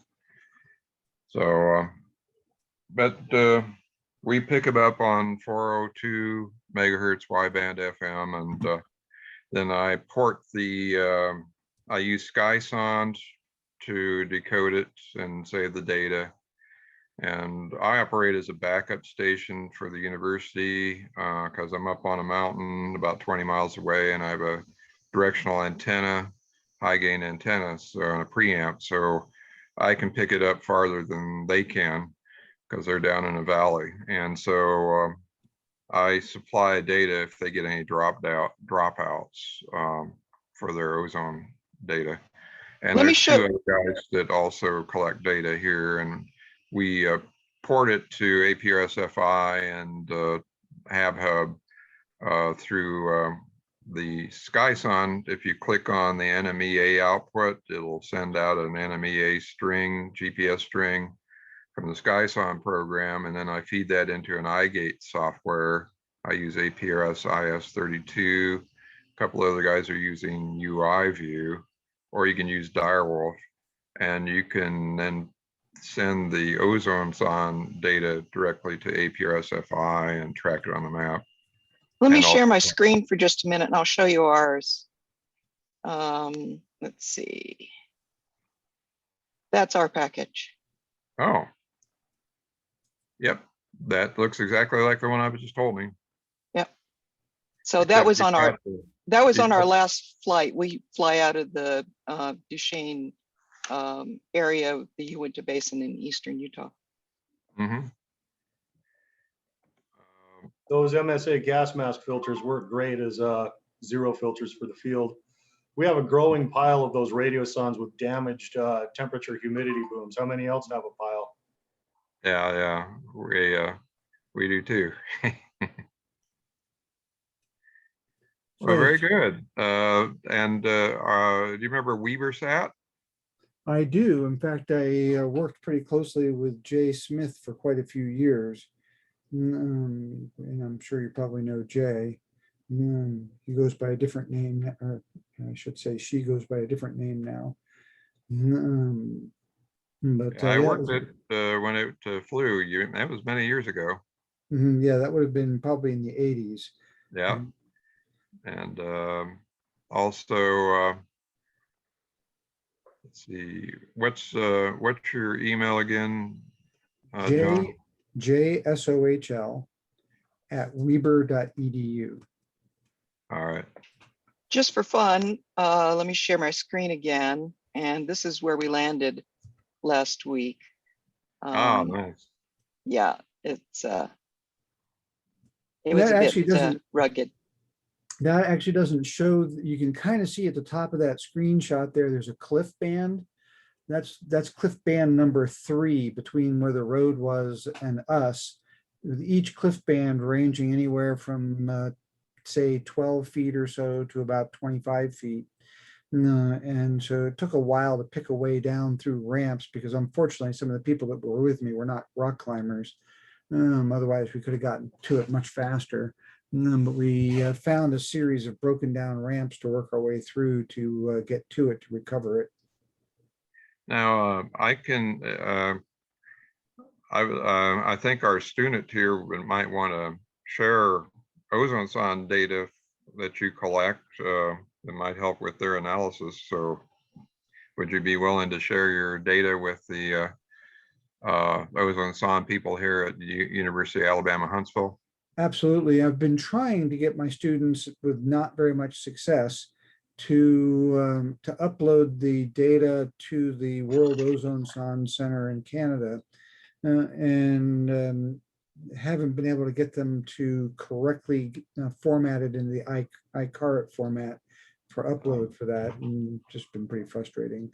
Mars, I'll give you the email of Todd McKinney, KN4TPG. He's the ozone sonde guy here and at UAH, and he'd be happy to help them figure that out. Yeah, if I can get somebody motivated to do it. I'm a bit So you thin take on- the ozone sonde up in a, is that a hexacopter? No, it's yeah, that's a hexacopter. So what we've been doing is I have currently a grant with Utah Division of Air Quality to do some studies with measurements under drones. And so what we were doing there is when the balloon took off, we shadowed the balloon to about 550 feet so that we could be within 100 feet of or 400 feet of an obstruction, and then we had to leave to compare that ozone sonde data with the ozone sonde data being collected under the balloon. And then when the balloon landed, we took the hexacopter and repeated the balloon's last little path for 500 feet, so we can compare that data set with the balloon's ozone sonde data. We got a little bit of an overlap. We got about 100 meters of overlap on the way down. Well, that's pretty And awesome. so we're doing that. The other thing we're doing is we've already built a system, then that's our automated tracking system. And then that's tracking the ozone sound on the radio, on the drone by hand. That's our manual tracking system.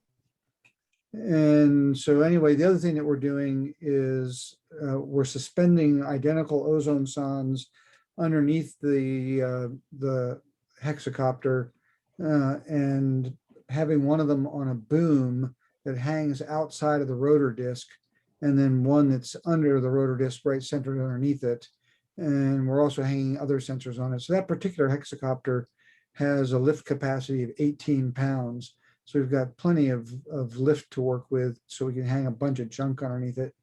And so that's one of the projects we're working on right now. Well, I'm sure Todd is sorry he's missing out on this conversation because he's currently trying to hike that mountain to get his payload back, but I know he would love to talk to you all. So maybe he can schedule a Zoom call with you all, or maybe he'll be back on with us later this afternoon where you can carry on the conversation. But I know he'd definitely want to talk to you about that. He got a internship at NOAA High Split, and he's using our Pico balloons that go around the world to, if you saw the talk yesterday, he gave a talk about how NOAA's using the wind models, using the flight data to correlate with their wind models. So, hey, John, back a few years ago, we flew a ozone monitor, an EPA registered ozone monitor, not a sonde. And the guy was doing his graduate thesis on the transport of ozone through the boundary layer. In other words, we get ozone alerts here, but the ozone is not created here. It's brought in on the jet stream from other places to our west, say Denver, Phoenix, all those places. And I think we went to almost 80,000 feet. He was only wanting to go, above the low jet. And he got more data than he wanted to, and he was real happy with it. But that was an interesting flight we did for him. So we've got we're doing some similar sort of things with some other sensors. We've got a much more sophisticated system than this, and it doesn't look like it wants to pick me up and make my video. So we're stuck on Harry. So maybe you can't see me. Maybe you can see me in the tiny video. But this is a system that we have mounted ever so sophisticatedly in a Rubbermaid sandwich box. And it contains a battery there. How can I share this, make the screen come up to where I'm off of Harry? We're seeing it full screen, John. Oh, okay. Yeah, we are. It's just me that's not seeing it. So, okay. So change your view to set to the other view to speaker. So anyway, hopefully you can see it. So this is a cheap board from Winsen, a Chinese company. Of course, they're pretty much the only people that make stuff anymore. And it is not all that impressive, but it's also nearly disposable at 155 bucks. If we don't want to lose it, but if we do, it's not a disaster. Currently, we're running that off of a Raspberry Pi connected to a power supply, connected to a GPS, which is this little guy here. And then we data log so that we can capture that both on the SD card, micro SD card on the Raspberry Pi, but we can also do it over Wi-Fi. Anyway, this little guy here is a 6-sensor board, and it is, the claims that Winsen has for the accuracy of these things are just wildly inaccurate. It is nowhere near as accurate as they would love you to believe. However, it does seem to be reasonably repeatable. And so we're soon going to be embarking on a little bit more sophisticated calibration process than we've been able to so far. But one of the sensors on here is an ozone sensor, and I think it's this one. Anyway, it also has a CO2 sensor and a few other, total of 6 sensors plus the particulates. And What's the name of that board? Can you spell it? I'll just send a link. Yeah, that'd be I'll great. put a link on the chat. So anyway, it's been an interesting thing to experiment with. I've now got 6 of these where I've put 2 of them we have in our lab. 4 of them I've given to Northrop Grumman as part of a school outreach program where they were trying to measure idling at the school. And the trouble with that is the school's always got about a 10-mile-an-hour wind going past it. And so they were never really able to measure anything reliably because there was just too much wind. And so any of the car idling, except in a couple spots where it would sort of swirl, we picked it up there, but we weren't picking it up in other places. So I'll go ahead and get that, send that WinSend link here for that board in a second.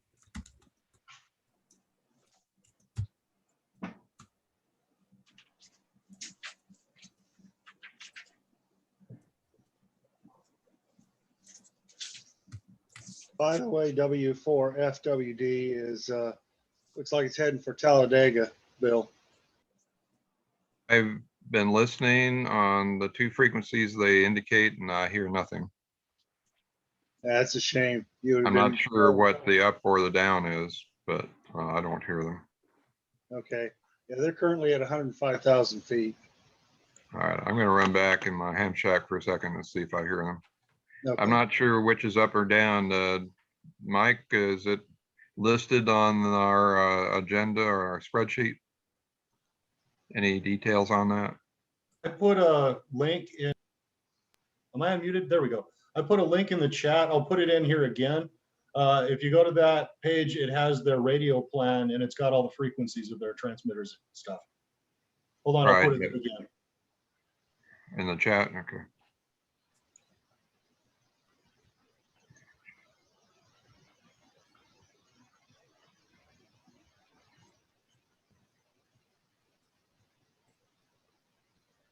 So on those little WinSend sensor boards, we have not had a chance to experiment with them very much at higher altitudes.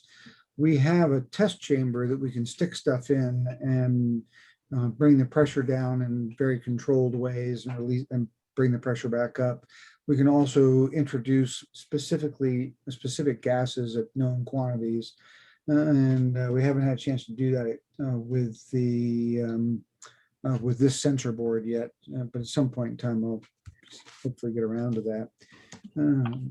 But as it stands now, the boards are not even vaguely calibrated, but once you calibrate the board, it seems to track fairly well and maintain just a simple offset calibration, just a linear calibration.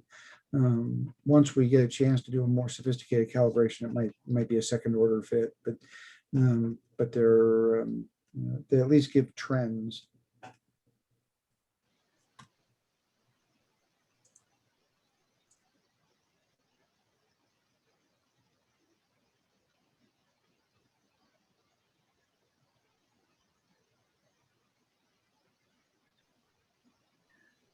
May I ask a question, Bill? Yeah. What are you trying? Are you telling me that there is some kind of a repeater attached to the balloon? Yeah, they have a crossband repeater, VHF to UHF. I've flown those before, and you cover a very wide area. You would cover a good portion of Europe if you flew one there.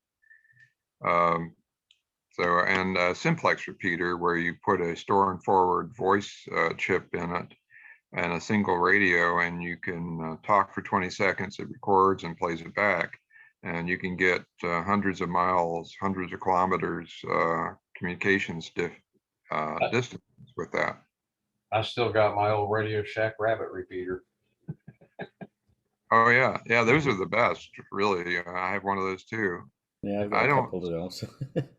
I'm trying to That's it. see the information on their map communications plan. Yeah, it looks like the 445 frequency is their downlink. All right, I'll go listen again on that. It's It looks like I've, 445.4. looks like I've cursed the Georgia team. They're headed straight for water. It's 445.45. Yeah. All right, I'll go listen.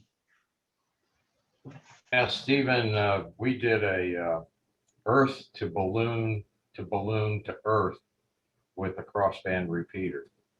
We had a 2 meter up, 440 across, and then 2 meter down, and we launched two balloons 125 to 150 miles separated from here in Tulsa, Oklahoma to Oklahoma City.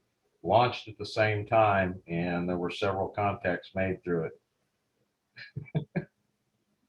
So what do I have to imagine? Is that a kind of a handheld attached to it, or is it a board? Yeah, you can buy these. I don't know whether, I think we just used some old Kenwood handhelds. They were kind of bricks, you know, they weren't like this new stuff that's so small. But it worked out. Earth to balloon Earth. EBBE. Yeah, we've done all kinds of great stuff with that over the years. Yeah. Well, I'm looking at their plan, and yeah, balloon crossband repeater downlink, and they're certainly in range of me.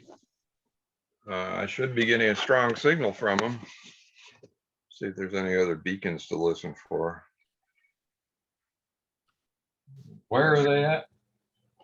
Well, they launched from near southwest of Atlanta. Can you see my screen there? I'm listening on the frequency, but I don't hear anything. Okay, so they're heading east then.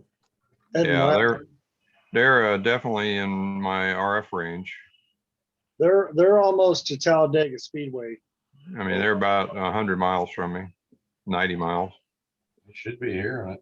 I should be. I have a very strong signal from them, but I got nothing. Harry? Yes.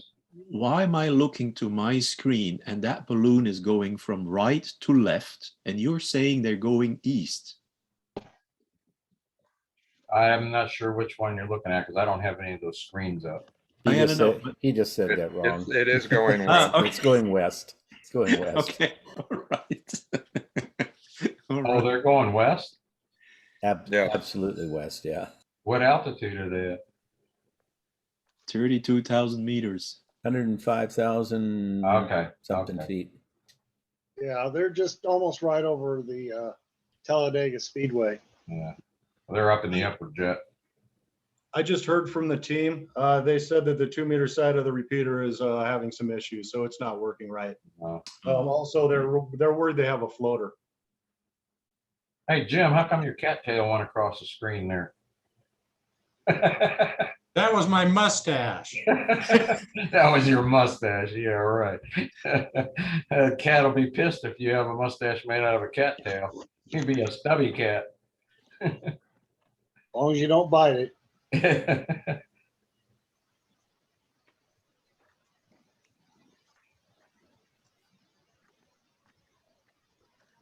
This is WA 901. Anybody hear me? Yeah, go ahead. Yeah, I'm using Zoom on an iPhone for the first time. Can't get the video going. Anybody know how to do that on an iPhone?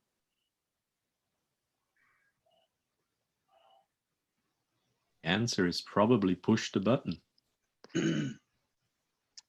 Yeah, the button says speak, but the video is not enabled. Hover it down at the bottom left and it might pop up.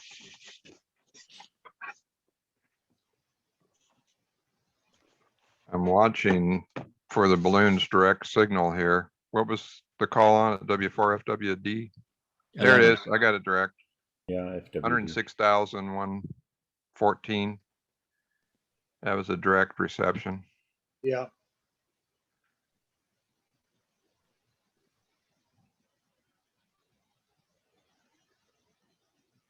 I don't know what tracker they're using. APDW 15. Looks like it's Mike E compressed. There, digipeated through our local. He's on the next mountain. N8DU is on the next mountain.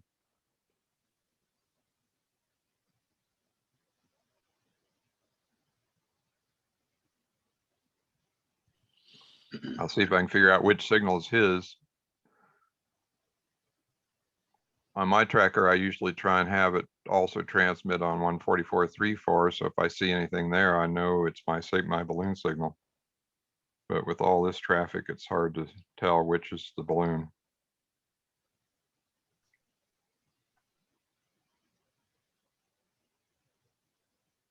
Yeah, I was going to ask you if you had any APRS nodes on some of the mountains around there, Bill. But I think it would be hard to believe if you didn't already. Not this mountain, believe it or not, but the other mountain we do, Montesano. N8DEU is on Montesano. But I'm the only one up on this mountain. Well, other than Thad, he lives across the street, WB4VHF, but he's not on packet. Looks Trying like to get a sense Georgia of team how was- strong that the signal is from the balloon. It must be transmitting every 2 minutes. Is it possible it just burst? I had 32,000. It's 29 now. That's probably, yeah, it looks like it burst. 97,000. Well, it got pretty high.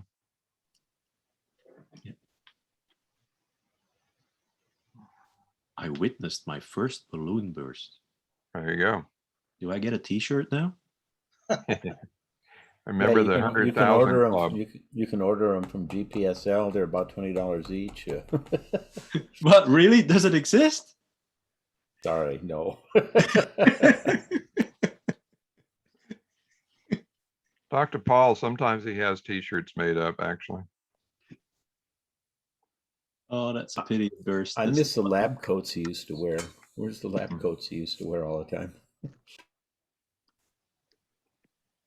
Well, I don't know. I don't see anything from him now that burst. They do have two chase vehicles going after it. KF4DVW-1, which looks like an iPhone, and 81,000. KF4DVW-9. There's a beacon, Bill. 81,000 feet, 712. It's dropping fast. Yeah, it will this part of the flight. Yeah, the first 30,000 it will. It's going very fast, yeah. Yeah, it drops real fast. Sometimes, depending on how heavy, but it can go upwards of 100 miles an hour.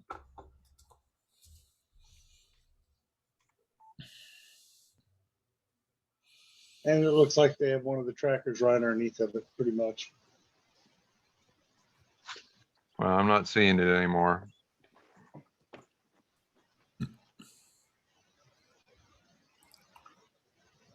You probably will once it starts slowing down, I would think.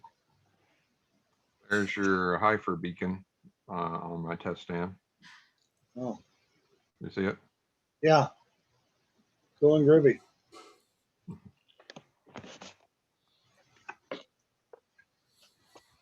HIFER in 20 meters. But I have it unhooked at the moment because I didn't want to have it produce interference on my UHF signal. I'll hook it up here in a minute.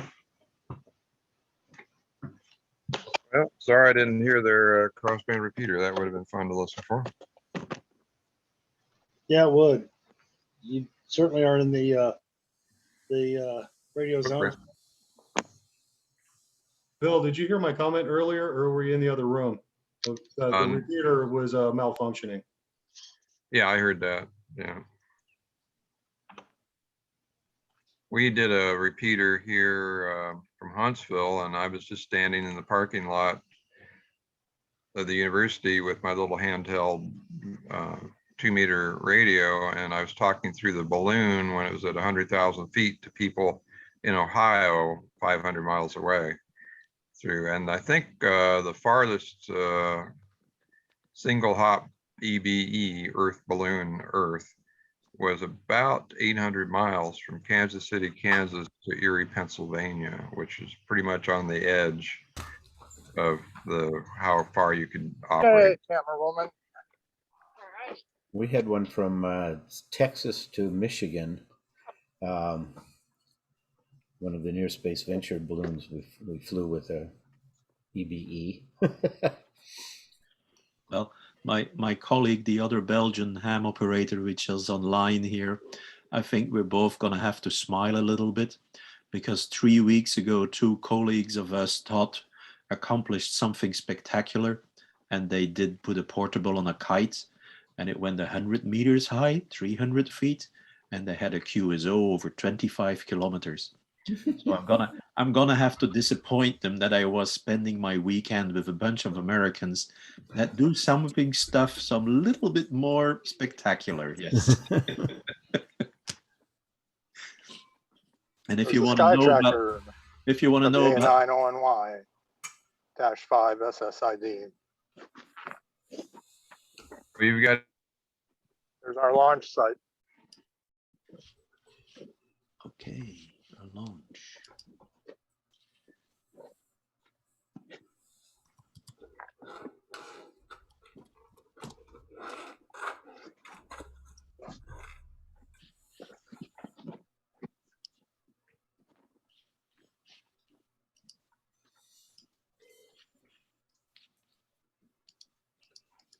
Where's Beb been this whole weekend, Bill?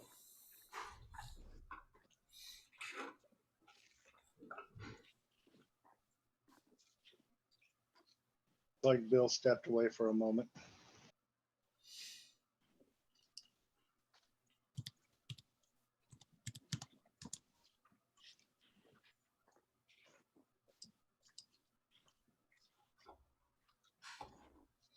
Well, gentlemen, I'm going to have to run. It's been real nice. And let's do this in person next year.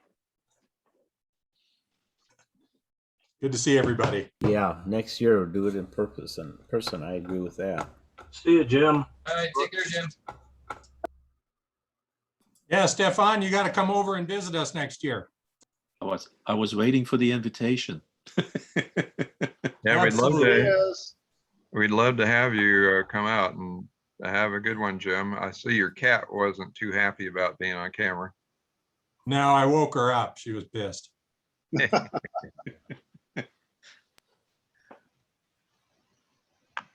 I don't know if Laura is with us, but I've got the Python script running for NC4ES. It'll output NC4ES-14. But it's not picking him up yet, so I hope he's still flying. Yeah, thank you, Bill. Actually, we have a little concern right now. For the last hour since, or a little more than that, since 1706, we haven't seen a spot on Whisper. I don't know what. Tracker failure, antenna failure, or something. Yeah. Where are you flying on? You're on an SBS 13? Yes, yes.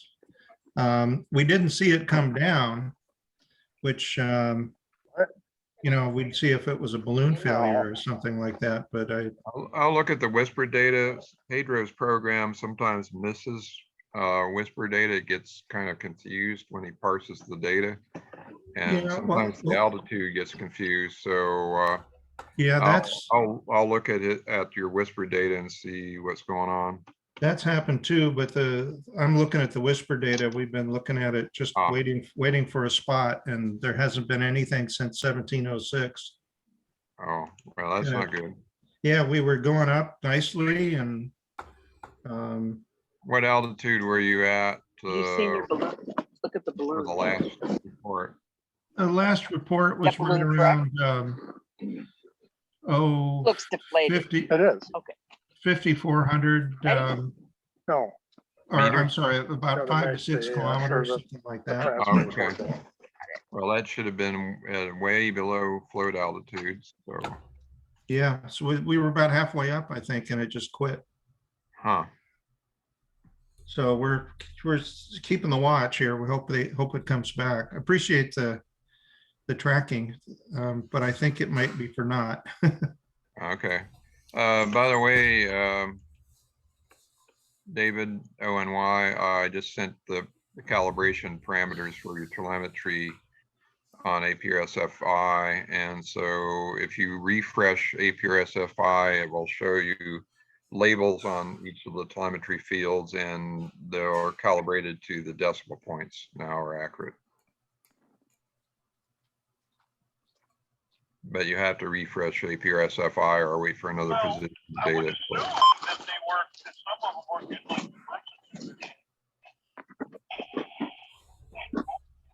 I have to send a 3 calibration command to APRSFI. Let's see if that worked. Yep, there it goes. It says solar 3.9 volt, temperature 40 degrees C. Man, it's hot. 7 satellites and a GPS lock of 1, which is good. 0 is like 4 satellites or below, and 2 is high precision WAS, AAS GPS. So you're tracking now, and you're getting good telemetry there, David.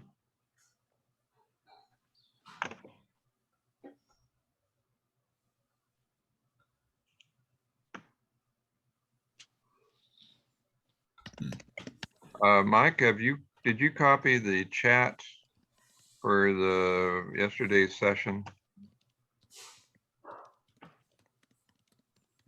Yeah, I do have it. I didn't intend to publish it, but if we needed information out of it, we could get it.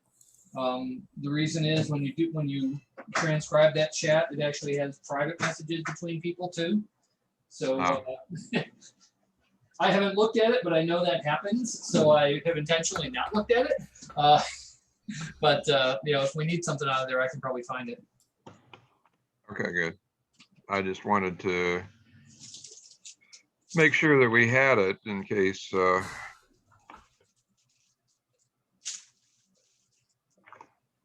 So that means there was a lot of good link information in that chat from yesterday. So maybe you can go through and call out the private chats and just collect some of the link data. I could do that. Yeah.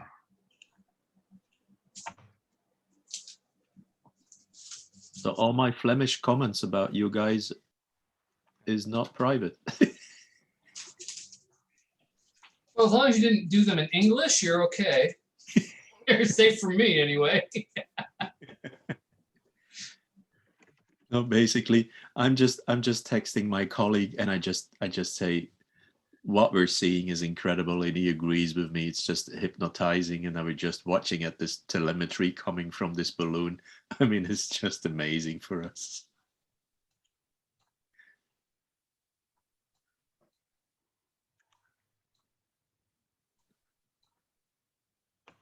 Okay.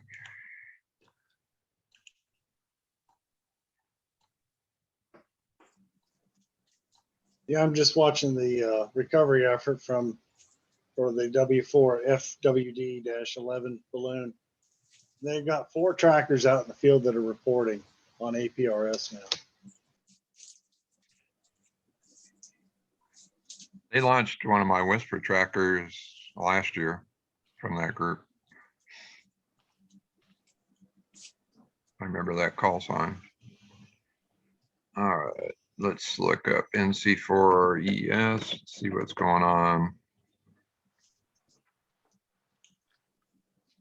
Laura, do you have that set up to do 20 meters only or 20 and 30? Yeah, you have it doing 20 and 30, I see. Yeah, Okay. for the first time, we're trying both.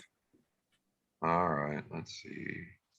So 1706, and he does an altitude field just almost exactly the way I do it. The power field is the altitude only. Yeah. His is mine is 1,000 feet for every dB, And the way you see the DB on this WhisperNet is to go all the way down and click on link to old database interface, and then enter your call. And then you can see it in DB, so you can correlate it directly to altitude. So, Okay. Yeah, that's right. so Forgotten we'll about do that. that. And so the DB is 43 dBm, which is getting close to your peak altitude. Yeah. So possibly you may have had a balloon burst there. In fact, it's kind of odd. From 1700 to 1706, there was a tremendous jump. It jumped over a value. So that's weird. Yeah. Maybe you hit a really strong updraft over a thunderstorm or something. Yeah, I think we have an antenna failure or something like that. Or possibly a balloon failure. Well, we normally see something coming down at least once, you know. And well, you might, and if it's on the ground and the antenna is intact, then you will probably also get a reading from the ground if it's actually on the way down. We'll keep looking at it, but Yeah. that's a long time to go without a reading. Yep. Not good. I know I measured the minimum sun angle for his board, and it's about 26 degrees, which is fairly Yeah, high sun angle. we try to improve that a little bit by straightening the panels out. Yeah. And we still tilt them down a little bit, but not as much as they do if they just sort of naturally curl. I don't think that really helps to tilt them down. Unless you do it flat tilt down. I've done that before. Yeah, that's what. So, yeah, it was going up, and at a normal rate, and then it like Yeah, I just plotted the ascent. It looked really good. You know, we're getting just anywhere between 1 to, we hit one spot where we went up at about 1.38 meters per second. As long as you keep it under 1.3, you're pretty good. Yeah, we were that way most of the way up. So I don't know what's going on. Yeah, we'll just have to keep our eye on it for a little while and chop another. I've got my Python script running to output to NC4ES-14 if it does show up. Okay, appreciate it very much. Thank you. I've got, I don't generally do it as a rule for my competitors' tracker, but I do for my friends. It was a simple mod to my Python script to track Zactec because it uses the same altitude encoding that I do. Well, very close. Yeah. Like I say, if it's 0 dB, it's 0 meters. If it's 3 dB, it's 1,000 meters, whereas his is 0 and 900. But it hops around a little bit. He actually divides the altitude by the dB to get it. Works out. It's about 900 meter increments for his, and mine's 1,000. Mm-hmm. But sometimes his is 1,100 meters, you know, because it's a function of how he's dividing it. Yeah, understand. But they're virtually the same. But he doesn't do that second telemetry field with the finer altitude, and you don't get battery voltage or temperature or GPS status. You just get simply 4-digit grid square, and you get the altitude and 900 meter increments. Mm-hmm.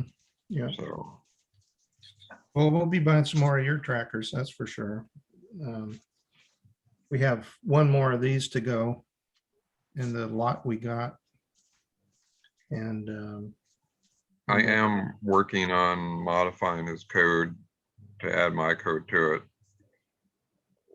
It's virtually the same circuitry as mine, with a little different. He's got a little different output filter. He's using the SI 5351, but he's using the same processor. And all I have to do is change the pinouts in my code. And I was going to add telemetry to it, but it's a matter of time. Takes time to do that kind of stuff. Yeah, a little more knowledge about what with one more sensor up there would kind of help us know what goes on in instances like this. Well, like I say, I output battery voltage in 0.1 volt increments from the solar panels, which I find that pretty useful. I do temperature in 5° C increments, and then a status of whether the GPS is 4 to 5 satellites, 6 to 9 satellites, or over 9. So I have a 3-state GPS field, and then it gives you the 5th and 6th grid square, which 9ONY-11. Yeah, that's very helpful. Oh, is it the same location? okay. Okay, Have they launched yet? Yeah, no, it's not the same location. No, I think it's pretty funny. Your whisper telemetry is almost identical to mine. Yep. I'm doing temperature in 5° increments, battery and solar in 0.1 degree. And I think I have 3 values with the GPS as well. Yep. On -11.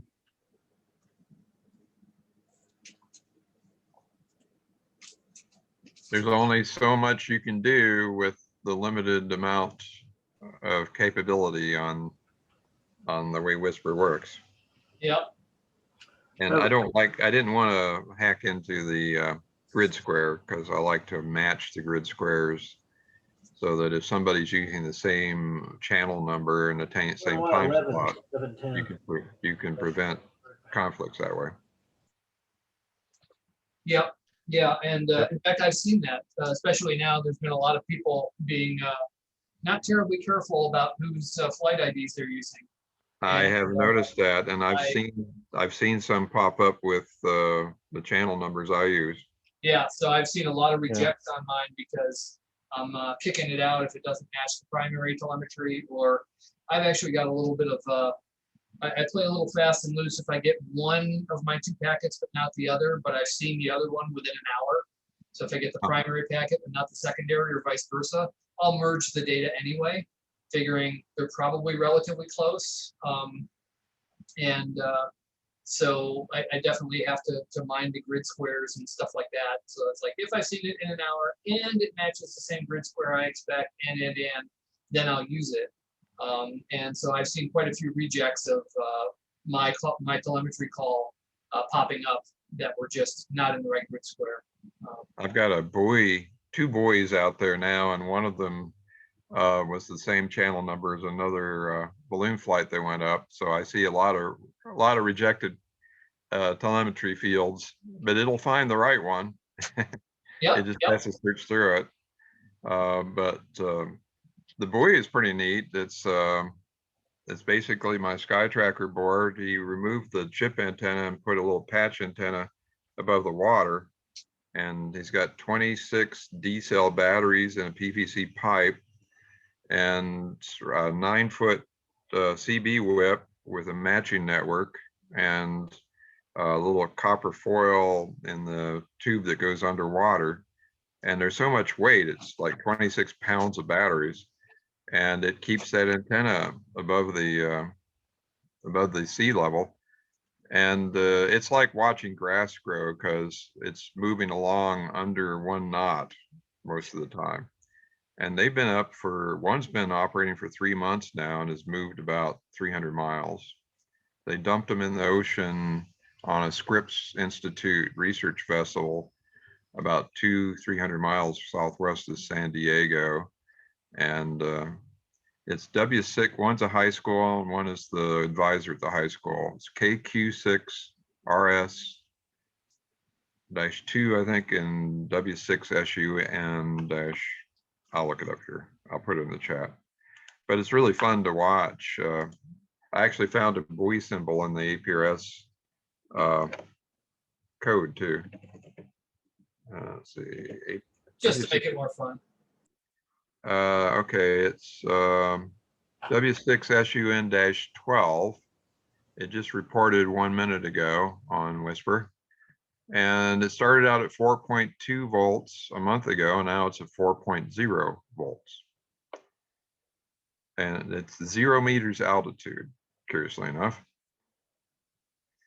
So that's W6SUN-12. Let's see what KQ6RS-2. And that was 1 hour ago. Could you repeat those call signs again, please, Bill? I'm gonna put them in the chat here in just a second. Okay. You know how to put them into APRSFI? Or do you want me to send you the link? No, I can do that. That's fine. It's, well, I guess it's the same as as the way I'm putting in the balloons. Yes. Okay. You can separate them by commas if you want multiple tracks. Okay. I'll send you the actual link so you can see how it works. But the two buoys are 1, 2, 3, about 300 kilometers apart, and they're off the coast of Baja, California, and they've been operating for some time.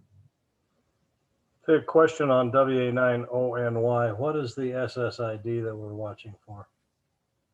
-5. Thank you, sir.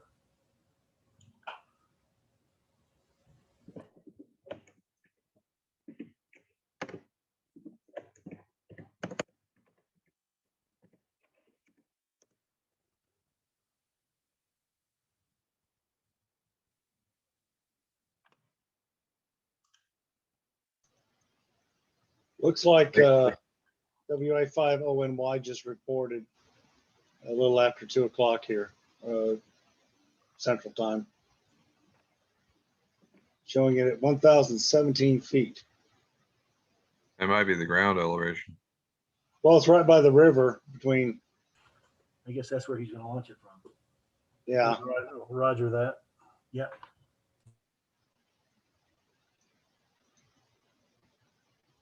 Go to satellite here.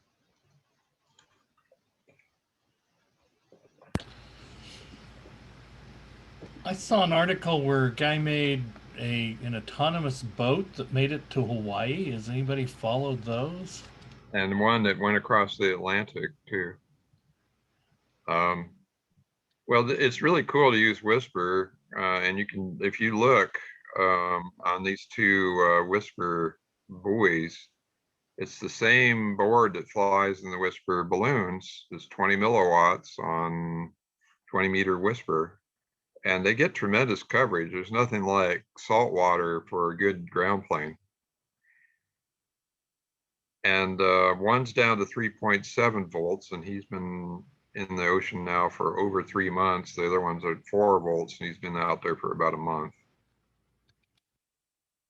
But I just posted the link in the chat, and you can, the call signs are in there, KQ6RS-2 and W6SUN-12. Anybody who wants to see a write-up on how they build it, I have a Word document that shows all the details of how they developed the buoy. One thing I've always wanted to do was to use a floating latex balloon to intentionally drop buoys in the Atlantic Ocean. And so this is kind of a test of that concept. They drop it off a boat, but I really want to use a weather balloon to take them out in the middle of the Atlantic and drop them out. I think one of those super huge yellow duckies would be nice. Hey, that's a great platform. I'll have to do that. That's a good idea.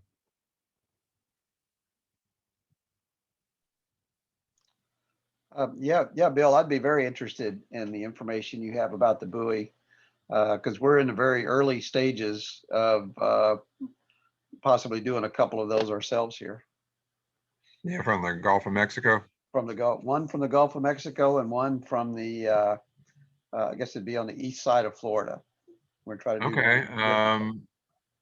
Randy, KQ6RS, has all the details, and I'll try and send you a link to download his paper. Oh, perfect. Thank you. He thinks he's going to get about 6 months of battery life on 26 D cells. 21, I think they're 21 D cells. He arranged wow. them in stacks of 3 on top of each other and soldered them with tabs right onto the battery. And they're Duracells, alkalines, doesn't have to be lithiums because it's going to be at ambient ocean temperatures. So. Very good.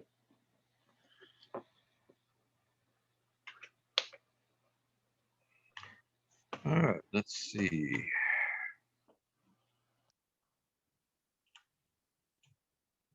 There was, looks like a group was flying from Idaho.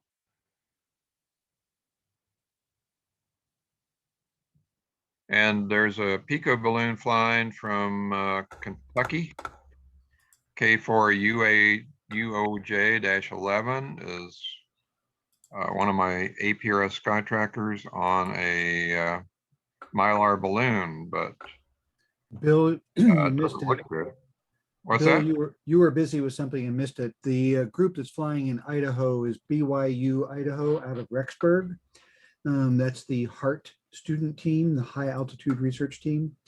They are our sister team. We created them we talked them into creating a balloon team just before the eclipse so that I could send 2 ozone sondes up. I've since published an article on measuring the Chapman rate equations on atmospheric chemistry during the eclipse, and that the ozone layer during the eclipse, there's no indication that it's driven by the Chapman equations, and it's actually driven by Hadley cell circulation, large scale global circulation. So anyway, they were our backup flight, so I could have 2 sets of data during the eclipse of with the ozone.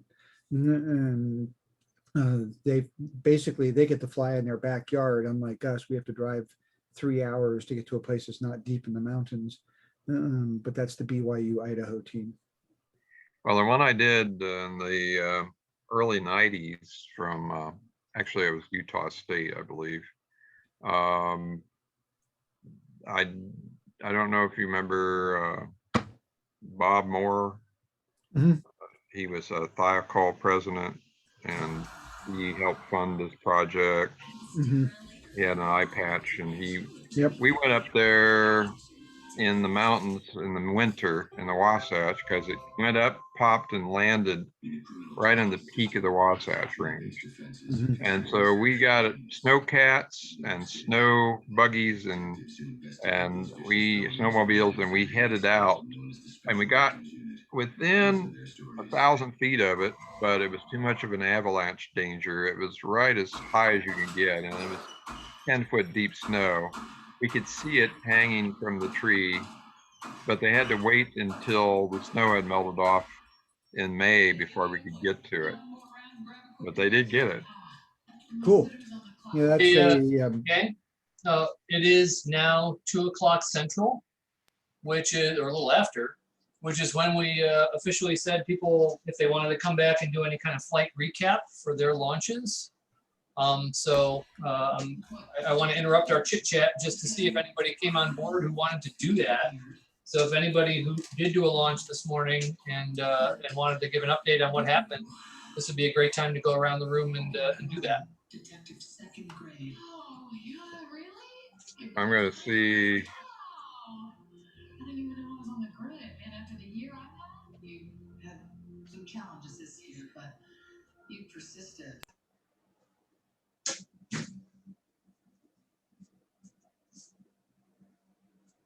Okay.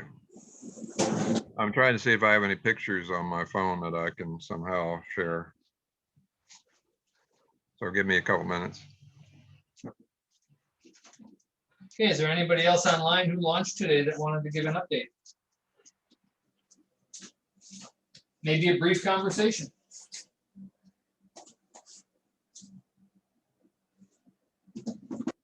Okay, well, I just wanted to ask just in case somebody did hop on. So I think we're good. So commence chatting.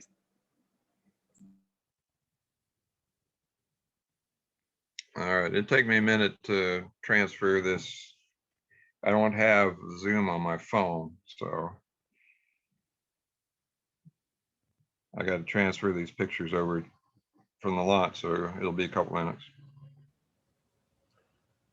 Hey, Mike, could you tell us what the plans are for WA9ONY-5?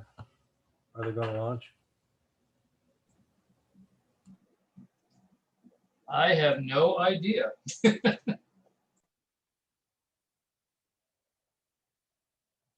Okay, then you're right with us.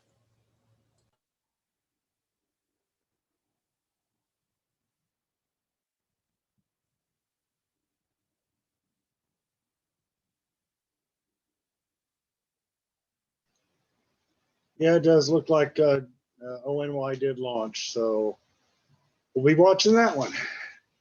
Meanwhile, I'm watching the W4 FWD just around 8,000 feet right now, and lots of activity on the ground reporting as well.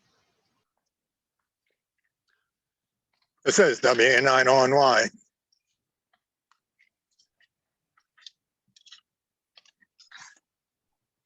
Oh, hey, David. Yeah, so my first Pico balloon has been launched. We've received 15 transmissions from it. It's headed up the east of in the Columbia Gorge. It's right now at 799 meters high. I've got a ground station here at the launch site that I'm monitoring each of the transmissions. It also is now showing up on the FI, aprs.fi.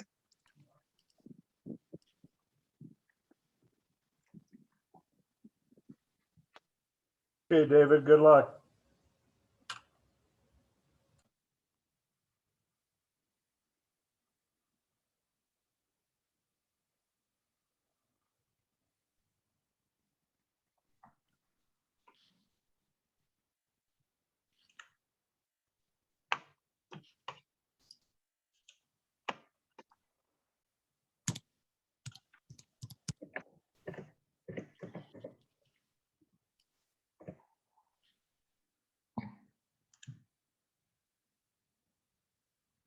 Is this a coincidence or is this what I remember from high school?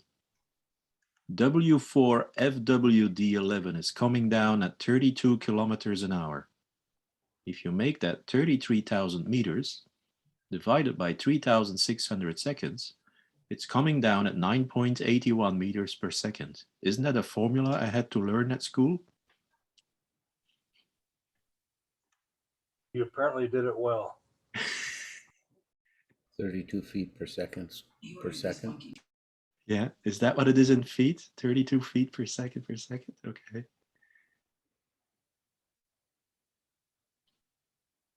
I'm not smart enough to even know if that's correct, so. This side of the water, it's 9.81 meters per second. Isn't it, Jean-Pierre? Am I saying it right? That's correct.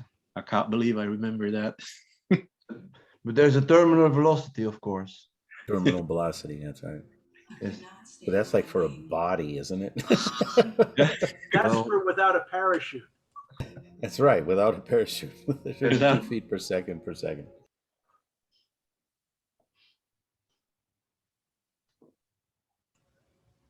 Yeah, he's 500 feet to go. He's at 3673 and ground level there. Oh, no, he's got 3,000 feet to go. Ground level there is 627 feet, according to the chasers.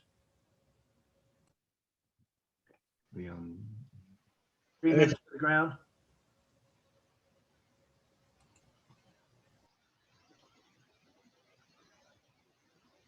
And if he plays his cards right, he'll land right in that retention pond. Plays his cards right. He should be on the ground in about 3 minutes.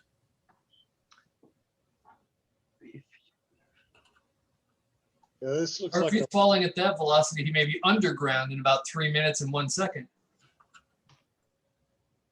Only if he's got a really good shovel. So out here in Utah, we fly in the high mountain desert, and the surface covered by water is probably less than 1%, probably well less than 1%, maybe less than 0.1%.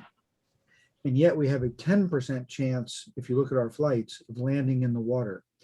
So it's pretty wild that there's such a tiny amount of water, and out of 70 some odd flights, 7 of those flights have landed in water. We have been able to land in water even in places where the water was a 2-foot wide irrigation ditch with tall trees around it. We managed to find the hole in the trees. The parachute was caught in the trees, but the payload was entirely in the irrigation ditch, 2 feet wide. We've hit water an amazing number of times. It's really frustrating, but it's like, really? We're better than dowsers, which is of course easy to do. At EOSS, we don't do water, we do power lines. We did a high tension power line once. We landed on a, I think it was a 750 kilowatt or kilovolt line. And fortunately, we happened to, 2 of our team were alert enough that they noticed miles back that there was a power company worker at a substation. We drove back there and caught him just as he was pulling out to go home, and talked him into coming out. And so he came out with this like 30-40 foot long fiberglass pole, and by lots of effort and work, we managed to just barely hook the bottom of the payload and pull it off. Yeah, we landed on a power line once too. I'm totally happy with not repeating that. Yeah, we have a policy with our group that if it's on a power line, no matter how convenient it looks, leave it alone. And we call the power company, no matter how convenient it looks. We had one a few years back that set fire to 3 of the payload landing on a power line. They just burnt to a crisp. I guess I should be grateful living in the Finger Lakes region of New York State that I have not yet, knocking on wood, had a water landing. Trees almost every time, not water. Yeah, we don't have any water in Colorado, so it works out okay for us. We send it all to you Californians. Somewhere between the Sierra Nevada and central Colorado, they decided to stop making trees. And so we don't have too many tall trees. Most of our tallest trees are typically about maybe 3 meters. And then there's the occasional tree place where we'll find trees that are maybe 8 meters tall, 10 meters tall. And so far we've been able to get them out of those trees the rare times we've landed in them. So yeah, for us, that's not a big deal. Good, we call those shrubs out here. Yes. Sagebrush. Yeah. I don't know. Okay. I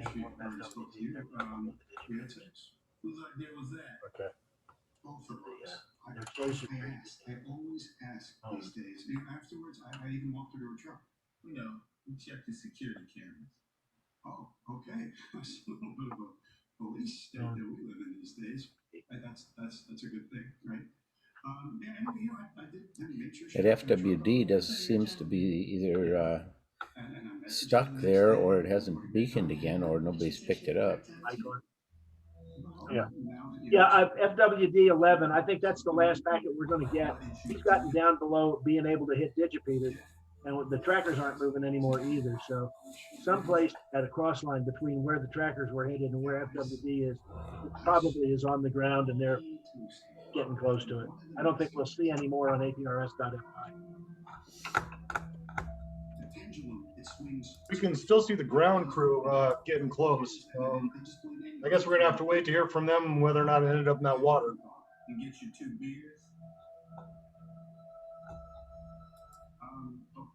Yeah, KM4WQC-10 is an Android, so we might get another packet from them.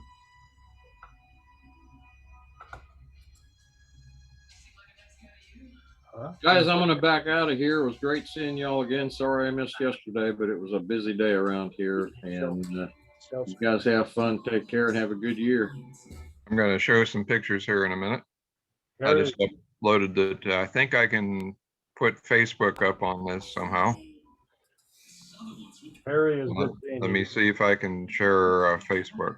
I don't remember any of that. So you're saying that you two had consensual sex? Well, Harry, if I don't hear from you again, have a good day. I have no memory. Okay, Mark. Yeah, you all have a good day and enjoy. We're gonna get ready for severe storms tonight. They say that it's critical, so we're in the critical mode tonight. Later. See you next year in Indiana, Harry. Exactly. We'll be Yeah, there. Harry. I don't understand. One of the other detectives told me you test for 300 drugs. We do. But the people out there who design drugs we can't ID, the labs can't keep up. Drugs to turn women into zombies? They all have different effects, but what we found with a lot of these drugs is that the victims. All right. Do you guys see that? But they may not know where they are. Yep. 15 bottles. Actually, there's 20. No, I can only see 15. 1, 2, 3, 4. 1, 2, 3, 4, 5, 6.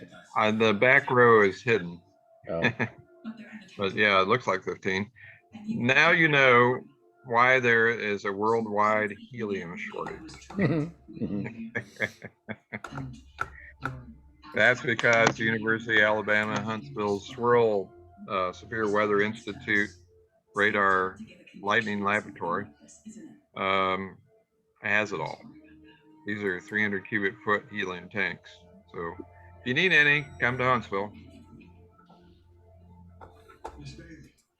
So do they lock that particular garage, do you think?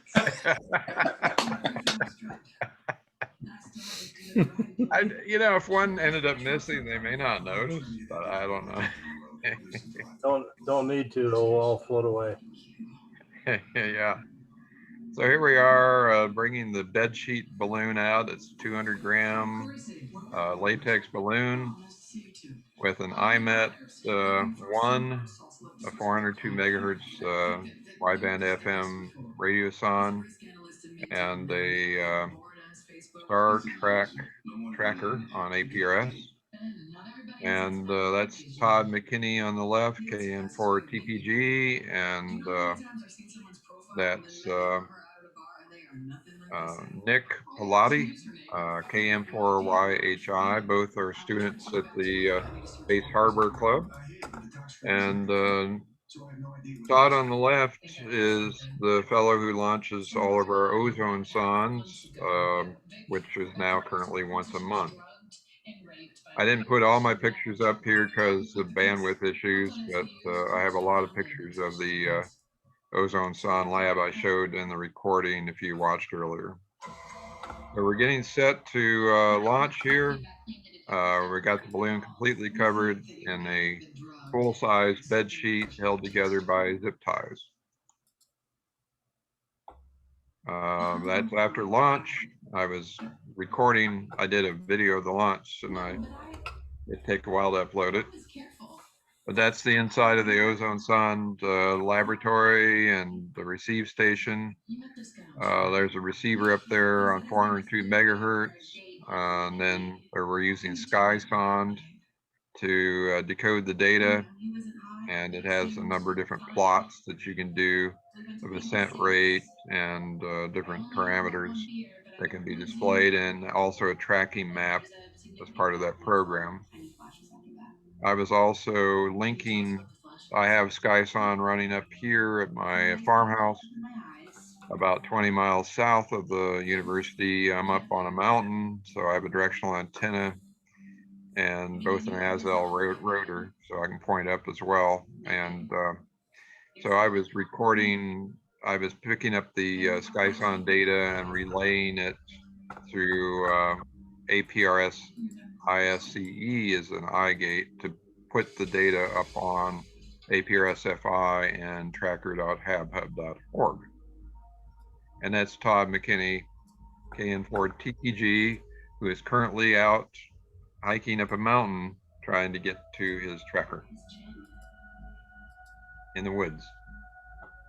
I think that's Here's the main part of the ozone lab. You can see the ground station there, and the prep area for the ozone sonde is on the right. Here's the IMET-1 that we flew, and that's an IMET-4, which is a smaller unit on the left. Small plastic parachute, and that's a 200-gram balloon that we flew, which is a Kmont 200. It's a very small balloon, but with these small payloads, it still managed to make it to over 42,000 feet. There's a close-up of the balloon. It used to say, if balloon has beer exposed to sunlight, do not use. There's nothing worse than a drunken balloon. But it looks like they have changed the typo. It comes from Japan. It used to say, if balloon has beer, period. Now I think they changed it to BEEN. I have one of the old labels that say that. That's the inside of an IMET-1, and the humidity and temperature sensors on a boom to the right, the transmitter module on the left, and then the inner workings and the sensors inside there. I mean, the processors inside. And there's a little antenna, little whip antenna on the left. Here we are in the lab. This is one of the weather monitoring vehicles that go out during severe weather, and they have all manner of instruments on top of the boom. I sure hope that they don't drive under low overpasses. This is a LiDAR unit and a 915 megahertz sounding unit that does vertical soundings of the atmosphere, that's on a trailer, which is driven behind an ambulance, and that they converted and put their own logo on. So they go out during severe weather and tornado events, and they run this out to get the detailed analysis of the storm structure. And that big vehicle in the back, that huge van, is a mobile ozone sonde laboratory that they can take anywhere. And it's really nice in there. They've been putting operating stations, inflation stations, so they can go and fly an ozone sonde anywhere they want and collect the data in this huge van that they've got in the back there. And Todd KN4 TPG is working on that. So that's the few slides I have. I have more, but that's the recap so far. I'll try and share the GPS data here. Have to move this out of the way. KN4 TPG.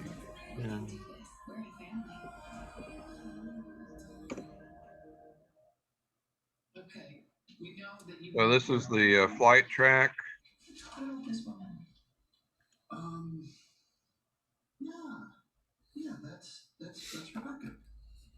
We followed that all the way out while you were on your drive home.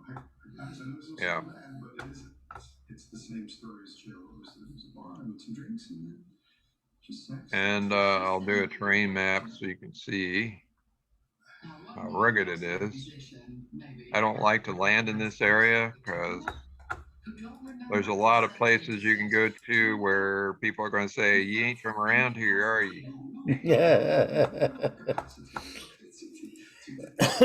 Yeah, this is backwoods.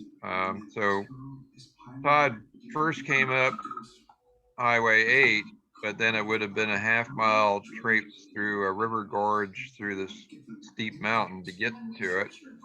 And instead, he had to drive all the way back down and up this way to Trenton and down. So he's trying to get as close as he can. He's currently trying to find the owner of the farm. And there's a river that separates the farm from the payload, but obviously there's a bridge across here to get to these two fields. So he needs to get to this field in the bottom center of the screen to walk up the mountain to get to the payload. So if it had been just about 600 feet farther north, it would have landed in that nice open field, but he'd still have to get across the river. But there must be a bridge across here somewhere. So that's what we're working at. I'm going to show you HabHub showing the altitude curve.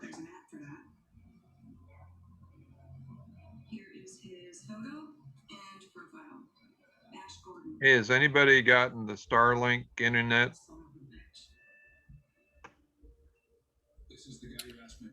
No, sir. I've paid the deposit. I'm waiting for it to come in, but I don't have it myself.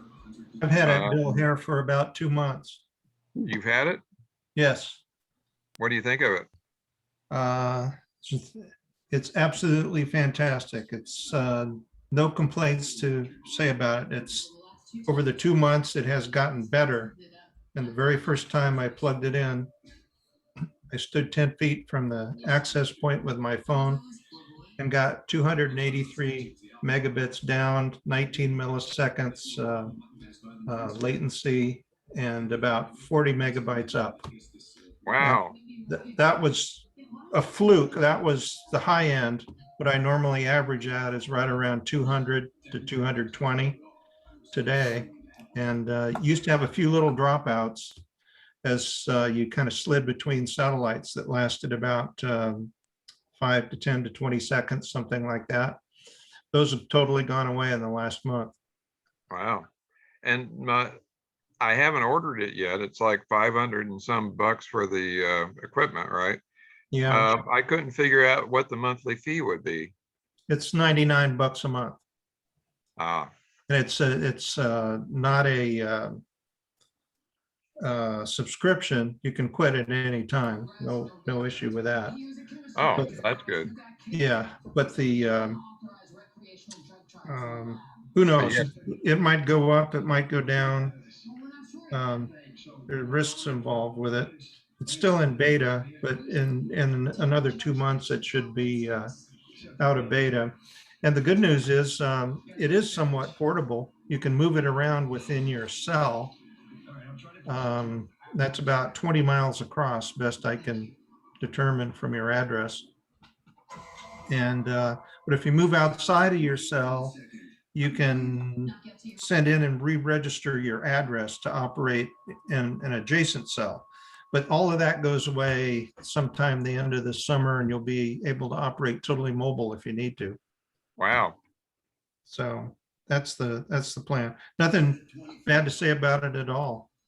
It's worked for me. The price Yeah. seems awful high for something that they were hoping would be usable by everybody. Oh, I don't think they're aiming at everybody. It definitely will have limited capacity. So they're only making it available to people in rural areas.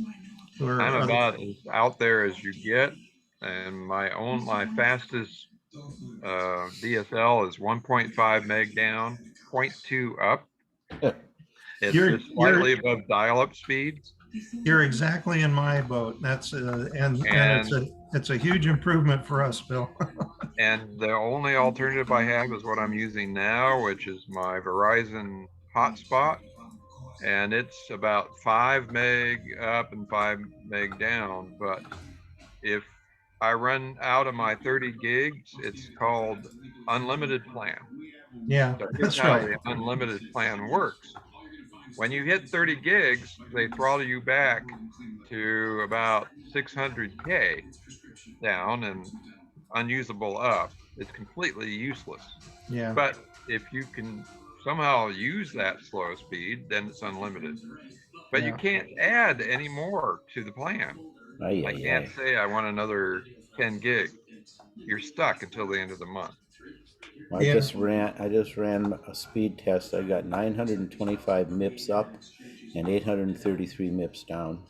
Man, Wow. you must be on Google Fiber. I am. Wow.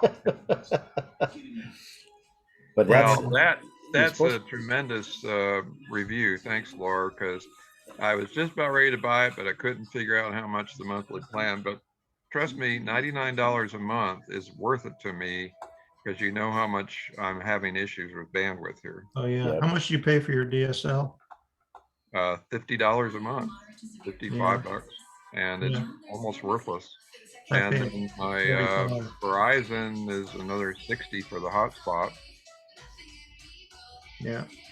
Well, you'll be able to cut a cord and get better service. I think good things about it.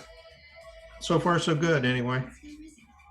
Great. Well, I'm gonna order it then, and I was a little concerned about the brief dropouts, but apparently they've got enough satellites up now to compensate for that. Yeah, you can sort of see what your coverage will be satellite wise. You're a little further south than we are here, so you may be some gaps between satellites. Well, I don't know. What's your latitude there? 37. 30, I'm sorry, 35, yeah. You're at 35. Yeah. What town are you near? New Bern, North Carolina. Okay. So yeah, I'm a 34.4. No, not too So it's much not that different. far south. It's only Okay. half. Yeah, it's really only about 30 miles farther south latitude wise. Yeah, go to this website. It's called satellitemap.space, SPACE. And it will show you all the satellites. You can configure the website so you can drop your location down and a few other things that are pretty self-explanatory. But if you drop your location on there, it will show you links to satellites that you can. Wait a minute, satellite map dot space. That's right. That's it? That's it. It shows you the constellation of satellites as they exist right now. Holy crap. Yeah, it's pretty amazing. And they're only at about 1,500 satellites in operation right now. They have FCC permission to take that up to nearly 5,000. So coverage. I watched a few of their I watched a few of their first flights before they made them less visible, and I saw 50 satellites streaming across like a railroad train in space. If you caught it just right after sunset, and it was just awesome to see them all lined up a few seconds apart. Yeah, they do that, and as they separate out, then they migrate up a few kilometers to their final orbits. Okay. So this is the bedsheet balloon. On this ascent rate, it looks like a normal flight to 13,000 meters, and then it popped and came down fairly rapidly. So I think the tie wraps probably popped through the bed sheet under the stress. Now, Todd has got a little finer ascent rate measurement, and it was kind of bouncing between 1 and 2. And sometimes you could see it was going down and then it would bounce back up, and he thought that was the tie wraps tearing loose from the bed sheet. So probably need a bed sheet that's made out of Kevlar. Well, we were talking about one, somebody would sew one together and so that there was no straps on it and come down around it and hold it tighter, because every little pop on the sheet is going to be the balloon popping into it. So that would be real interesting. Anyways, that's what we did today, and I'll let you know when I hear from Todd whether he was able to get in there and get his payload out of the tree. it'd be great to get the bed sheet back to see where it failed. Hey, gentlemen, this is Marty. We're going to take off, and it has been a lot of fun. Mike, nice job putting this together. Really, we all appreciate this convenience that you have for us here. And great show this year. Looking forward to next year. See y'all later. Good to see you, Marty. Take care. Yes, Marty, great seeing you. I miss our Friday and Saturday night get together in the room there. Yeah, well, we do too. In fact, we still have stuff that we bought for last year. It's aged properly now. It probably has. But we'll maintain it for you. Don't worry. Okay, well, we're looking forward to next year. And like I say, I talked to Brian. He said he's cool with holding GPSL in Indiana like we had planned to do this year. And so we're looking at Indiana next year, and then I'll do it here in near Space Camp in Huntsville the year after that. Good. We're looking for those road trips. We like doing that. This location is just about 10 miles northeast of Lafayette, where Purdue University is. So you'll have lots of flat farmland to recover balloons. Cool. We're used to that, you know. Yeah. We have a few more trees, but and a few more mountains. Looking Well, forward no to next mountains in year, Indiana Marty. to worry about. Looking forward to next year, Marty. See you then. Okay, Keith. Say hi to Deb. Say hi to Bev there, Phil. And hello to Sharon. I will. See you later. Yeah, my granddaughter just got back from space camp about a week ago, Bill. She sure had a great time up there. Oh, good. I work about a mile south of there. Well, 2 miles south. Oh, okay. The Marshall Space Flight Center is just a mile and a half south of Space Camp. And they have tour buses. Before COVID, they have tour buses that leave the Space and Rocket Museum and go to different labs, including mine at Marshall. So nice. We haven't worked on site for about 16 months now, but we're planning to be going back sometime in August or September. Okay, that'll be good. I'm still not listening, honey. I'm sorry. Hi, Deb. Bill says hi, Deb. He heard you. Tell everyone hi. She says hi to everyone. We're both looking forward to next year going to Indiana. That's going to be fun. Hey, Laura, do you have any pictures of your flight that you can post?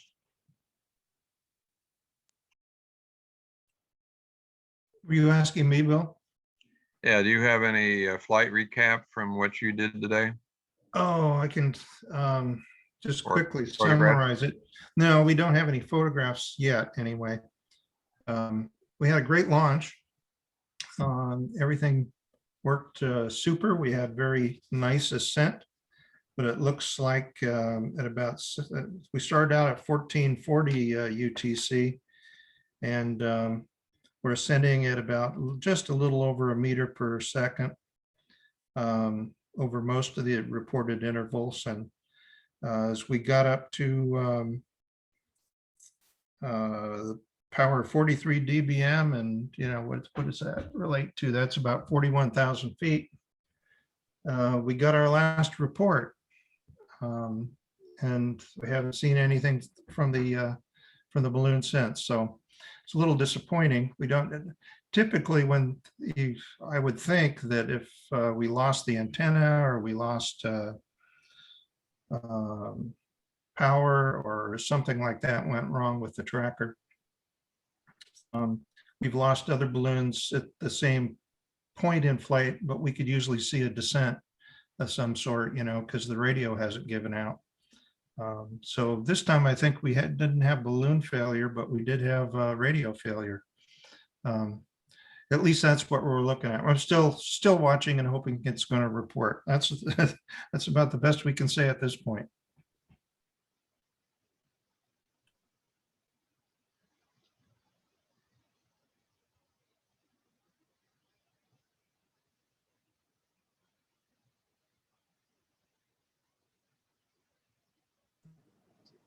I have a non-related update on my wife's Pico flight, or the Pittsford Mendon School with my wife's call sign on it.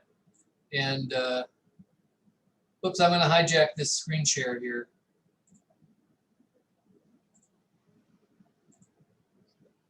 So it woke up just about an hour ago, and the high split hasn't updated yet from HabHub, but this high split actually tells a sad tale. Because you see what the prediction was, and most of the predictions were to go straight east, and one of the predictions, or a couple of the predictions, were to do a big old loop-de-loop, and it looks like I'm on the loop-de-loop trail. So it'll be interesting to see if this really happens, or whether it continues eastward. Wow. Hey, plug in K4UAH-6 and see if it's looping around. It's just off to your northwest.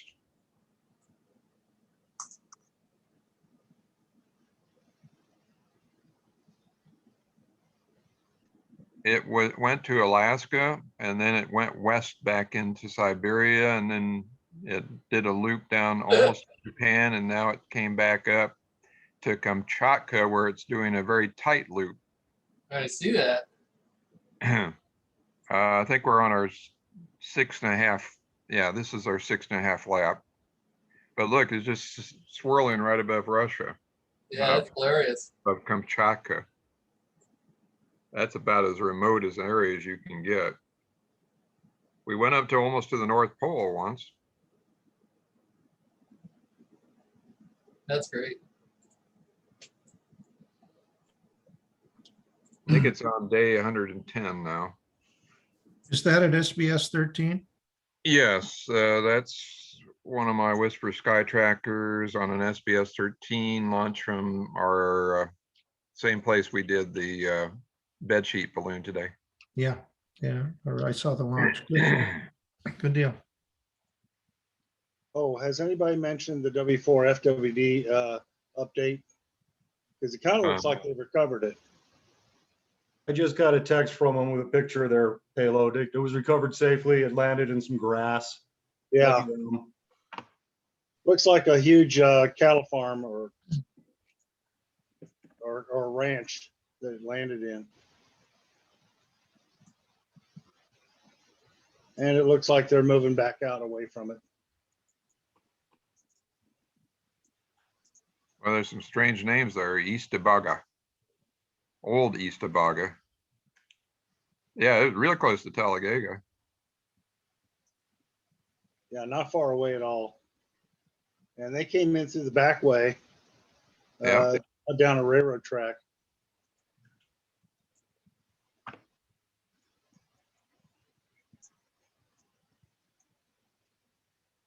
But just judging from the vehicular activity, it looks like they've recovered it. So I just There's a business called Loving Me Body Transformations on the Google on the Street View map. I mean, on the satellite map. They can stop by there on their way out. And get a transformation. Real life recovery in the Salem Missionary Baptist Church. Oh, and down the road they got Bulldog Fireworks. They can have a fine time there.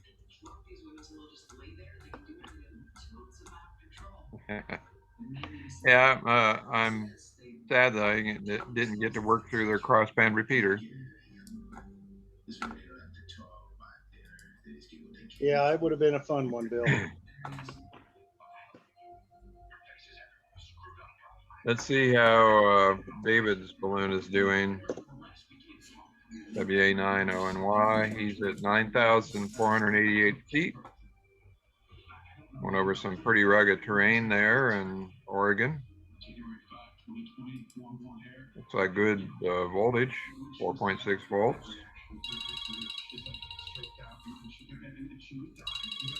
I kind of worry about approaching Mount Hood. That's pretty rugged. He might encounter some turbulence there.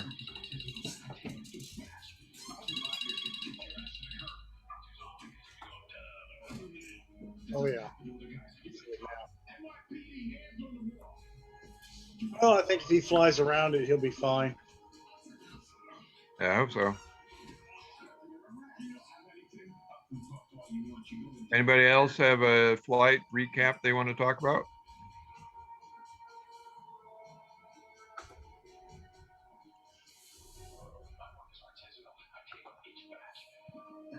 Oh, there it is.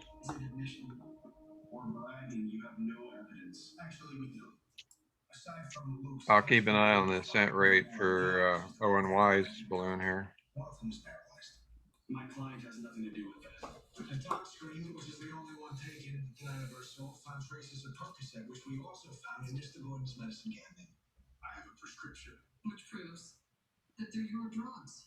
He is heading for Mount Hood, though. Looks like he might skirt just to the north of Mount Hood. Unable to use her right side. It's tough, but I never laid a hand on her or any of them. Well, no, he's heading right for Mount Hood. Pretty close. That'll be interesting. It'll take a while. He's only doing 9 miles an hour. Anybody know what the altitude of Mount Hood is? And he made sure that he did. And the same for your other clients. They're not clients. They don't pay me. They're just guys trying to get over. I remember KG7 KYW Mount Hood. Ogden in the spring, and she cleared the Wasatch Mountains by maybe 100 feet. Mount Hood is at 11,237 feet. Yep. Well, I think you'll make it. Yeah, the top of Mount Hood is changing a little bit. We're losing some glacial ice up there.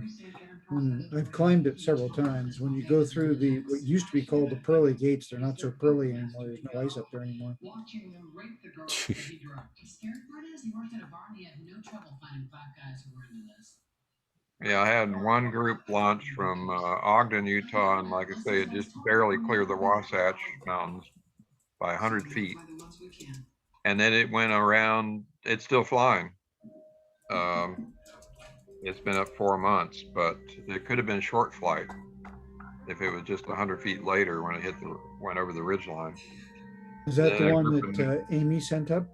That was Amy's, yeah, Amy Arleton. And it last reported north of Norway.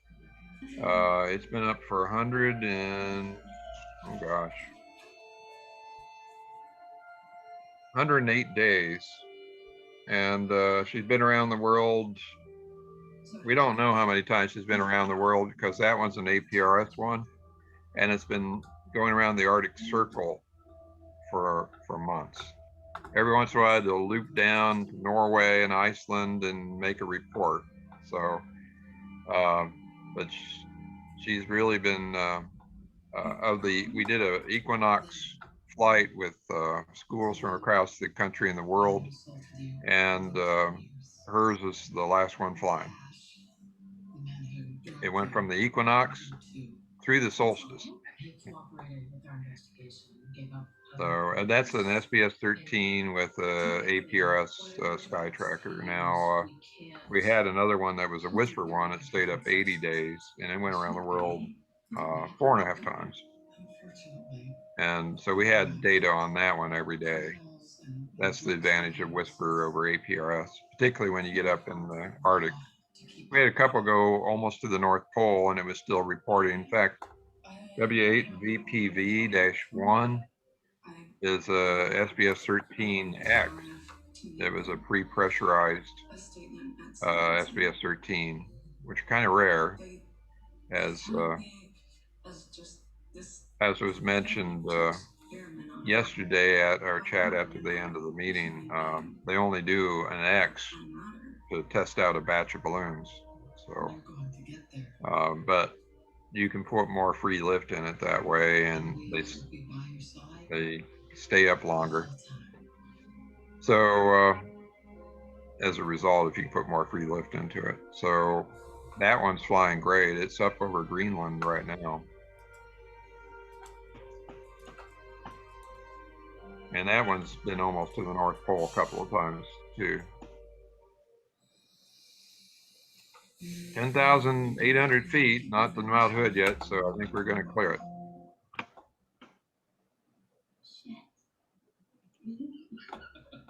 I have a confession to make.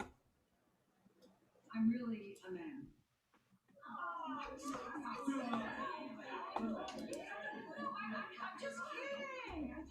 I must admit that the background soundtrack on this chat group is amazing. I think Keith has some background noise in there. Oh, do I? Yeah. I'm sorry about that. Let me turn it. Yeah, that was it. Sorry about that, guys.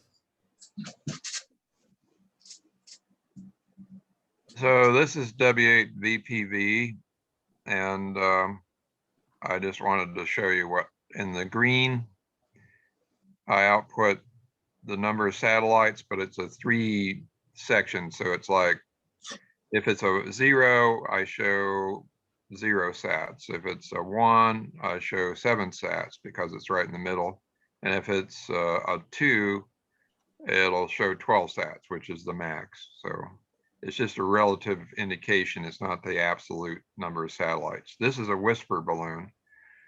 And so I have a Python script running that grabs the whisper data from whispernet.org, converts it to an APRS, decodes the telemetry, and then sends it to APRS-FI, just like Mike's program. Did you write yours in Python or Perl for yours, Mike? My latest revision is in Python, and it's using an API they made into the Whisper database. That so I can do a REST API query into the Whisper database, and then and publish the stuff. So it's working pretty well. I actually tried to make it pretty portable, so subroutines can be swapped out for like the different kinds of telemetry.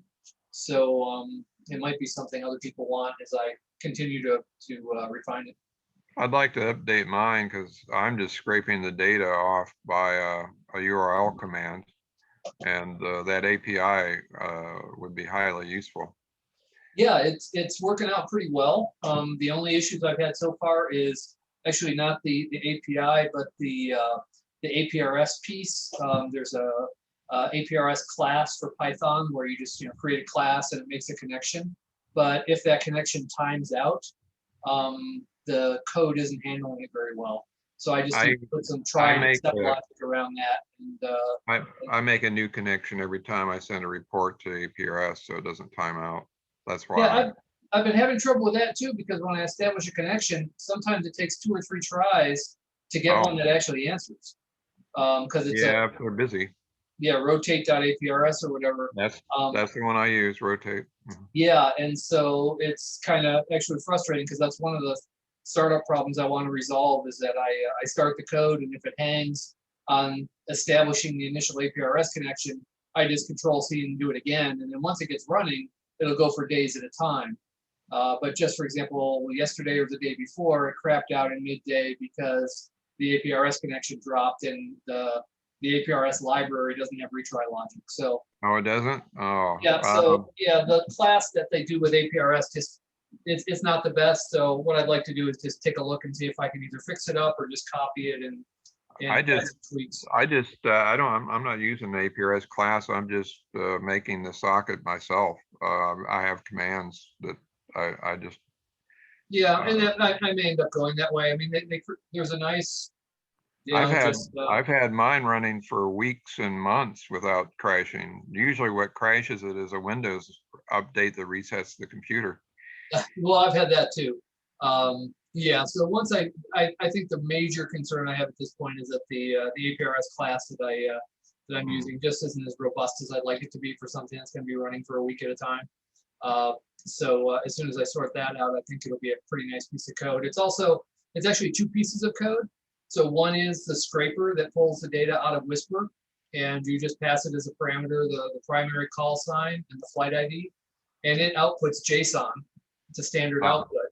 And then the second program reads the JSON, and whenever it gets a JSON packet, it squirts it onto APRS. So it just takes the JSON, which is all keyword value pair type stuff, and then just generates a standard APRS packet out of it.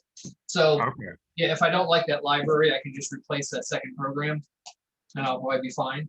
But it's also kind of nice because then you can just type one into the other, and if you want to type it somewhere else, you can do that too. So it's just using standard JSON format stuff, which is very easy to handle in Python. All right. So anyways, in the green, oh, there's one thing that I do differently.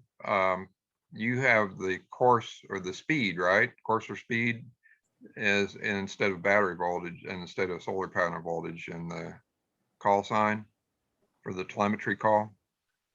No, I have the voltages in there, and I calculate the course and speed based on the packets I've received. Oh yeah, that's what I do. Okay. Yeah. So I do the same thing there. So the course and speed is basically looking at the time and distance since the last report. And then I calculate that in the Python, so I don't have to encode the course and speed into our limited range of the Arduino code on the actual tracker. So although, let's see. So anyways, we got 12 out, 3.3 volts. 12, I actually send the altitude in meters. So I have both feet and meters here because APRS outputs altitude in feet. So I always like to do that so you don't have to keep converting it to meters. 15 degrees C, that's the grid square, 6-digit grid square. It's in JQ92XT. And then this is the actual telemetry call sign, 1T8. That's 1 and 8 is the channel number. And Mike coordinates the whispered channel numbers on his website. And you can have a different channel number for each 2-minute slot within a 10-minute window on Whisper. And then I send the call sign of the actual Whisper call sign, which in this case is W8VPV, a little text field that can be anything, and then a sequence number. And like I just mentioned, I calculate the course and speed based on the last report. And it actually matches up pretty well. It's been working well. I've been doing the course and speed now for about almost a year now, and I haven't seen it break yet. So let's see. I'm going to stop that and hang on a minute.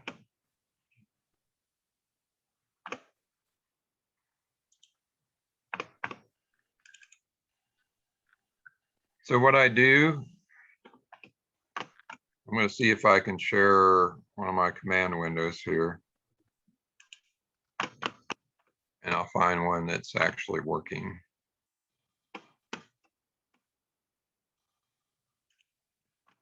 All right.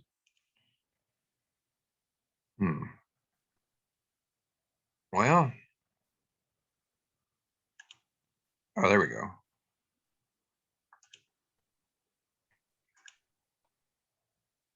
All right, so that's my Python program running right there.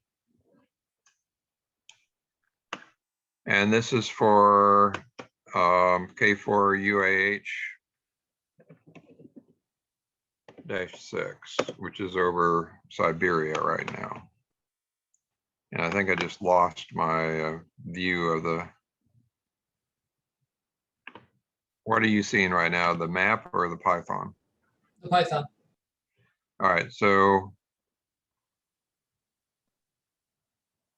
there it is. So right now the Python, it just picked up a Whisper at 1952 for KM4YHI. That's K4UH's -6's Whisper call sign. And up above, you can see it just picked up a full frame. It picks up the first frame, which is KM4YHI, RO42 is the 4-digit grid, and 43 is the power. And then it tells what receiver station picked it up. I only pick the first one I come to. Then 2 minutes later, it picks up the telemetry call sign, which is QN8DAB in this case. Same grid square, so they match. And then I create I decode those data to get the information out, reform it to APRS, and then I send it, I create a socket to the APRS servers. And at the very bottom, you see the K4UAH-6. I create a APRS string and send it directly to the APRS server with the decoded telemetry in it. So it just picked up another one. Right now, it's not picking up the telemetry call sign because it's not quite enough voltage, or the propagation's not quite good. I mean, it's in a pretty remote area right now over Siberia. So it's being picked up by Hawaii. AI6VN is in Hawaii. And that other one, in fact, was in Hawaii, KH6KR. So this is not like your typical Python screen. This is an executable, a Windows executable that I created from my Python program using Py2exe. And so that when I get my Python program working, I create an executable using that Py2exe program. And then this is a standalone executable that I can send to anybody and they can run it on their computer. And you can have this running on multiple computers and multiple command windows running without ever running Python. So I've had 6 of these on a computer running at once. I just have a little tiny different time slot as when it actually grabs data. And so I just set these windows up in the background, and they're little Windows executables that just continue to run for weeks and months, and if a flight lasts that long. Sometimes, like I say, it does drop out, usually as a result of a computer reset or a power glitch. But it works pretty well. There it is, getting the second data. Let's see if it picks up the telemetry call here. How do you input this? How do you input the search data, Bill, for the executable? How did I do what?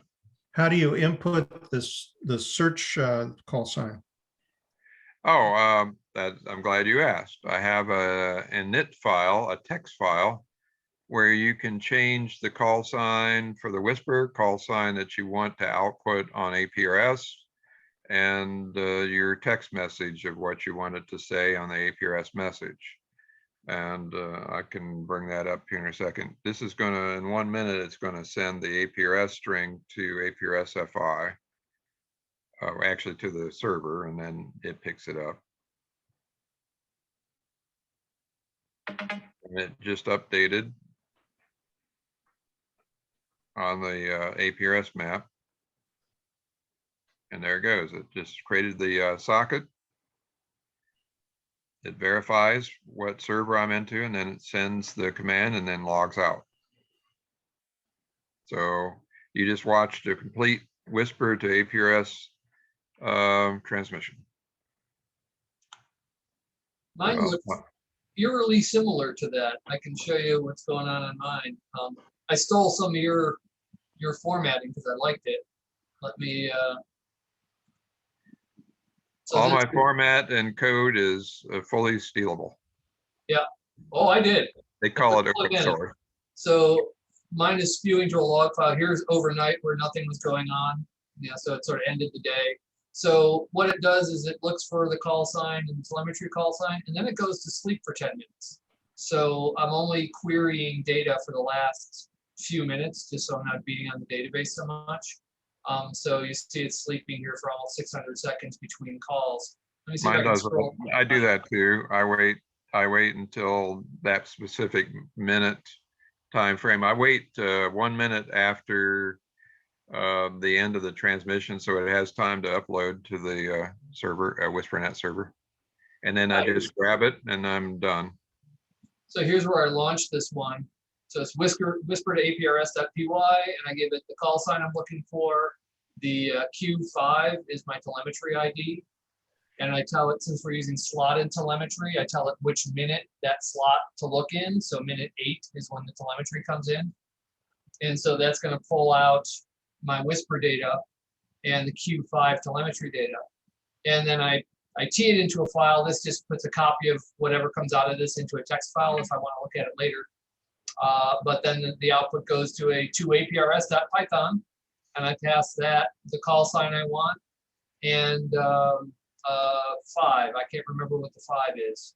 I'll remember. But anyway, so that's another parameter we use there. And I'll just scroll down to the current. So here's where it woke up. Let's see. It woke up after going, where was it went to sleep? Up here. So it goes to sleep for a minute, and then here's some debugs I have in. So basically this is the JSON of all the data I pulled out. So I have in the JSON output, I have found a bit for whether I found the call sign, whether I found the telemetry. So I can indicate which I found. Primary call sign, primary grid, primary DBM, all the data that's in Whisper, timestamps and all that, telemetry grid. So here's all the information I teased out, the voltage, the solar, all this information. And where I decode the telemetry, I put all that in a separate subroutine. So I just call the telemetry, decode telemetry routine, and it comes back with a dictionary. So, you know, Bill, if you use different telemetry format than I would use, all you would have to do is replace that one subroutine with your own. It gets past all the parameters, and you just return, you know, standard names like volt, solar, whatever. And it actually doesn't even care what these names are. So if you have other fields in there that I haven't thought of, you can stick them in there because the to APRS script is going to use the fields. So anyway, I get all that data, and I pass it along to a routine. Or now this gets piped into the next program down the line, and the next program down the line it sends it to APRS. Here's its output message sending a frame to APRS, and it looks eerily familiar to yours. It has the altitude in feet, 4 to 7 satellites, the voltage. Somewhere in here I have the solar voltage. Oh, I don't think I put the solar voltage in the APRS, or maybe in the, oh, it's in the compressed telemetry. So I have compressed telemetry in there. So the solar voltage is in the compressed telemetry. Well, I have I put the compressed telemetry in my latest version. I don't always run it because I like to look at the altitude during ascent, and then I go to the telemetry version to do the charts. But yeah, so I leave it in the comments here, but I also have it in the compressed telemetry. So I have a lot of the data in the comments. It's also in the compressed telemetry. And that compressed telemetry is a way that APRS FI does their telemetry charts. It's a base 91 encoding of the with 2 characters for each field, and then that also shows up on the charts on HabHub on their telemetry chart. So yeah, so a lot of this data looks sort of as you'd expect, and then I have the telemetry call sign. I don't put the main Whisper call sign in here as you do, and I have a sequence number here, so it's sequence 105. There's sequence 106 for the next. Very cool. So, well, I usually put the Whisper call sign is because sometimes it's different. Because, for example, we did K4UAH-6 on Whisper, but the actual telemetry, the Whisper call sign is KM4YHI. So you can change it that way. Yep. Well, that's very cool. I like that. Yeah, so that's just running on a little Raspberry Pi that I have sitting at home, and so I can start it up and just let it run in the shell window. I have 3 running right now on my laptop, and I have one in my other computer, because you can run them on different computers or separate households. It doesn't matter how many you're running. It just sends multiple reports to APRS FI under the same sequence number. They might get out of sync in a little bit, but I used to use the sequence number for a rough estimate anyways of what we're getting in. But I always like to have a little backup in case I lose internet at the house. I have one running at Bev's house, for example, when I'm doing a flight. It's driving me crazy what the second number I had in there, the 5 after the call sign. I had KD2FOU-11 and then a 5. It's because I had restarted the program and I wanted the telemetry sequence number to continue. So I asked to take the sequence number. And it occurs to me that I restarted the program the last time and I didn't update that number, so it probably reset my telemetry number anyway because I forgot about it. But anyway, that's what that does. Cool. Yeah, so that's how mine is working, and happy to share that as soon as I bulletproof the APRS connection. But right now it's kind of flimsy, so I may just replace it with a simple one that just opens the connection and dumps it because the libraries doesn't do much anyway. Yeah, I'm gonna share my init file here to show you how I do that. So what I do is I have the executable in a folder, and then I have this whisper to aprs.init text underscore init.text is this little text file in the same directory as my executable. So when it starts up, I can customize. It looks for anything between a $sign and the asterisk. So in this case, it's telling me that it's going to look for the whisper data offset 23 seconds from the start of the minute, which is 1 minute after the end of a standard whisper frame. And I offset that if I have multiple ones running on my computer. Since I've got slow internet, I want to make sure I don't have any conflicts grabbing data. So then this is Laura's, the one I did for Laura. Today it's NC4ES is the whisper call sign. Below that is the call sign you're going to send to APRS, in this case NC4ES-14. Then I have my APRS IS call. You need a call sign and a key to make access to the APRS-IS server. So you have to enter your call sign for the passcode and then the created passcode. And you can either do it in Python or go to online, and if you search for APRS IS key, there's programs that will create that hash code number for you. But you need those two items, your call sign or somebody else's, and that hash code to access the APRS servers. And then right after that is the time offset, for which, whether it's 0, 2, 4, 6, 8 minutes within a 10-minute window. After that is I'm using channel 07. So I've got a 0 for the first part of the call sign, and then the middle of it is a 7. And Mike has it set up on Hojo Ham. You might post that blog to show how the channels, post a link to Hojo Ham of how we assign the numbers for the channels. And then I do whisper balloon, that can be any text. And then I have an offset for the voltage. If I want to calibrate my voltage output, if it's off a little bit, I can make it anywhere from -5 to +5 there. And so I can customize, I use the same executable code for everybody, and then customize it with this init file that it looks for when it starts up.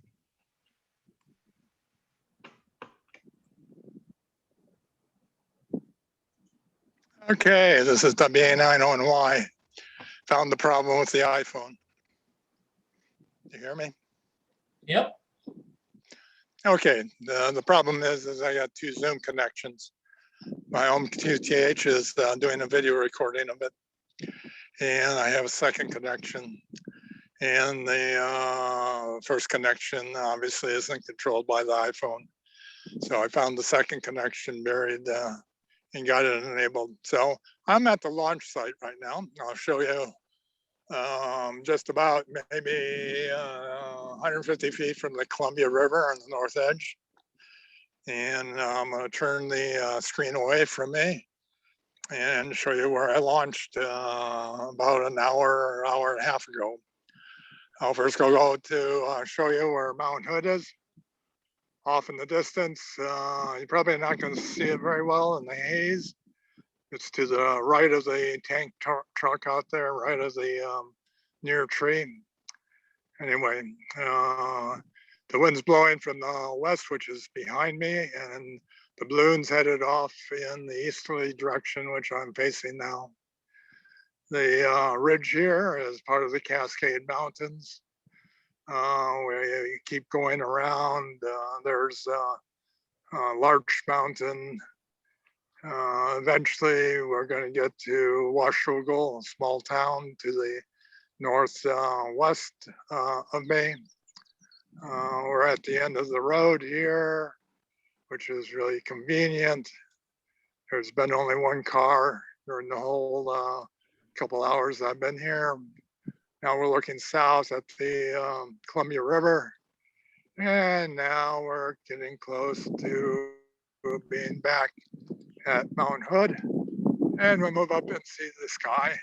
The sky worked out really great. The low clouds burned off quickly instead of staying around until 2 or 3 this afternoon. Got a breeze of maybe 2 to 3 hours, 2 or 3 miles per hour, and then it drops. I launched 5 balloons from Dollar Tree. They all basically went off in this direction, directly east. But as you know, when you're tracking WA9ONY-5, my track is now 145 degrees from here. Now ground support. First is this portable station. I'm not seeing David's video. Is anybody else seeing it? Not at the moment. No, I lost it as well.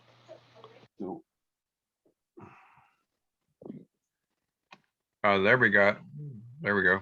Okay, sorry, I'm on low battery. So real quick, you see the 2-meter antenna?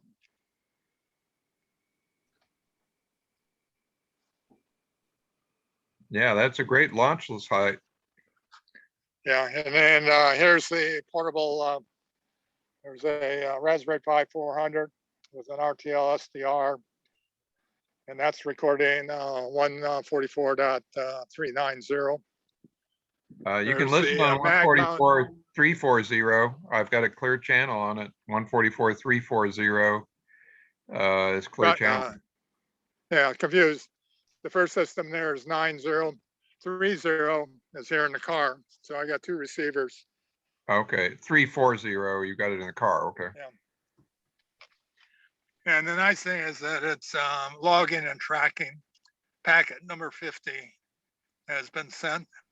And I haven't dropped any packets that I can see since it was launched down to number 3 or so.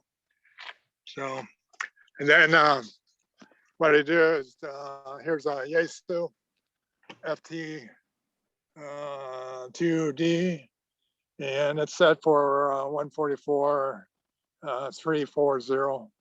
And I use that to hold it to make determine when I get the Sky Tractor becomes live with enough voltage. So that's our setup for launching WA9ONY-5 this morning.